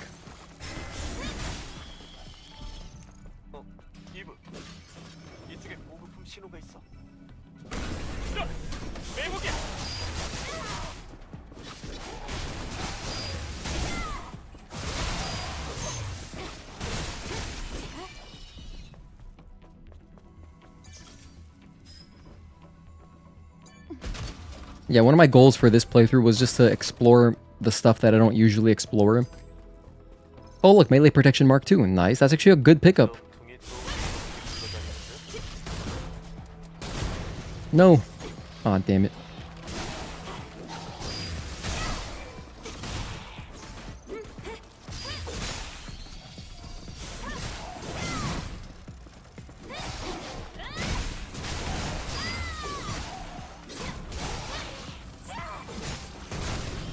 The explosion got him. Hell yeah. I think there's a cosmetic. Yep, right here. Have I gotten this 3 times? You gotta get every cosmetic in the game 3 times to finish them. Okay, I got Aqua Pearl, a new costume. That must be one of the complete edition ones. Wait, did these guys respawn? Did new enemies just drop in? What the heck?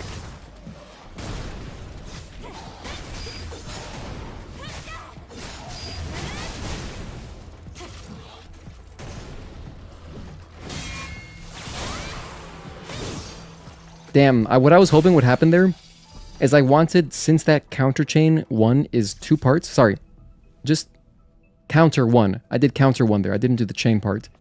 But since it's 2 parts, I was hoping that the swing back would kill the sculling, and it didn't work. But that would have been cool. Because I guess the sculling, when they fall off the enemy's heads, and they turn into like their own little mini enemy, they have a tiny bit of invincibility as they're falling down, I guess. So they were still invincible. Ah, well.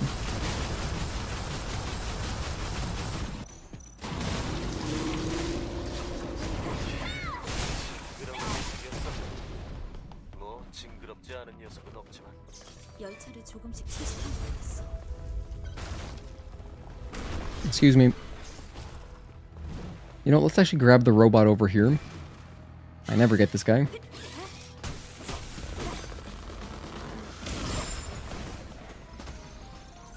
Drone upgrade module, which we don't need, but now we got another one. Why is Adam so lazy? He always wants to rest. You're just sitting at the tetrapod. I'm the one doing all the work out here.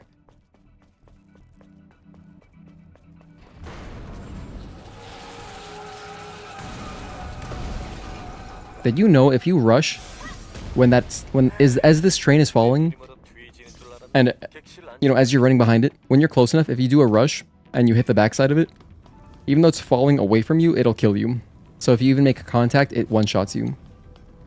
So yeah, pretty rough. Don't want that to happen to you.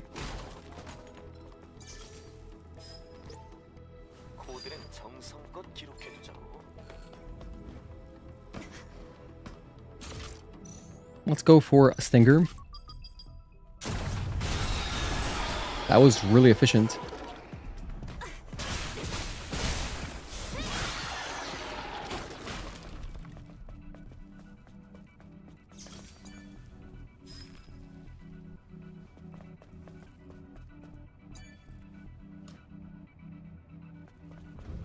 Oh, you know what else I could do? Well, no, I'd have to do like a side quest first, but there's also the new quest that was added, like the most recent update that added the, you know, if you know, you know. I don't even want to spoil what it is, but it's the hidden door in Matrix 11 that was up to this point inaccessible. We could do that too, I guess. I'm getting screwed up here.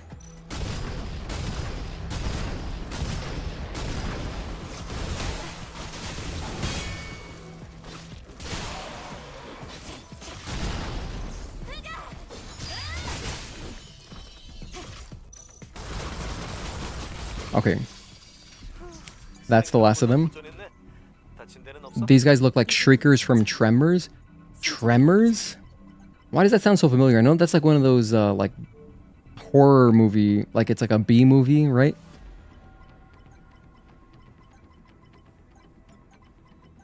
What am I thinking? I'm thinking of, oh, I know, it's like that underground, not underground. It's like a monster that, you know, burrows underground and then it comes up out of nowhere and swallows people up, I think. I was thinking of Eight-Legged Freaks, which is like another bad horror movie. And it's just like giant spiders. I think it's in the same kind of realm as that. But I have never seen Tremors, I'm just aware of it. Like, I know what the cover looks like. Hello, Akai Neko, thank you for tuning in. Happy Christmas Eve to you as well. I appreciate you. Hope you're having a nice holiday season. Trying to be festive here. I'm wearing red. You know, I'm wearing red. We got a red light behind us. I'm wearing Christmas gear. We're doing all this Christmas stuff.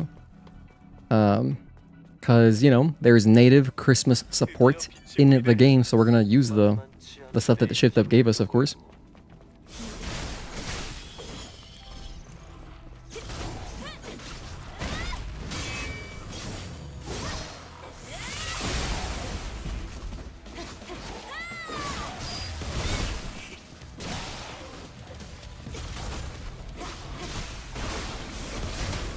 Oh, this guy tried to shoot us.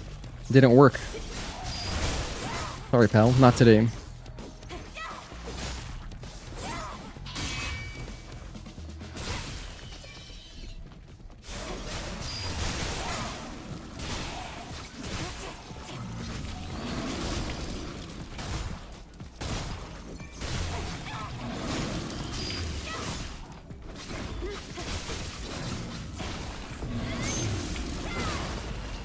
Oh, that almost killed, but not quite.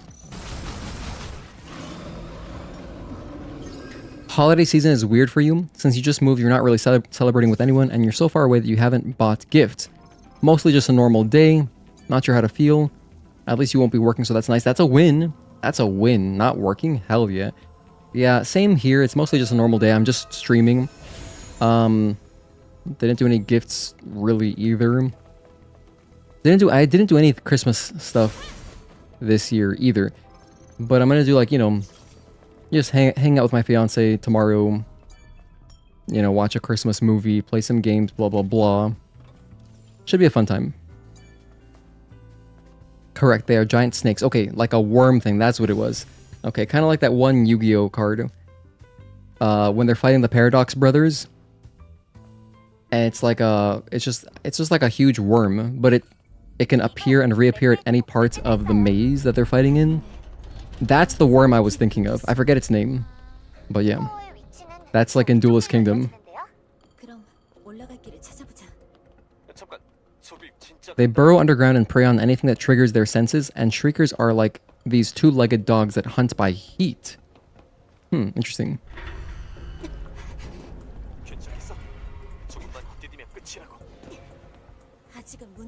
Oh, you know what? No, let's go over here. We never go over here. Let's check this out. Look, there's a little guy I can shoot. How about I get up top first?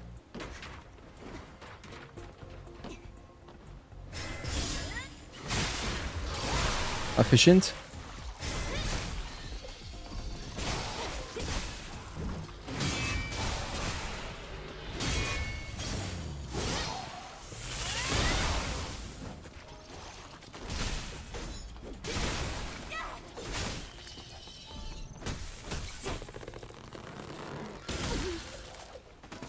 Yay, more drone upgrade modules. And then there's a chest as well. This is an Omnibolt chest. So if I weren't maxed out on Omnibolts, actually it still gives them to you. Because you can still recycle them. You can give them to Digger. No, you can sell them to Digger's friend, Spotter. And he will give you Bitcoins for them. You hope Stellar Blade 2 has 1 million bosses, man? 1 million? How many? Let's see, there's like 20 in this game. There could have been a space for a few more optional ones. That'd be nice. Like maybe instead of 20, maybe like 26 to 30. Proper rando then. You know what would have been nice? More mini bosses. That's what this game could have really used. Like Quiel and Shael type fights. Could have used more of those for sure. You know, any kind of like what game did it really well? In God of War, there were a lot of mini bosses. Just like elite enemies. They're all over Clair Obscur. I really like mini bosses. You have a feeling that Shift was going to go hard on Stellar Blade 2 bosses, given how awesome Man and Scarlet were? I think they've got a passion for it. Yeah, no, if there's one thing that they did with those two bosses, that they made me feel very, very confident. Like, even more so that they can make awesome boss fights. There's also the 3 versions of the Graboids, the worm snakes called. Not making it up, ass blasters. That's hilarious. And they hunt like shriekers, but they fly. That is so funny. They're called ass blasters. Do they like surprise you when you go to the toilet? That's wild, because if the snakes can like just come out of your plumbing, that's terrifying.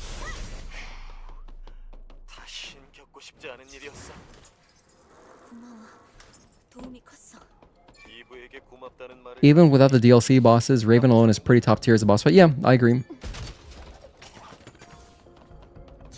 In the base game, I think the best boss fights. I mean, I have a tier list about it, but like strictly gameplay wise, if I forget all the other, like if I forget about how cool I might think a boss is, or like the context of where you're fighting them, what part of the game you're at. If I think about just the most fun bosses to fight repeatedly, I definitely have Raven up there. I think Raven would be probably number 1. Just like straight, you know, very enjoyable to like learn. It's hard to not say Belial. He's my favorite boss, but when I made that tier list, I was considering many factors, not just the gameplay stuff. But, you know, that's a big part of it too. So like my top 3 would have been Belial, Raven, Taki.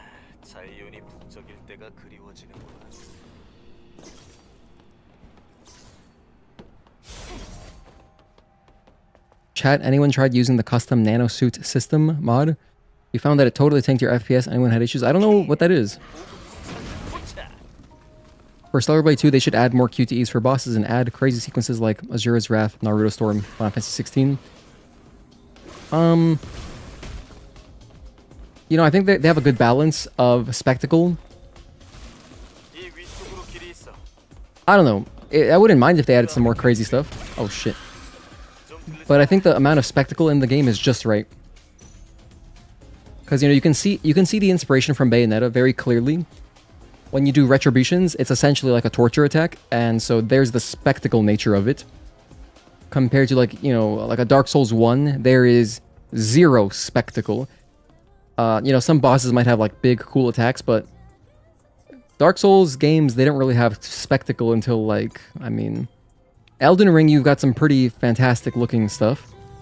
The character and, you know, bosses, they do all sorts of epic stuff, so there's more spectacle there.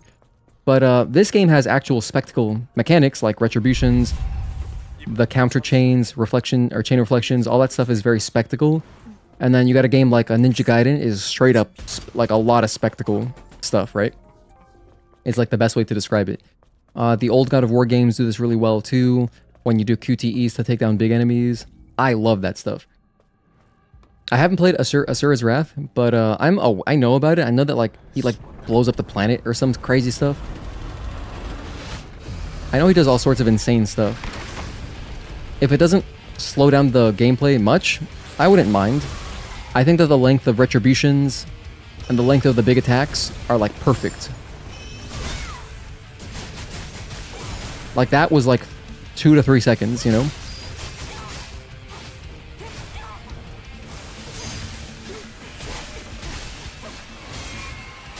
Three and 4.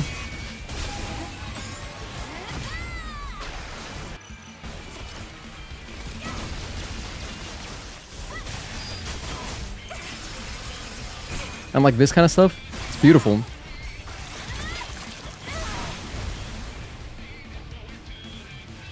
Some bosses have a lot of hidden QTEs. For example, Providence has a hidden QTE.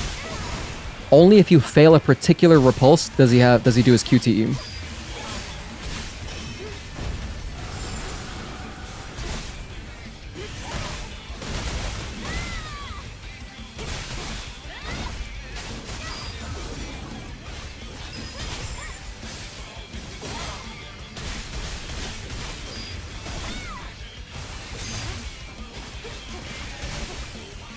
One, 2, 3, delay end, 4, 5.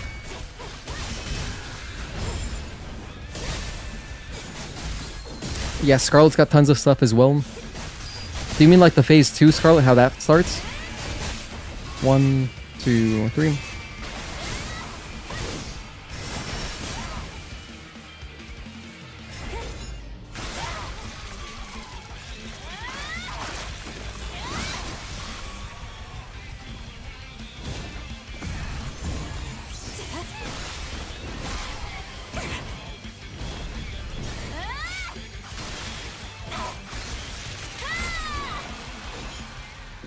I love Stalker, man.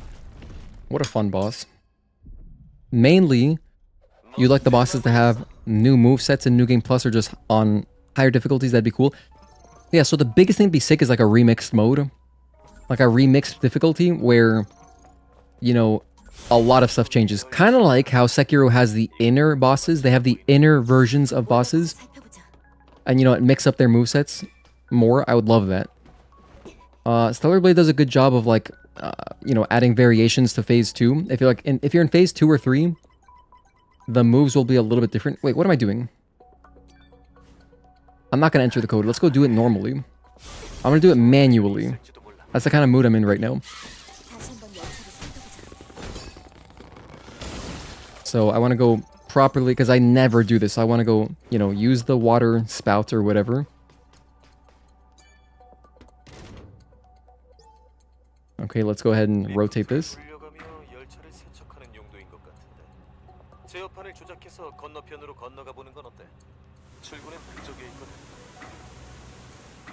Dude, is there anywhere that actually cleans trains like this?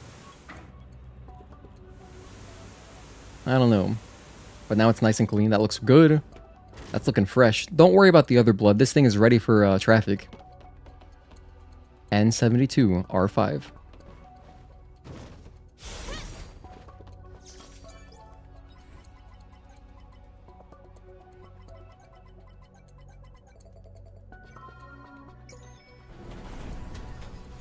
The way they fly is by basically using flammable fluids which react to air and creates a literal ass blaster of fire that launches them into the air. Wow, that's definitely a B movie. That sounds absurd. Raven kicked your ass so much, but you never felt discouraged and just wanted to learn her. You almost never find a boss that rips you to shreds, but doesn't frustrate you. The game's so fair. Yeah, exactly. It's very fair. Yeah, it's very fair. There's really no nonsense. I mean, like Raven in particular has like no nonsense. The only kind of like nonsense-ish thing is her Tempest, and that's it. I feel like UN has more nonsense. UN's got like the clouds, the tar pits. The clouds especially, you just walk into them, you get stun locked. Can't even get near them.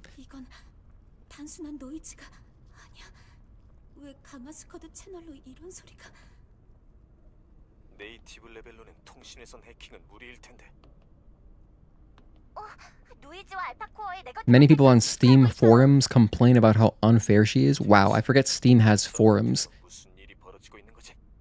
That's such a crazy place to go and complain about a video game. But actually, I mean, I guess it makes sense. It's a gaming platform. Never mind, that's not crazy at all. I take it back. She's intimidating at first, but not as bad once you learn her. Oh, Scarlet? Yeah, we gotta go back and fight her too. I haven't fought her since she released. Oh my gosh, hold on. I forget that you gotta like buy the costumes in this game, so you gotta like spend money, which I've got a lot of. I could probably unlock basically everything I have. Maybe I'll do that one day, probably not. Didn't know you could wash the blood off the train, so you spent half an hour squinting at it for the code. Wait, Limosa, you could figure... First of all, thank you for tuning into the stream. You could figure out the code without cleaning it?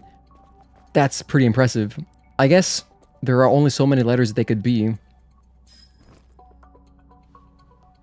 Agreed, you remember how tough Melania was and how much you hated her at first, but now you can basically beat her hitless if you wanted to. Hell yeah. No, Melania is also another great, very fair boss. She doesn't really do any nonsense once you fight her several times. She's got she hasn't really got a nonsense attack. Kind of like maybe... What's like a good example of nonsense in Souls? I mean, I guess there's plenty. I just can't think of any right now. When I hear nonsense, the first thing I think of is Bed of Chaos.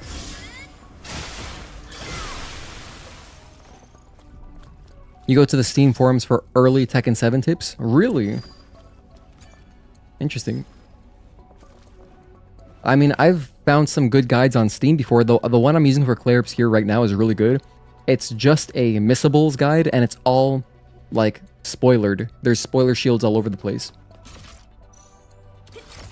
That's really good. And no extra details. You know, I forget what game it was. I was looking up a guide for my fiance for like one little thing, and it was a game that I had beaten before, luckily, so it didn't matter. It didn't bother me. But in this guide, I shit you not, it was like talking about, okay, now you're at the end of the chapter. This is where you learn that, and then it spoils the entire thing. It's like, wow. You don't need to put that in your guide. You can just, the player is watching the cutscene. They will understand. It was like a Yakuza game. I was like, are you serious?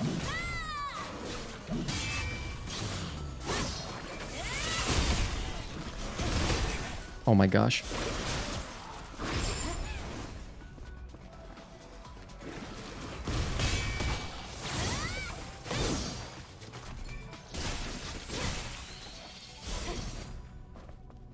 Okie doke. You had to play a lot to master every possible waterfowl situation you were under.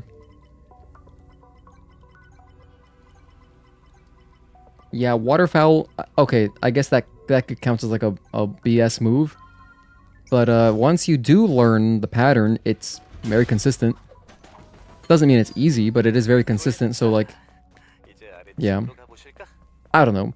Defining what move you think is bullshit is kind of obviously very subjective anyway.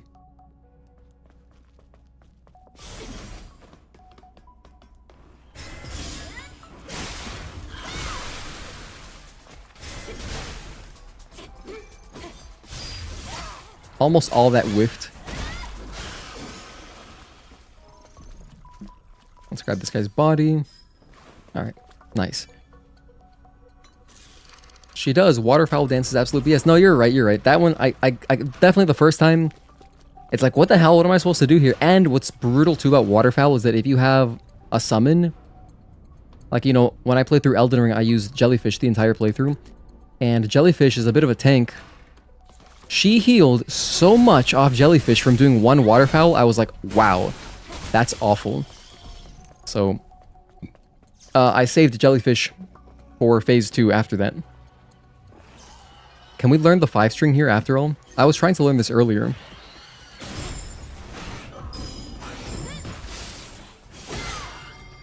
Please do the 5-string, buddy.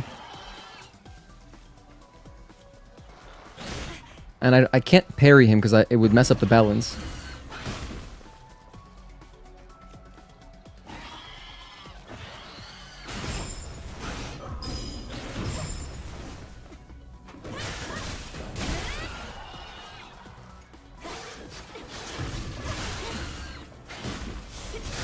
Let's get him to lower health. Maybe they'll do the 5-string now. 1, 2, and dodge. Yeah, he forgot the 5-string. No, don't say that. You're right, I should not have dizzied him.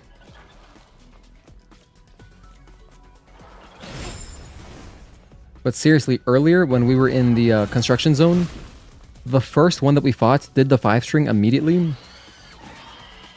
Then the rest of them just like don't seem to care.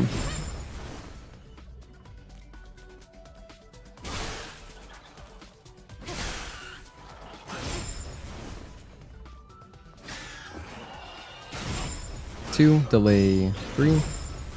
You spent several hours today practicing SC6. Oh no, are we dead? Oh, we're alive. Let's go. 5-string.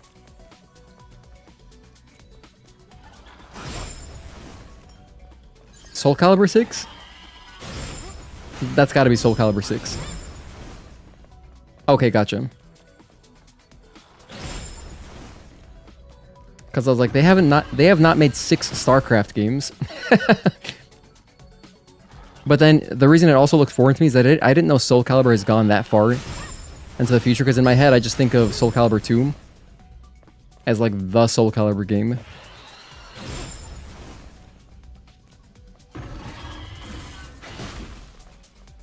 Code Vein was your first ever Souls genre game.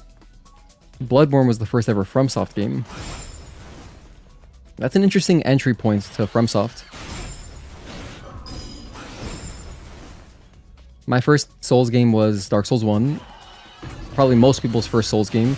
And then after that I played Demon Souls, which I fell in love with, and it became forever and always my favorite Souls game. Just a masterpiece. And then I played, 2 when it released. I played 3. I played 3 once. I barely played that game. In fact, I was talking about how I want to do another playthrough of Dark Souls 3 because, like, I barely remember anything from that game. I remember a couple bosses. I remember Dancer, Pontiff, like the big ones like that. But, like when Night Rain came out and people were talking about Nameless King, I was like, Nameless King? I don't remember this guy at all. And, I beat the game. I definitely fought him because when I saw him, I was like, oh yeah, I vaguely remember that, but I couldn't really remember the boss fight itself. So I guess more than anything, I remember the really, really hard bosses, like Dancer got destroyed on so many times. And then Pontiff I remember because I went over to my friend's house who was just helping people do co-op.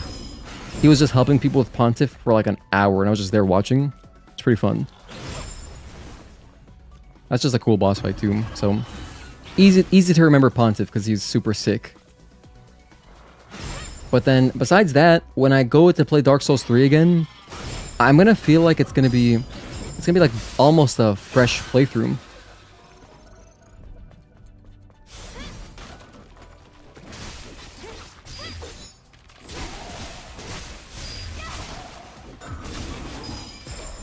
By the way, yeah, I gave up. I was trying to learn the 5-string, but they just didn't do it, so whatever.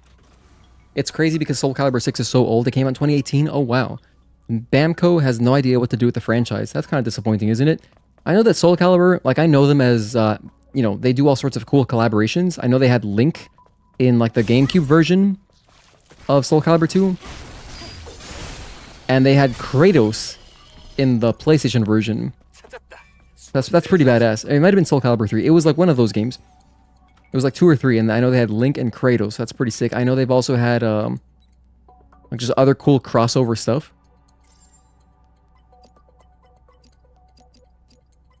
So I mean, that's pretty awesome. Oh wait, I'm going the wrong way.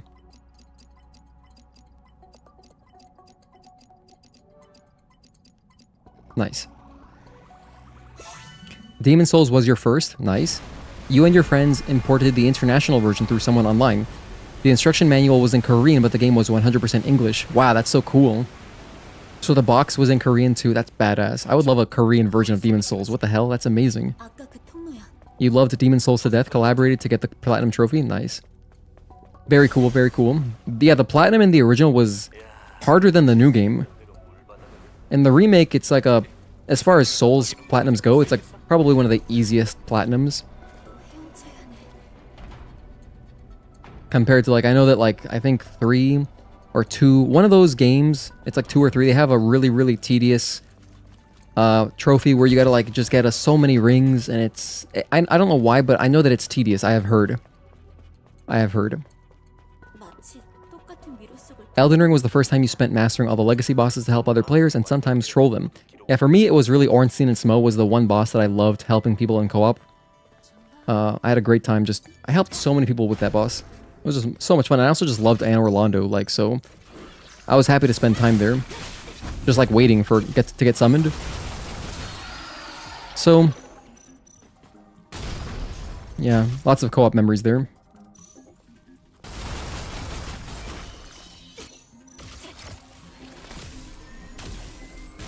Your first ever platinum was Spider-Man Miles Morales, but Bloodborne was the first ever intended platinum that you wanted.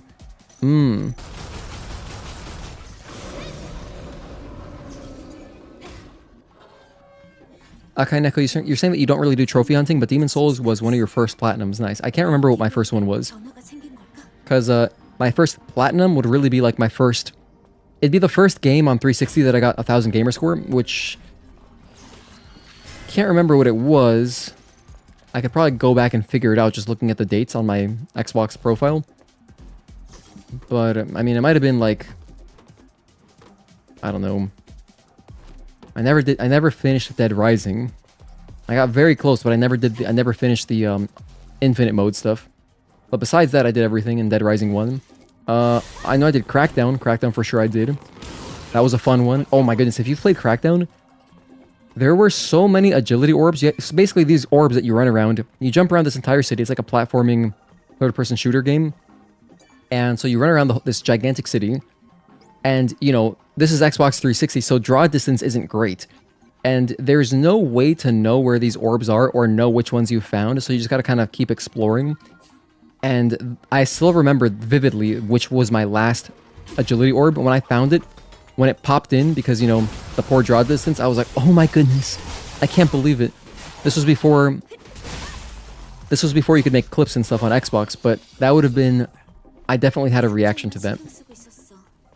So that was a very memorable 1,000 gamer score, which is like essentially a platinum trophy.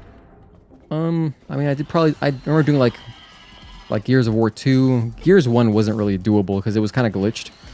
There was a trophy on Gears 1 called Seriously, and you had to get 1,000 kills in multiplayer.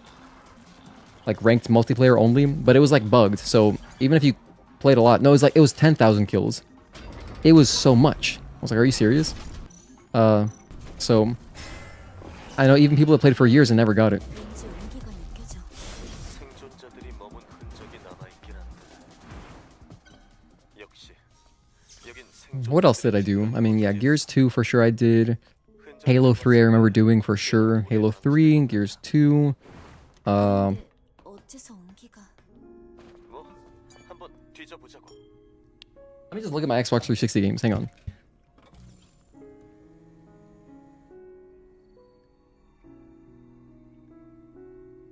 Oh, Oblivion. Oh, Fallout 3, RE5. Of course, I did all those. Yeah. I mean, there's plenty of games I did back then. Oblivion was one that I was proud of because I love that game. Fallout 3 as well. That was a lot of fun. Doing those games was fun.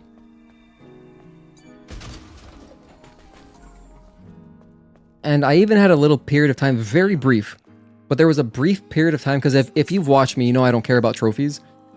But there was a brief period of time where I did care about gamer score. And so I remember buying, because back during GameStop, I don't know if you can still do this, you probably still can, but I remember buying a couple games used that were like notorious easy 1000 gamer score games. They were King Kong, which was a very okay game, very short, easy 1000 gamer score, and Fight Night Round 3. Those two games, I remember just buying used to then get the 1000 gamer score and then return them to get all my money back. I did that. So yeah, but then after that I realized, oh, this is kind of pointless. And I still went for, like, usually I would go for achievements. If I liked the game, I would still get like all the achievements, or at least most of them. But I stopped doing that after that because I was like, oh, this feels really pointless. So that was my one little stint in, like, kind of the gamer score obsession. This is back when I was, like, in middle school. So I must have been 13 when I did that. Maybe 14 years old. It was around there. It was in middle school, I remember. Any idea why people say Stellar Blade's writing is a weak point? You've heard that a lot, but honestly, the story is so good it brought you to the verge of tears.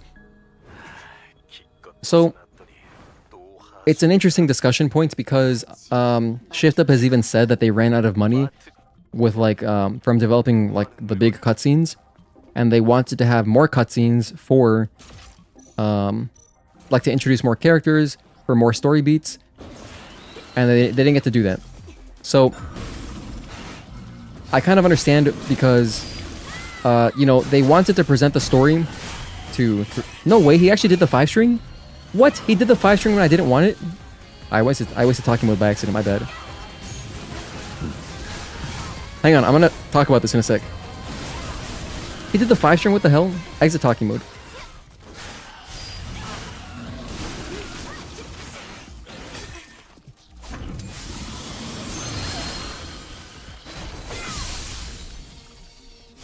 I can't believe this guy really did the 5-string. Damn it, I'm so mad. I didn't get to practice it. So what I was saying about the story is, the way the story is presented in this game, it almost tries to present itself as like a normal game's how it presents the story, you know what I mean? Like think of like Uncharted or God of War, or I haven't played Horizon, but probably Horizon. Like the way those games present the story is in a very kind of like expected way, and then they kind of go for that presentation style, but the reality is most of the story is in flavor text, and so without all the context of reading flavor text, you probably wouldn't understand much, and so then nothing would really hit. Like the story beats wouldn't be as impactful, so then you'd have a lesser impression of it, especially just like from a surface level, and then like if you did one playthrough, and you know what I mean? So I think those would be like the majority that are talking about the story as a weak point. But I mean, you know, if Shift Up even said they wanted to do more cutscenes, I can see where maybe they could have used some more, right? For more story stuff. And so it's amazing that they're not prideful. Like, they're not so prideful that they wouldn't even admit that. And so the fact that they're even making that you know, the director is talking about stuff like that is really a great sign, because they're going to take all of the stuff that they learned from making this game, they're going to take all their learnings and make an even better sequel. But yeah, personally, I like the story, so I like the story too. I agree with you. 리프트를 다시 가동시켜보자. Like the first time playing through it, I was like, what? I had tons of reactions. My blind playthrough is still there on YouTube. I have a playlist of it, and yeah, it was a great time. But you know, just like you know, hater. Like the thing is, and this is true in general. Like anybody who is having a good time with something, like if you buy a product on Amazon and you have it does exactly what you need it to do, and you have a good experience with it, you are less likely to go write a review, like a positive, shining review, than if you had problems with it. So it's kind of an availability bias thing as well, where just the negative minority is going to be much louder. And so, you know, this game had all sorts of, especially around release, it had all sorts of like ignorance kind of regarding the like there was lots of ignorant chatter about it. Like there was like some silly non-traversy stuff. And so there's probably a subset of people online who probably don't even understand. They probably can't even spell gameplay. They might not be fans of this game, but they just enjoy hating on it. They might not have even played the game. And all of that kind of helps to propagate this like idea of this notion of, oh, the writing's really, really weak. And then you have games like Nikkei where they're praised for how much flavor text is and how good the story, all that stuff is. So yeah, that's kind of just the internet. But if you enjoy it, if I enjoy it, we can keep enjoying it. Someone else's enjoyment of it doesn't really stop us from liking it. Hello, Max Cannon Sunner. Thank you for tuning in. Good to see you. Thanks for the answer. Actually, super insightful. No problem.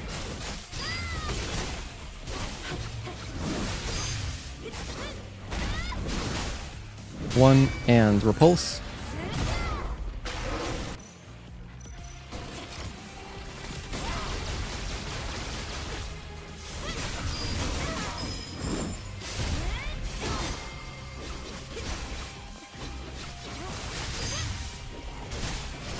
Ah, damn it. I was in the middle of like the most overly committal string. Otherwise, I could have parried that.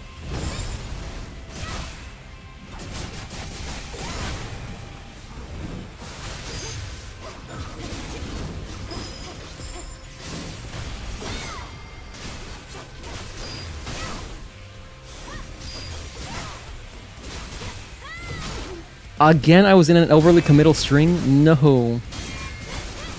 Hold on, I gotta parry the invisible attack at least one time. Big jump. Dodge.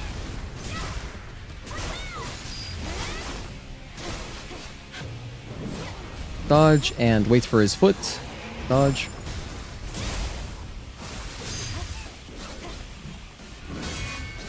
Two, and dodge.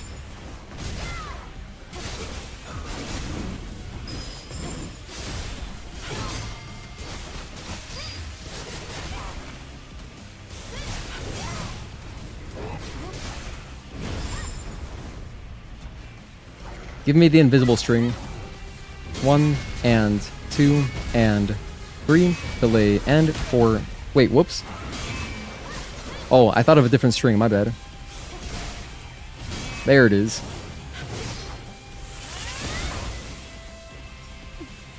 Actually, 3 and 4 are close together. Big jump.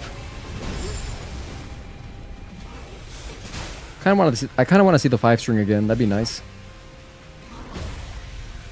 1.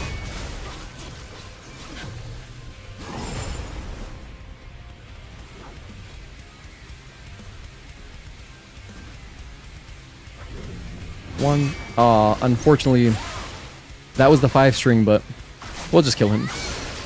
Oh, good night, 1. Going to bed, enjoy playing Evemas playthrough and meet Christmas, everyone who celebrates it. And Gino, don't get kicked from going up to 12 hours again. I'm not going to be going 12 hours today. But thank you, Juan. Happy Christmas to you as well. Happy holidays, and have a good night. You see that bias with RE6, one of your favorites? It gets positive reviews on Steam, often has 1,000 to 2,000 players online, and sold like 13 mil.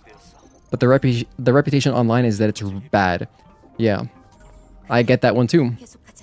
RE6 is a game that I also want to go back and like try again, because you know why I had a bad impression of it, Akai Neko, and I might have talked to you about this, but so back on 360, dude, you could just burn a demo if you had a disk drive. You could just download the demo and just burn it and play it without even modding your Xbox. You could just play a burnt demo And that's how I played the original RE5 demo. And that's how I played the RE6 demo. But when I played the RE6 demo, it felt so bad. I know they made it a lot better, but the camera felt really bad, and I was like, oh no, what happened? The game went from feeling so good to feeling like this. So this was unfortunately one of those like situations where, you know, the demo, they made it better, but like I was like, oh, I don't know about this game. And you know, I eventually got it years later.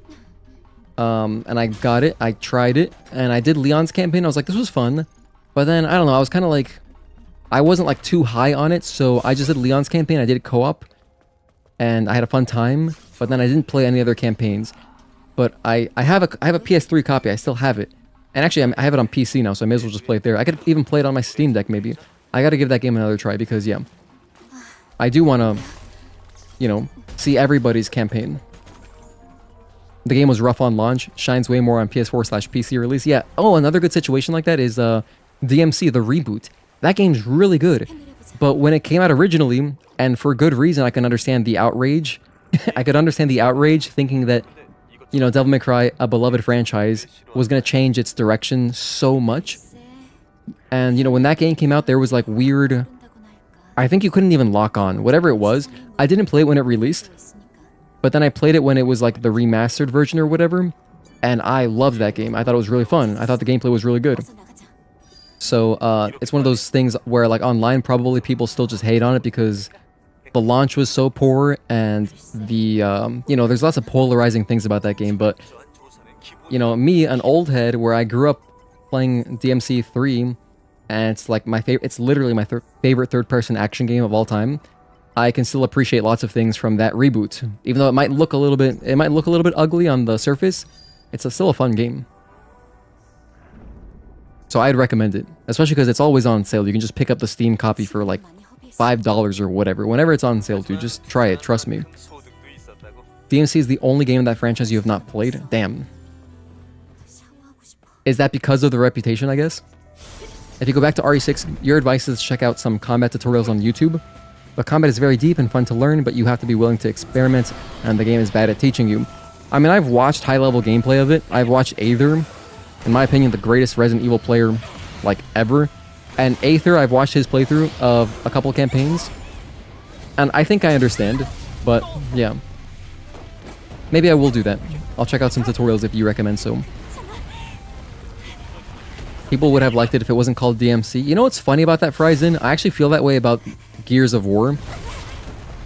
When they named Gears 5 and not Gears of War 5, I was like, oh, this franchise is screwed.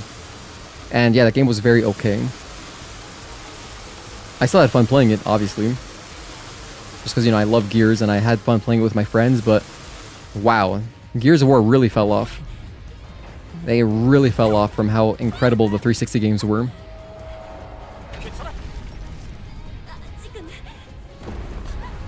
Because that's just so silly. Why would you rename it? What the hell?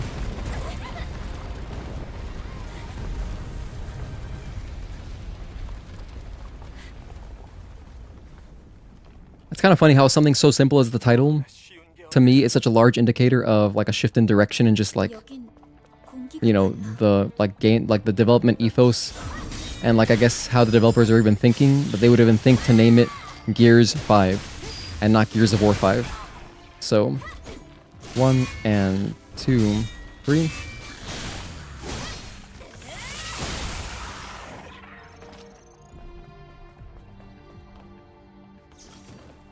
Eve just said she hates water because it reminds her of being born.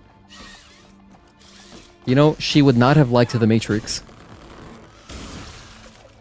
I'm glad for her that she wasn't in The Matrix.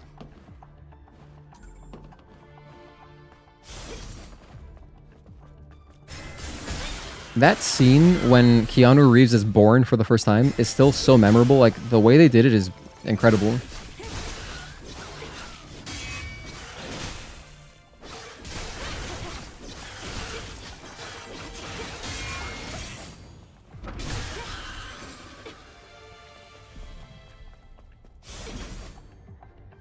Man, I feel like rewatching the Matrix movies, just 1 and 2 specifically, but I mean 3 is pretty good, it's alright.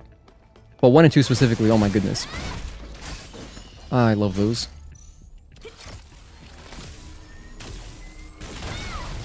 I feel like every time I mention The Matrix, I have to mention that you guys know. Did you guys know in Matrix Reloaded, the highway scene, they built the highway just for that scene? They built like a 2 or so long mile highway just for that scene because it was cheaper. It was like on a decommissioned Navy base, and it was cheaper than renting out a highway. It was cheaper to just build their own. So, pretty insane. 알파 시그널과 아주 가까워요. You haven't watched any Matrix movies? Wow. 알파 네이티브를 만나게 될 거예요. I recommend them, especially if you've seen John Wick, so you like Keanu Reeves. I haven't seen the John Wick movies, but I'm sure they're good. I mean, Keanu's just a great actor. He's awesome. 이건 2차 강화부대 레거시야. When Shift Up confirmed 어서 작동시켜보죠. Stellar Blade is the #1 single-player PS5 exclusive game that has the most Steam players. Some said Helldivers 2 still has more without reading the single-player parts. Oh. Yeah, I mean, literacy. Yeah, literacy. 그래. 지금은 알파와의 싸움에 집중하는 게 좋겠어. 일단 챙겨. You love the John Wick movies, Agatoki? I'll watch them at some point. Wait, what am I doing? I don't need to upgrade anything. Okay, Taki time. I'm gonna grab this for no reason. To be honest with you guys, I'm having a lot of fun, but I'm getting kind of tired. And it's almost Christmas time, so I think after Matrix, I'm just gonna get off. What else could I quickly do? I guess I could do like... 여기는 Nah, I'll just get off after Matrix. 그리고 So then we'll have a nice chunk of stuff to do next time. Because yeah, I would like to finish timestamping the Clear Obscure stream.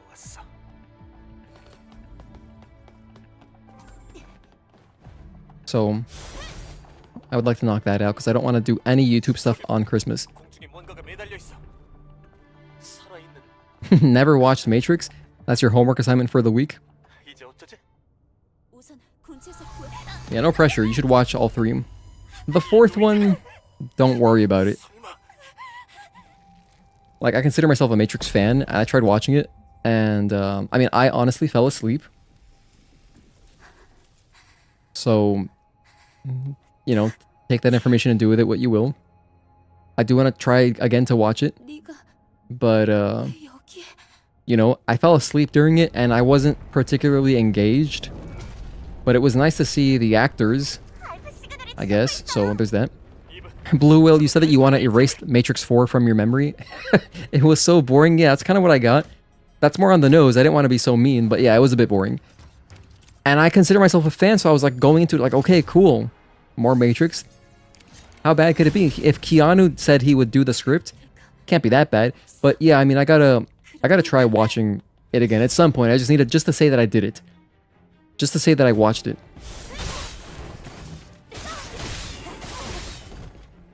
One.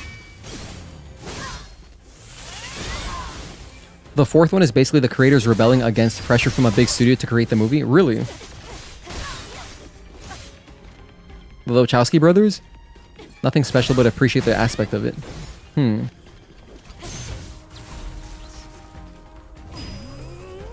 Oh, that's the... Whoa, that was not projectiles. Okay, you messed me up there. 1 and 2, 3. 1, 2, delay, and 3.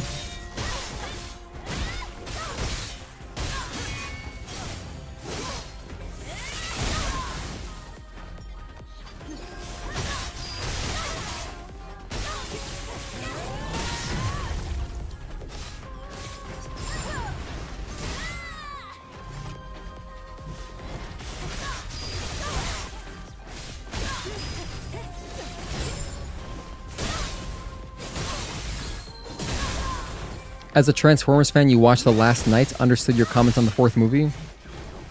That's another series. I have never seen a Transformers movie. I think the first one has like really good CGI from what I understand.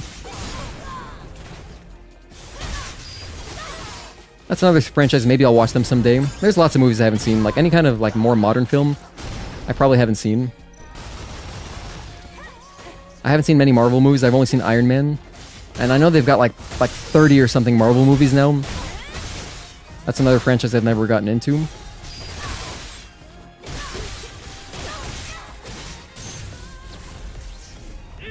Cutscene time.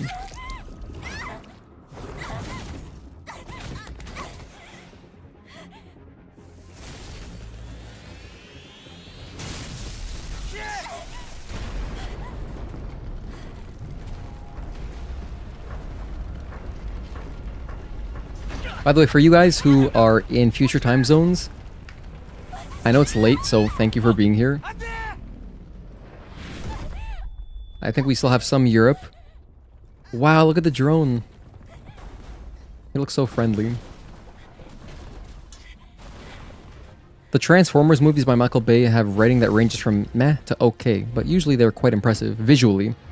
Visually, they are impressive. Great moment right here. Oh my goodness, the way the bass, like that 808, I swear that's like a Roland 808, and it's just like, it sounds so sick with the bass. Oh my gosh. I love that sound effect. 1, 2, delay, and 3.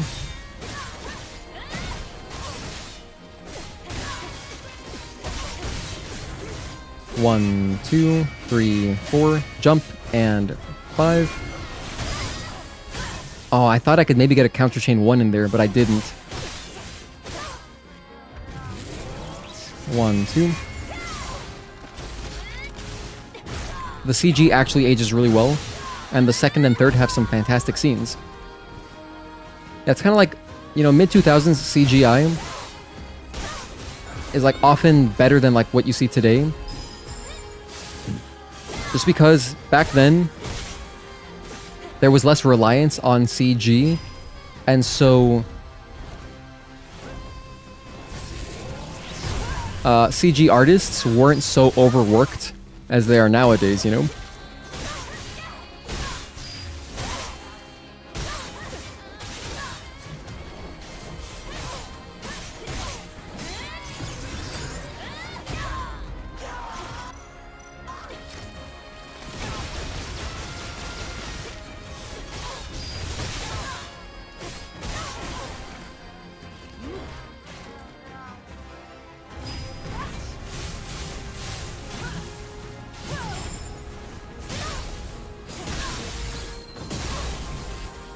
Alright, there's talking. Mark, what are you doing here? You have no idea why you're awake? Damn, dude. I know it's like 5 a.m. over there, bro.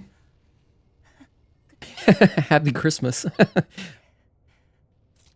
Michael Bay is a creator that really knows how to film, even though he really makes movies for 12-year-olds.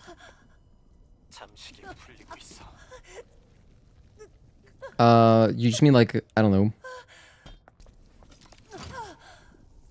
Do you mean edgy by that? Like edgy movies? You guys think Eve told Taki a white lie on purpose about being able to return her memory stick despite being contaminated? You got the feeling they both knew. I agree. I think it's just the correct thing to say. So it's interesting because, you know, as the game progresses, Eve shows more human elements. Just like right here. Like that's a very, in my opinion, I think it's a very like socially aware, like just nice thing to say since she's dying.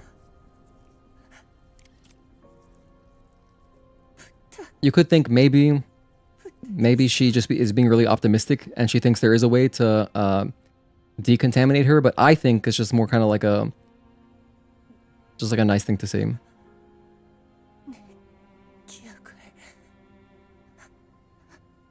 You were chilling with Tazel and Tyler in a party, left and passed out. Oh, those naps hit the hardest. That's nice. The Transformers movies were good up until the third one, but they've been terrible since the fourth. Since they've made more? How many are there? It felt like a movie filled with nothing but the director's intent to sell toys.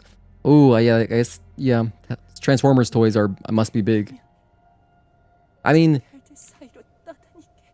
there's plenty of media where, like, I love 87 Turtles, and the 1987 Ninja Turtles were you know, the show in a lot of ways was just trying to sell toys. So, which is why there was so much variety in like the like just the crazy stuff happening, like the different vehicles and villains. That way they could make a toy for them. So, but I mean dude, 87 Turtles are so funny.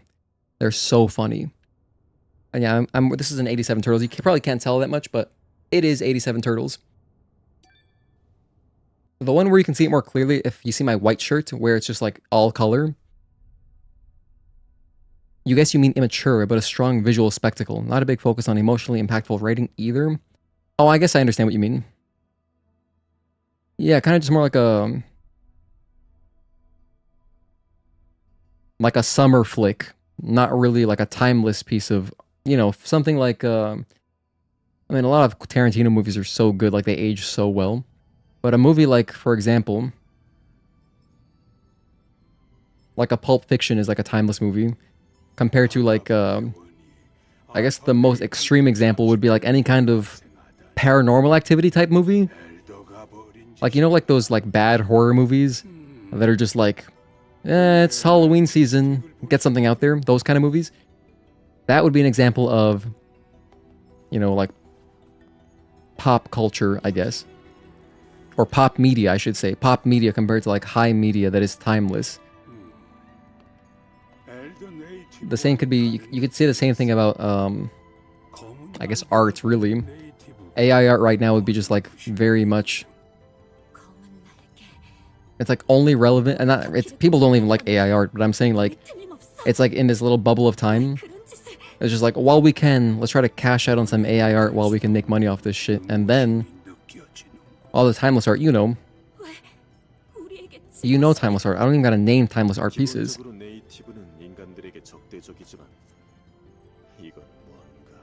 But, you know, like Starry Night, whatever, Mona Lisa, etc. Heading out for the night. Good night, Andy Dodo. Have a good night. Merry Christmas again to you. Yes, Happy Christmas. We're gonna finish up here in a moment. Right after these cutscenes. After watching Transformers 5, you wanted to run out of the theater and just play the coin-operated games in the lobby. Adam's sweater is amazing. Isn't it nice?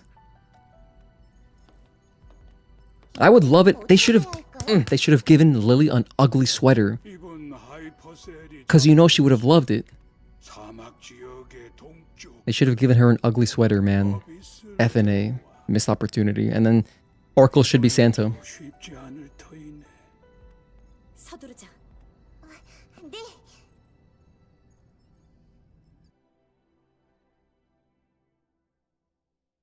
Max Cannon Center, you're saying the first movie, Transformers, still, right? First movie is decent, second is cringe, third is better, but not first good. But you'd label it as the most violent PG-13 movie, and then 4 and 5 save your sanity by ignoring them.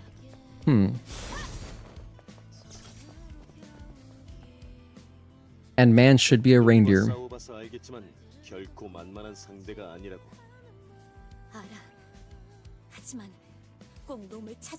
Like, the thing is, I can picture man on his car.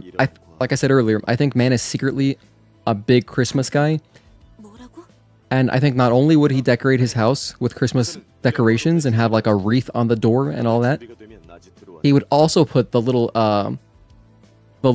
reindeer antlers on his car, like in the windows. You know what I'm talking about? You guys have seen it. You know what I'm talking about.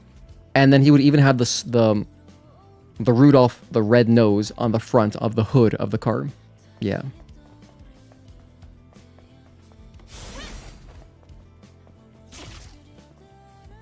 Look at Adam. Where are you even going, Adam? But his outfit is very elaborate. And you know, that must mean that he's carrying around... No, this thing is battery operated, but that's a lot of lights. I wonder what the battery life on it is. Looks kind of itchy, too. It looks pretty itchy. Hey, Magnamic. Happy Christmas to you. Thank you for tuning in. Hello, Bob Overlord Government. That's a crazy username. I love how it starts normal, and then it's just like Overlord Government, but it's just Bob first. I love that. Bob Overlord Government. That's such a cool name. You see residents in Xion, but nobody ever mentions living in a house, home, apartment, or anything. Just thought of that. Oh, hang on. We're gonna continue this next time. I'm gonna hold off because my plan is to we're gonna just next stream we'll finish up this playthrough. We're approaching midnight. I kind of just want to get out ahead of this because I don't want to get cut off in the middle of like a section. So.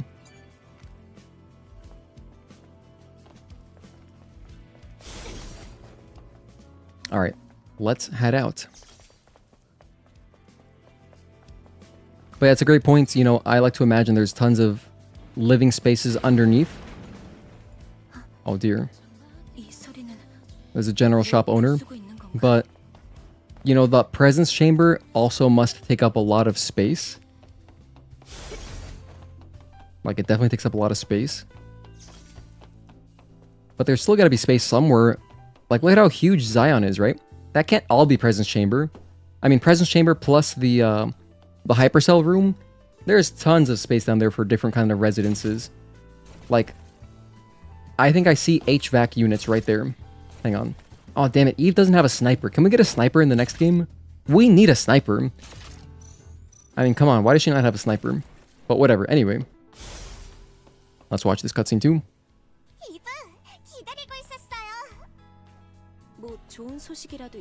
By the way, I also want to point out... that I changed outfits in the middle of the stream and nobody said anything. Which I think is pretty impressive. That must mean my gameplay must be pretty engaging.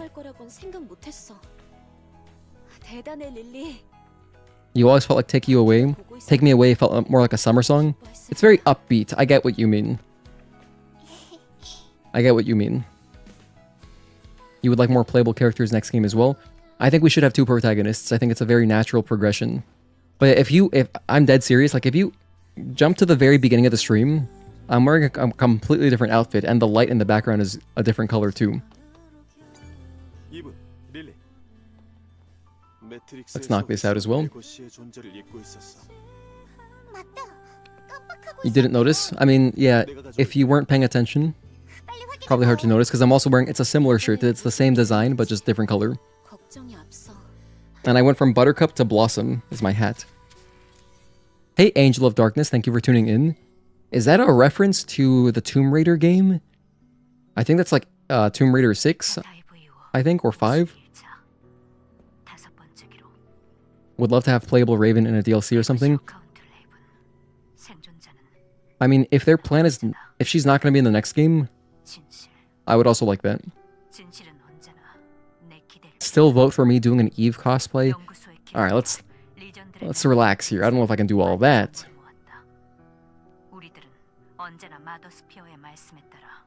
I mean, dude, like, what could I even do?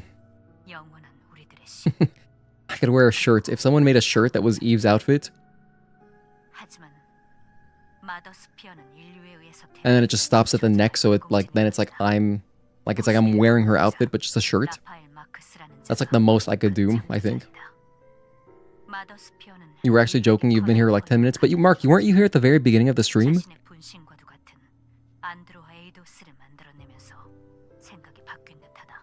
Bliss as Eve and Mark as 2B. Well, Mark would be a perfect Adam.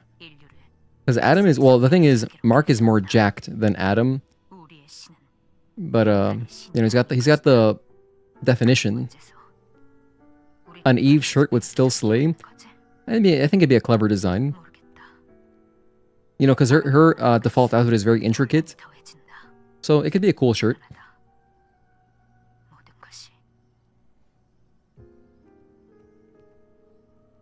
No, you passed out. Ah, okay. I swear, I thought you were here at the beginning. I don't know, Mark. You're like ever present in my head. You're like, I feel like you're always there.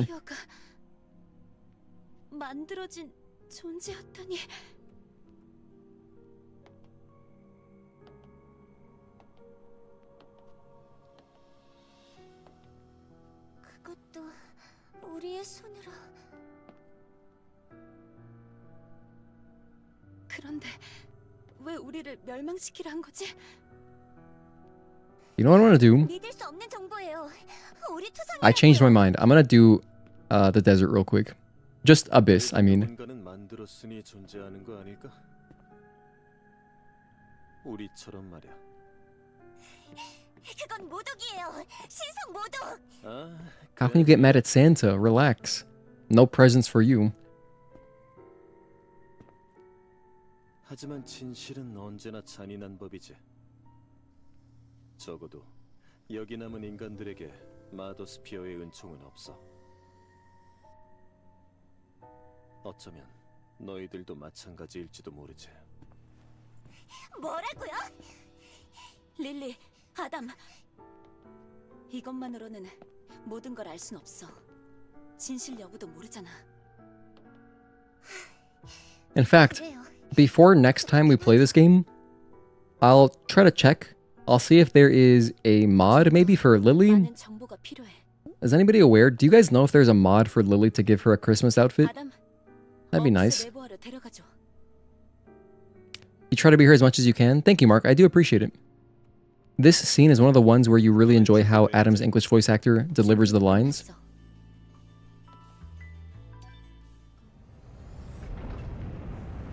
I don't remember too well. I've only done one English playthrough, Akai Neko, so I'm not going to pretend like I remember very much. But my standout was Lily. I thought Lily's voice actress was great. Lily, far and above, was my favorite. She was really good.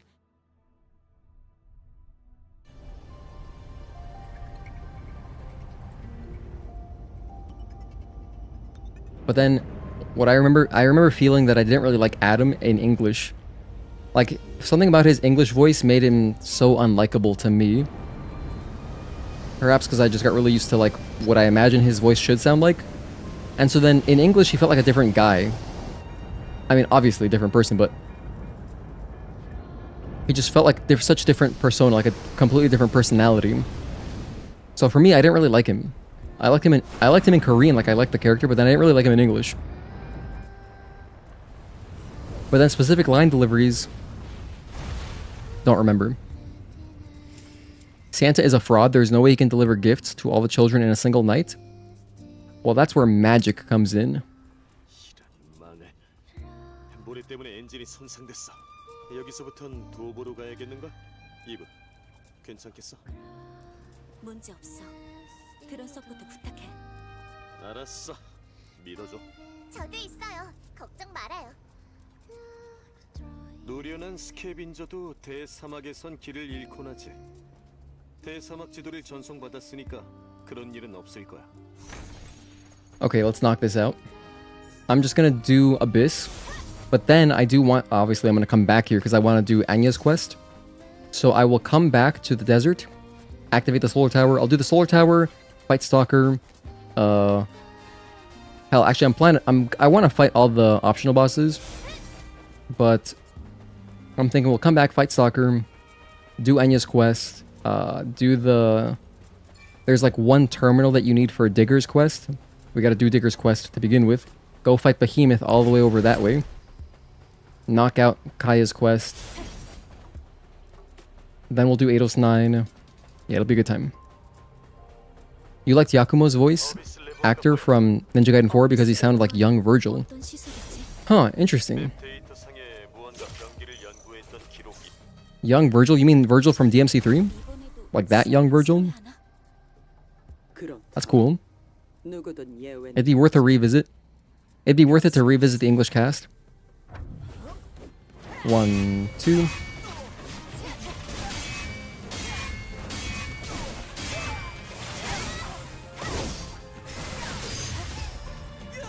Give her the knee. Bam.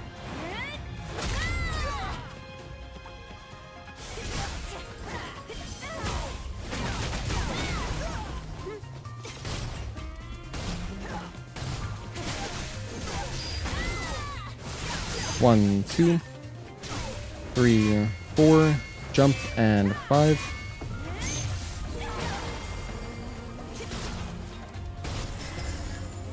Double knee? Oh my goodness, I'm so sorry, Xion. She got bodied.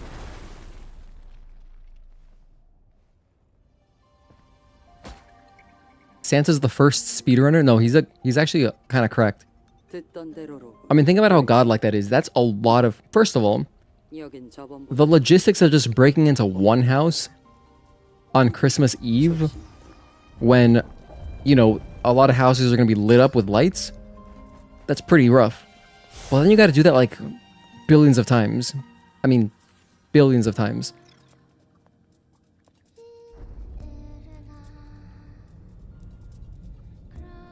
And then the other thing is not everybody has a chimney. So then if you don't have a chimney, now you're screwed. So what do? Santa needs to have developed some kind of teleportation technology. It's really the only feasible way I can imagine. Your favorite retribution? That's a good retribution. The knee is always such a lucky one because you can get it on the Cricket Slashers in 807 as well. But I feel like it doesn't happen very often.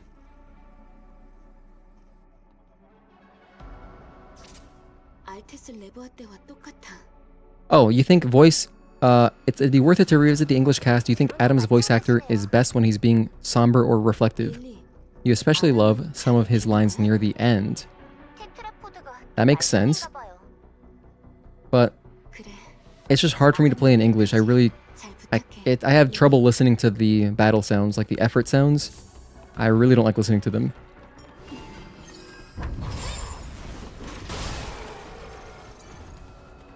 So if there were a mod where I could just put like any other battle sounds, like the Korean or Japanese or Chinese, whatever, any of those for combat, and then I could listen to the lines, then I would play on English happily. So that's the reason why I've only done one playthrough in English.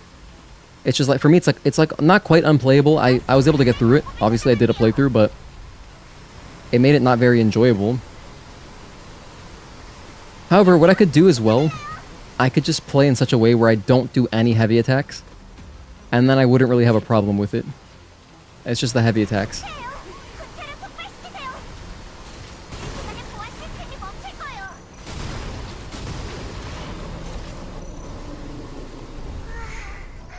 Wait a minute, that guy was there? That was a hive? I had no idea. I thought it was just like, I mean, I guess it makes sense.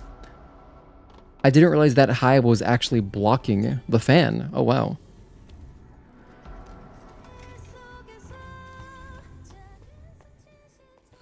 The move was good. You had a few issues and upgrades. Things are going smooth now. Been a crazy year, but overall great. Oh my gosh, Magnemic. Yeah, because I know you moved a while ago. There's always something. Yeah, especially like once you learn about a new house. You know, every house comes with like its own problems. And they just slowly reveal themselves, right? So, once you learn the house, then you should feel much cozier.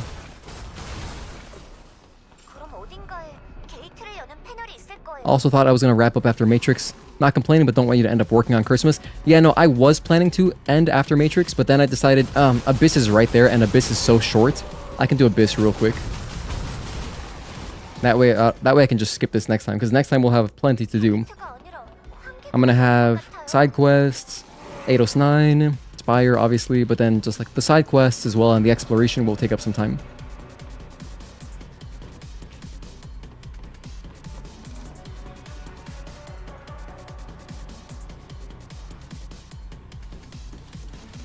Alright, there we go. Eve is your favorite in English. She even has... and even has issues.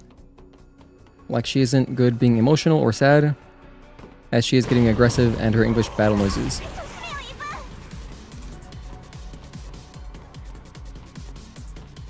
I don't fully understand. Great Desert is pretty big. Yeah, no, the thing is we're not even going to explore everything. So, I'm just going to be doing the main quests. Am I doing the DLC quests too? Actually, like Nikkei, I should. Actually, I really should, because they're a lot of fun.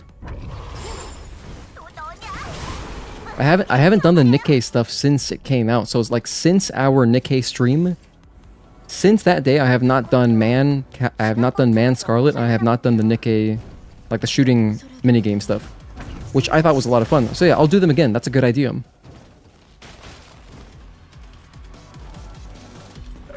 Scarlet is over in the desert, right? Or no, she's in the Wasteland. Yeah, she's in the Wasteland if I recall correctly.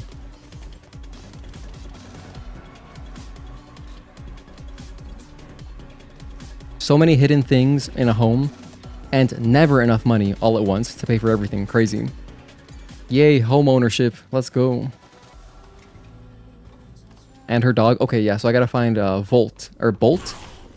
I know it's Bolt or Volt. I remember her dog.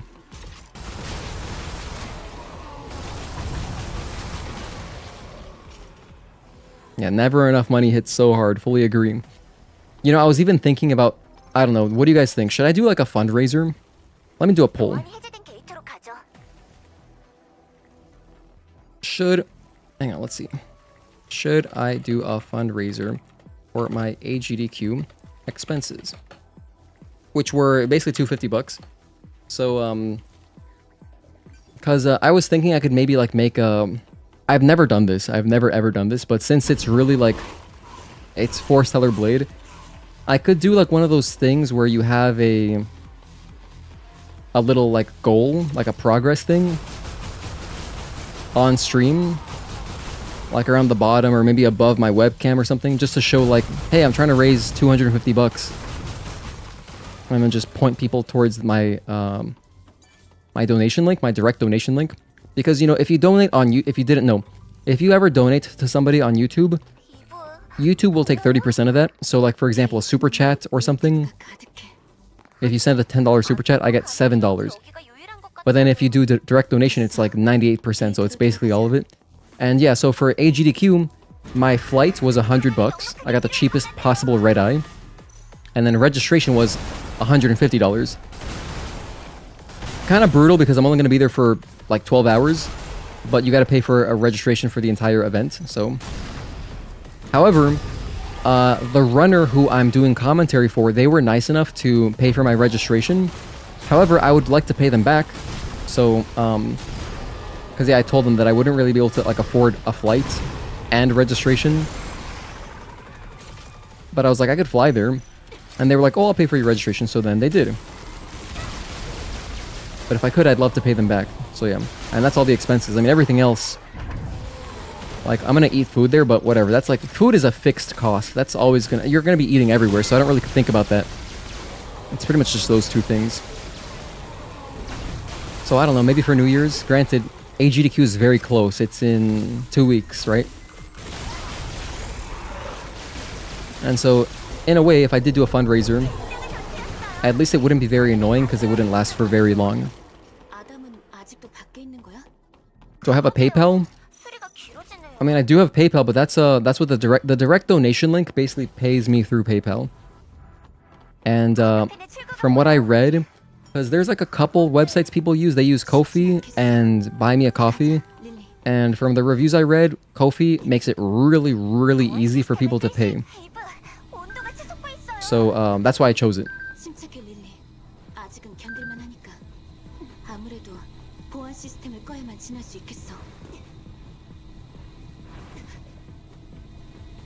Let's jump over this. Okay, we're free.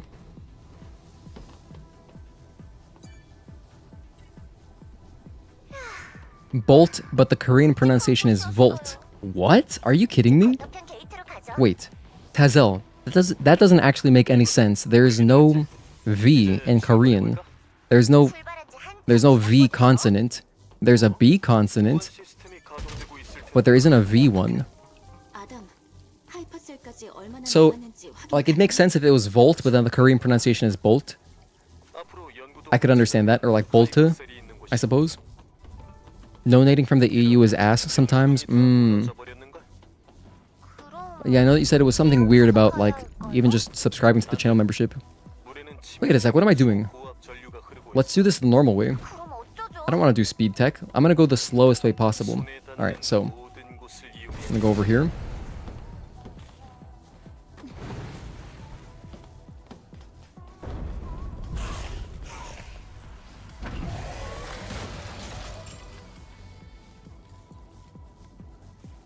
I'll take that ammo, thank you.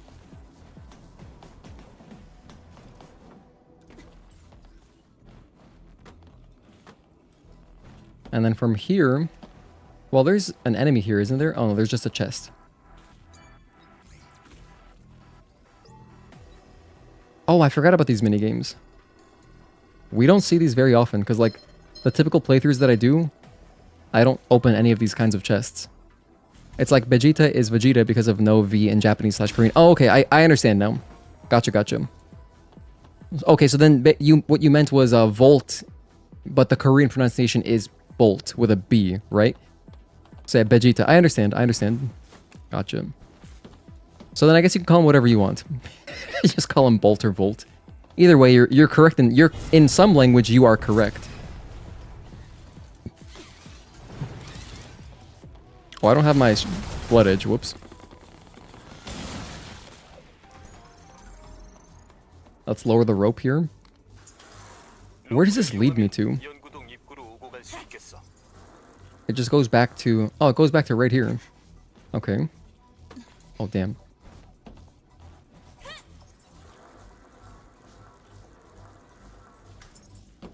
Our hair clip triples as a zipline... zipline... something. Whatever the equipment is called that you use to, you know, go on zip lines. What is that called? I would just call it a zip line, whatever. But so our sword is not only... Oh, I almost did the speedrun tech again. Our sword is a hair clip, a sword, and a zip line. Incredible.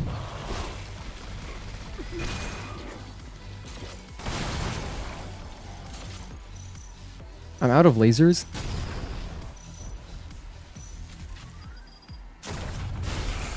Wow, that was efficient. That was actually overkill. I think that dude only survived like 4 or 5 missiles and then they were dead. Oh my gosh, another one? Okay, something tells me that's a New Game Plus thing. I don't think that enemy is there for New Game regular. Like a carabiner or carabiner? Yes, actually, that's what I meant. That's exactly what I meant. After all this time, still so amazed at the polish of this game. 100% agree. Did you know, like when we do our speedrun tech, those body bags down there, they actually don't spawn in. So they're only there when you go the normal route.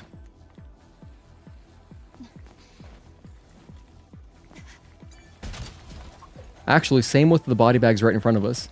These guys, they also don't spawn in when you do the normal speed tech. So pretty interesting.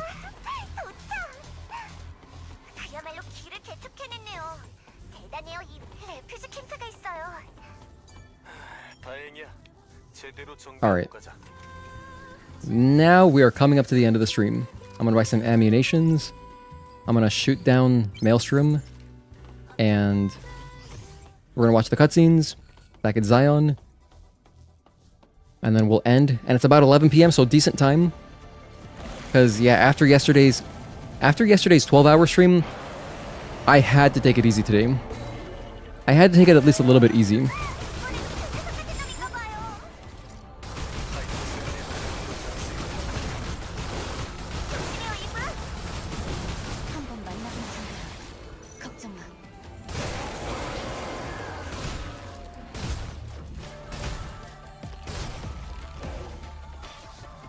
By the way, I don't have the double-edged gear on.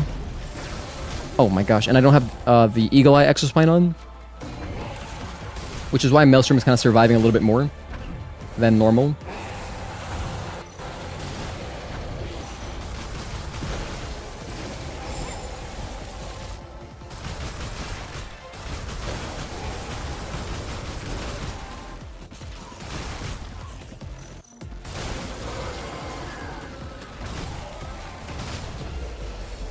Nice.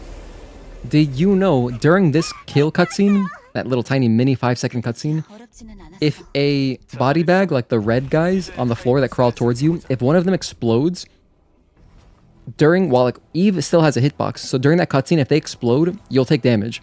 So you gotta be very careful if you're doing a hitless run. I know this just from doing hitless practice, but that can hurt you. So don't let that happen to you. It'd be a really dumb way to take a hit. So make sure all those guys are dead or at least far away from you.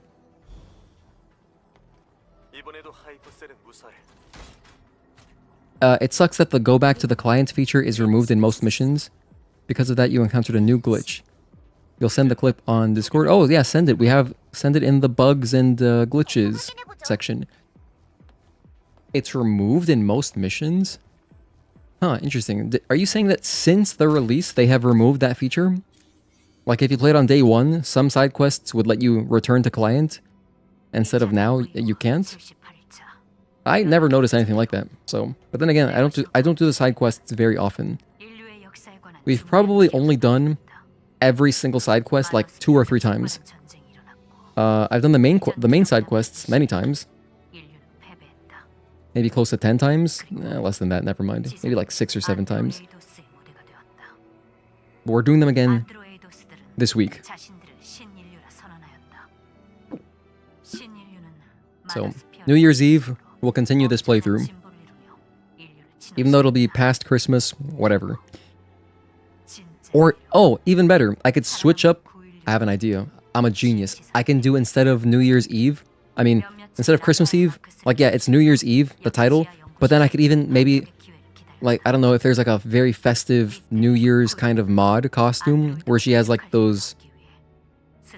I doubt anyone's made this, but if there's a New Year's outfit costume, that'd be perfect.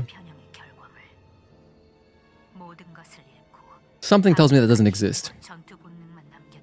Did my donation went through? Oh, are you serious? Hold on. Well, I'll check right now. I don't see anything, Mark. Thank you, though. As far as Ko-fi, I don't see anything. But if it pops up, I would get an email immediately, and I would get a notification on Windows.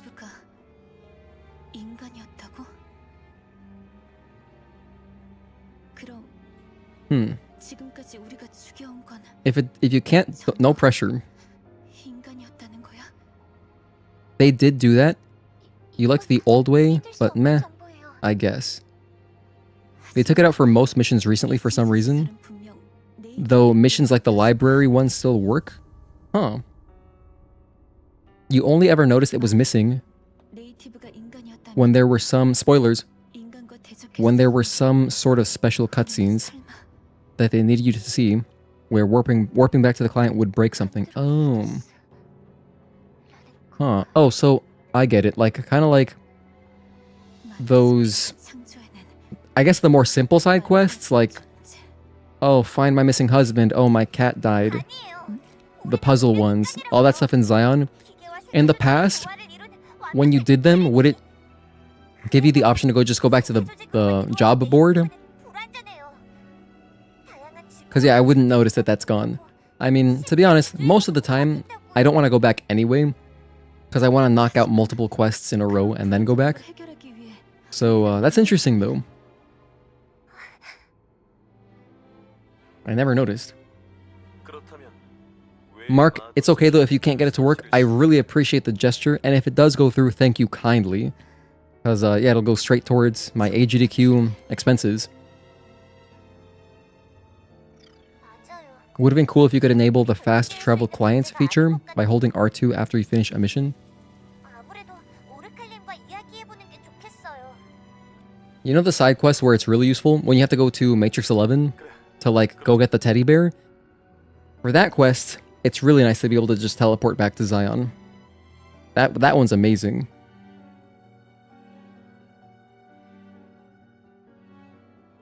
Oh, you still want to try a speedrun of this game, Akai Neko?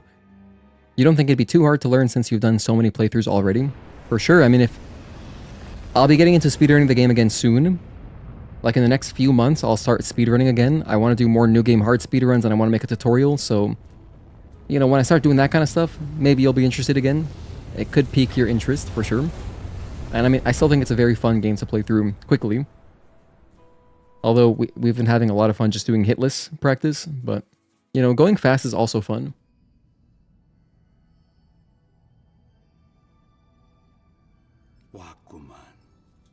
고생들 하였네. 이브, 난 하이퍼셀을 처리하고 올게. 오르칼. 표정을 보아하니 내게 묻고 싶은 말이 있나 보군. You always wished you could teleport from the bottom of the sinkhole, but they don't let you because you have to check a corpse after the boss. So, you save the final butterfly photo up there to warp back. Ah, that's clever. Very smart.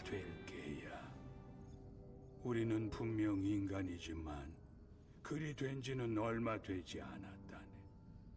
마더 스피어를 창조한 이들이 존재했던 것도 사실이지. 이제는 구인류라고 부르는 그 존재들 말일세. 그들은 마더 스피어를 통해 우리들 안드로에이도스를 창조했고 우리는 그들과 공생했었지. 역시 우리는 안드로이드 만들어진 존재였던 건가? 어째서 마더스피어는 왜? 이유는 알려지지 않았다네. 하지만 어느 순간 마더스피어는 판단한 게야. If you remember correctly, the feature for the Matrix 11 mission is removed as well, so unfortunately you gotta run back to a nearest big camp. You haven't played in a couple months, you haven't seen those changes yet? You bet you'll miss them, Well, you know, for anybody playing on PC, you could always play an older patch. 몇몇은 유적 레보아로 피신할 수 있었지. 그곳은 원래 인류를 유전적으로 진화시키기 위한 시설이었어. Genetically evolving mankind. 짧았으니까. 그 시설에서 태어난 것이. Dude, wouldn't it suck? Like, if we like figure out immortality somehow, but like you gotta be a certain age. Like you have to be a certain age. Like you have to be young enough to do the immortality, whatever. I was gonna say mod, but to get the immortality surgery, and then if I like missed it by like 4 years, that would suck. It's like, oh, 19. You gotta be born after 2000, and I was born in 94. That'd be so brutal. Like, or even worse. Imagine if you're like 1 year off. It's like, wow, must be. And then you get to see your friends live forever. 그래. 여기까지 왔으면 You really have no idea what happened. 레스토로 가보는 You put money into your PayPal to give you a donation, donated, and couldn't even find the money written off your PayPal account. Well, Mark, you know, this sounds familiar. I think this happened before.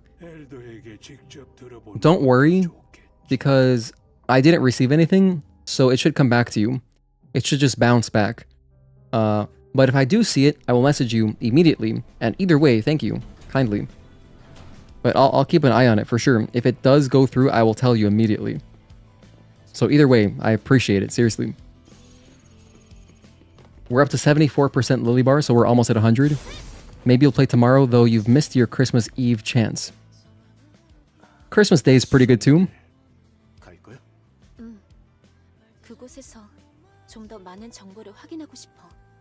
Hey, you could still do New Year's Eve. Okay, you could do New Year's Eve, and really, if you want to, you could take any holiday. Take whatever holiday you want, and just take the day before, and there you have another Eve day.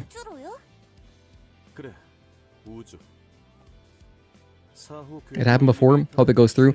Thank you, Mark. You thought about that recently? Like the discovery of eternal youth only happens for people after the discovery. It's funny when you think about it. The weird thing is that the money got taken out of your bank account, but it's not on your PayPal. Well, sometimes PayPal transfers to, like, from bank to PayPal account can be a little bit slow. So... yeah, not to mention it's a holiday, I guess. I don't know. I just realized I'm gonna grab this thing over here. Because I may as well. Then again, all it drops is nanos. Oh my goodness, we got a birthday surprise? That is so lucky. This is so rare. You know, I have like about 1,000 hours in this game, and I've only seen that like 5 or 6 times. That is so rare. And you know what else is crazy? Had I not dodged it, that would have killed me, because that actually one-shots you. So if you're lucky enough to get a birthday surprise, the confetti explosion, and you let it hit you, you will die. But the nice thing is it gives you extra experience. So you get like 100 experience or something. That's crazy luck to end the stream. That's unbelievable. Wow. But yeah, with that, that's the stream. I'm going to watch the last cutscene over by the tetrapod, where we get our second exospine slot. Oh, look, there's Adam. What are you doing? Get back to work. Thank you guys so much for hanging out with me on this holiday. Whether or not you celebrate Christmas, thank you for hanging out with me, you know, today in general. But then, happy holidays to everybody, regardless of what you celebrate. And we'll be back next time. I'll be streaming on Friday. We're going to finish Claire Obscure side content. Or I'm gonna do as much as I can. And then we'll beat Claire Obscure next week. And then also next week, we're going to do a New Year's Eve stream, play some more. We're going to finish this playthrough. We're going to do some just fun boss challenge practice and stuff. And then, in case you missed my announcements post, I'm going to be at AGDQ January 9th to do commentary for a Stellar Blade run. It's going to be an any percent run. So, check out the times there.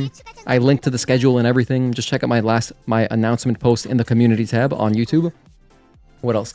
Also, January, we're going to be playing more games. We're going to play Wuchang, Ninja Gaiden 4. And then after that, we're going to play... we're going to play other stuff. I'm going to prepare for Resident Evil 9.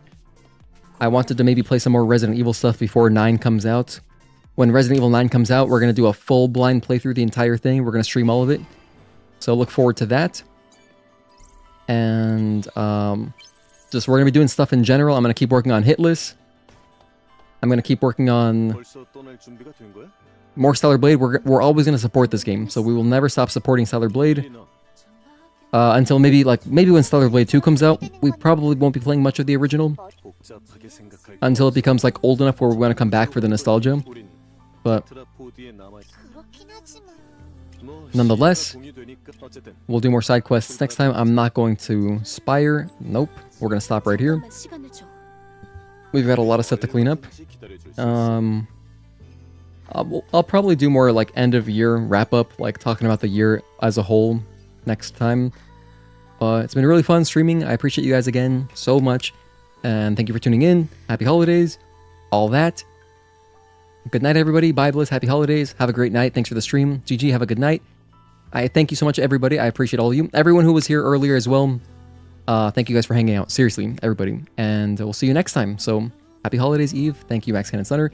I'll catch you guys next time. Mark, Magnamic, Akaineko, Agatoki, Max Cannon Stunner. And then everyone who was here earlier. We had a lot of names in chat, which I appreciate. Tazel, Joey Central. I said Magnamic. I did say Magnamic. Frizen. We also had Angel of Darkness. Let's see. Let's name some names. Bob Overlord Government. Andy Dodo. Blue Whale. I said Mark. Lamosa. Thank you guys for chatting so much. Alex T. Friend. By the way, this is Winter Dawn, the song that's playing right now. Who else have we got? Juan, of course. Went to bed earlier. It's almost Christmas time. It's 40 minutes away. So enjoy your gifts as well. Yeah, that's as far as my chat goes. But we had more people earlier. I can't name everybody, but thank you. Bye, guys. Have a good night.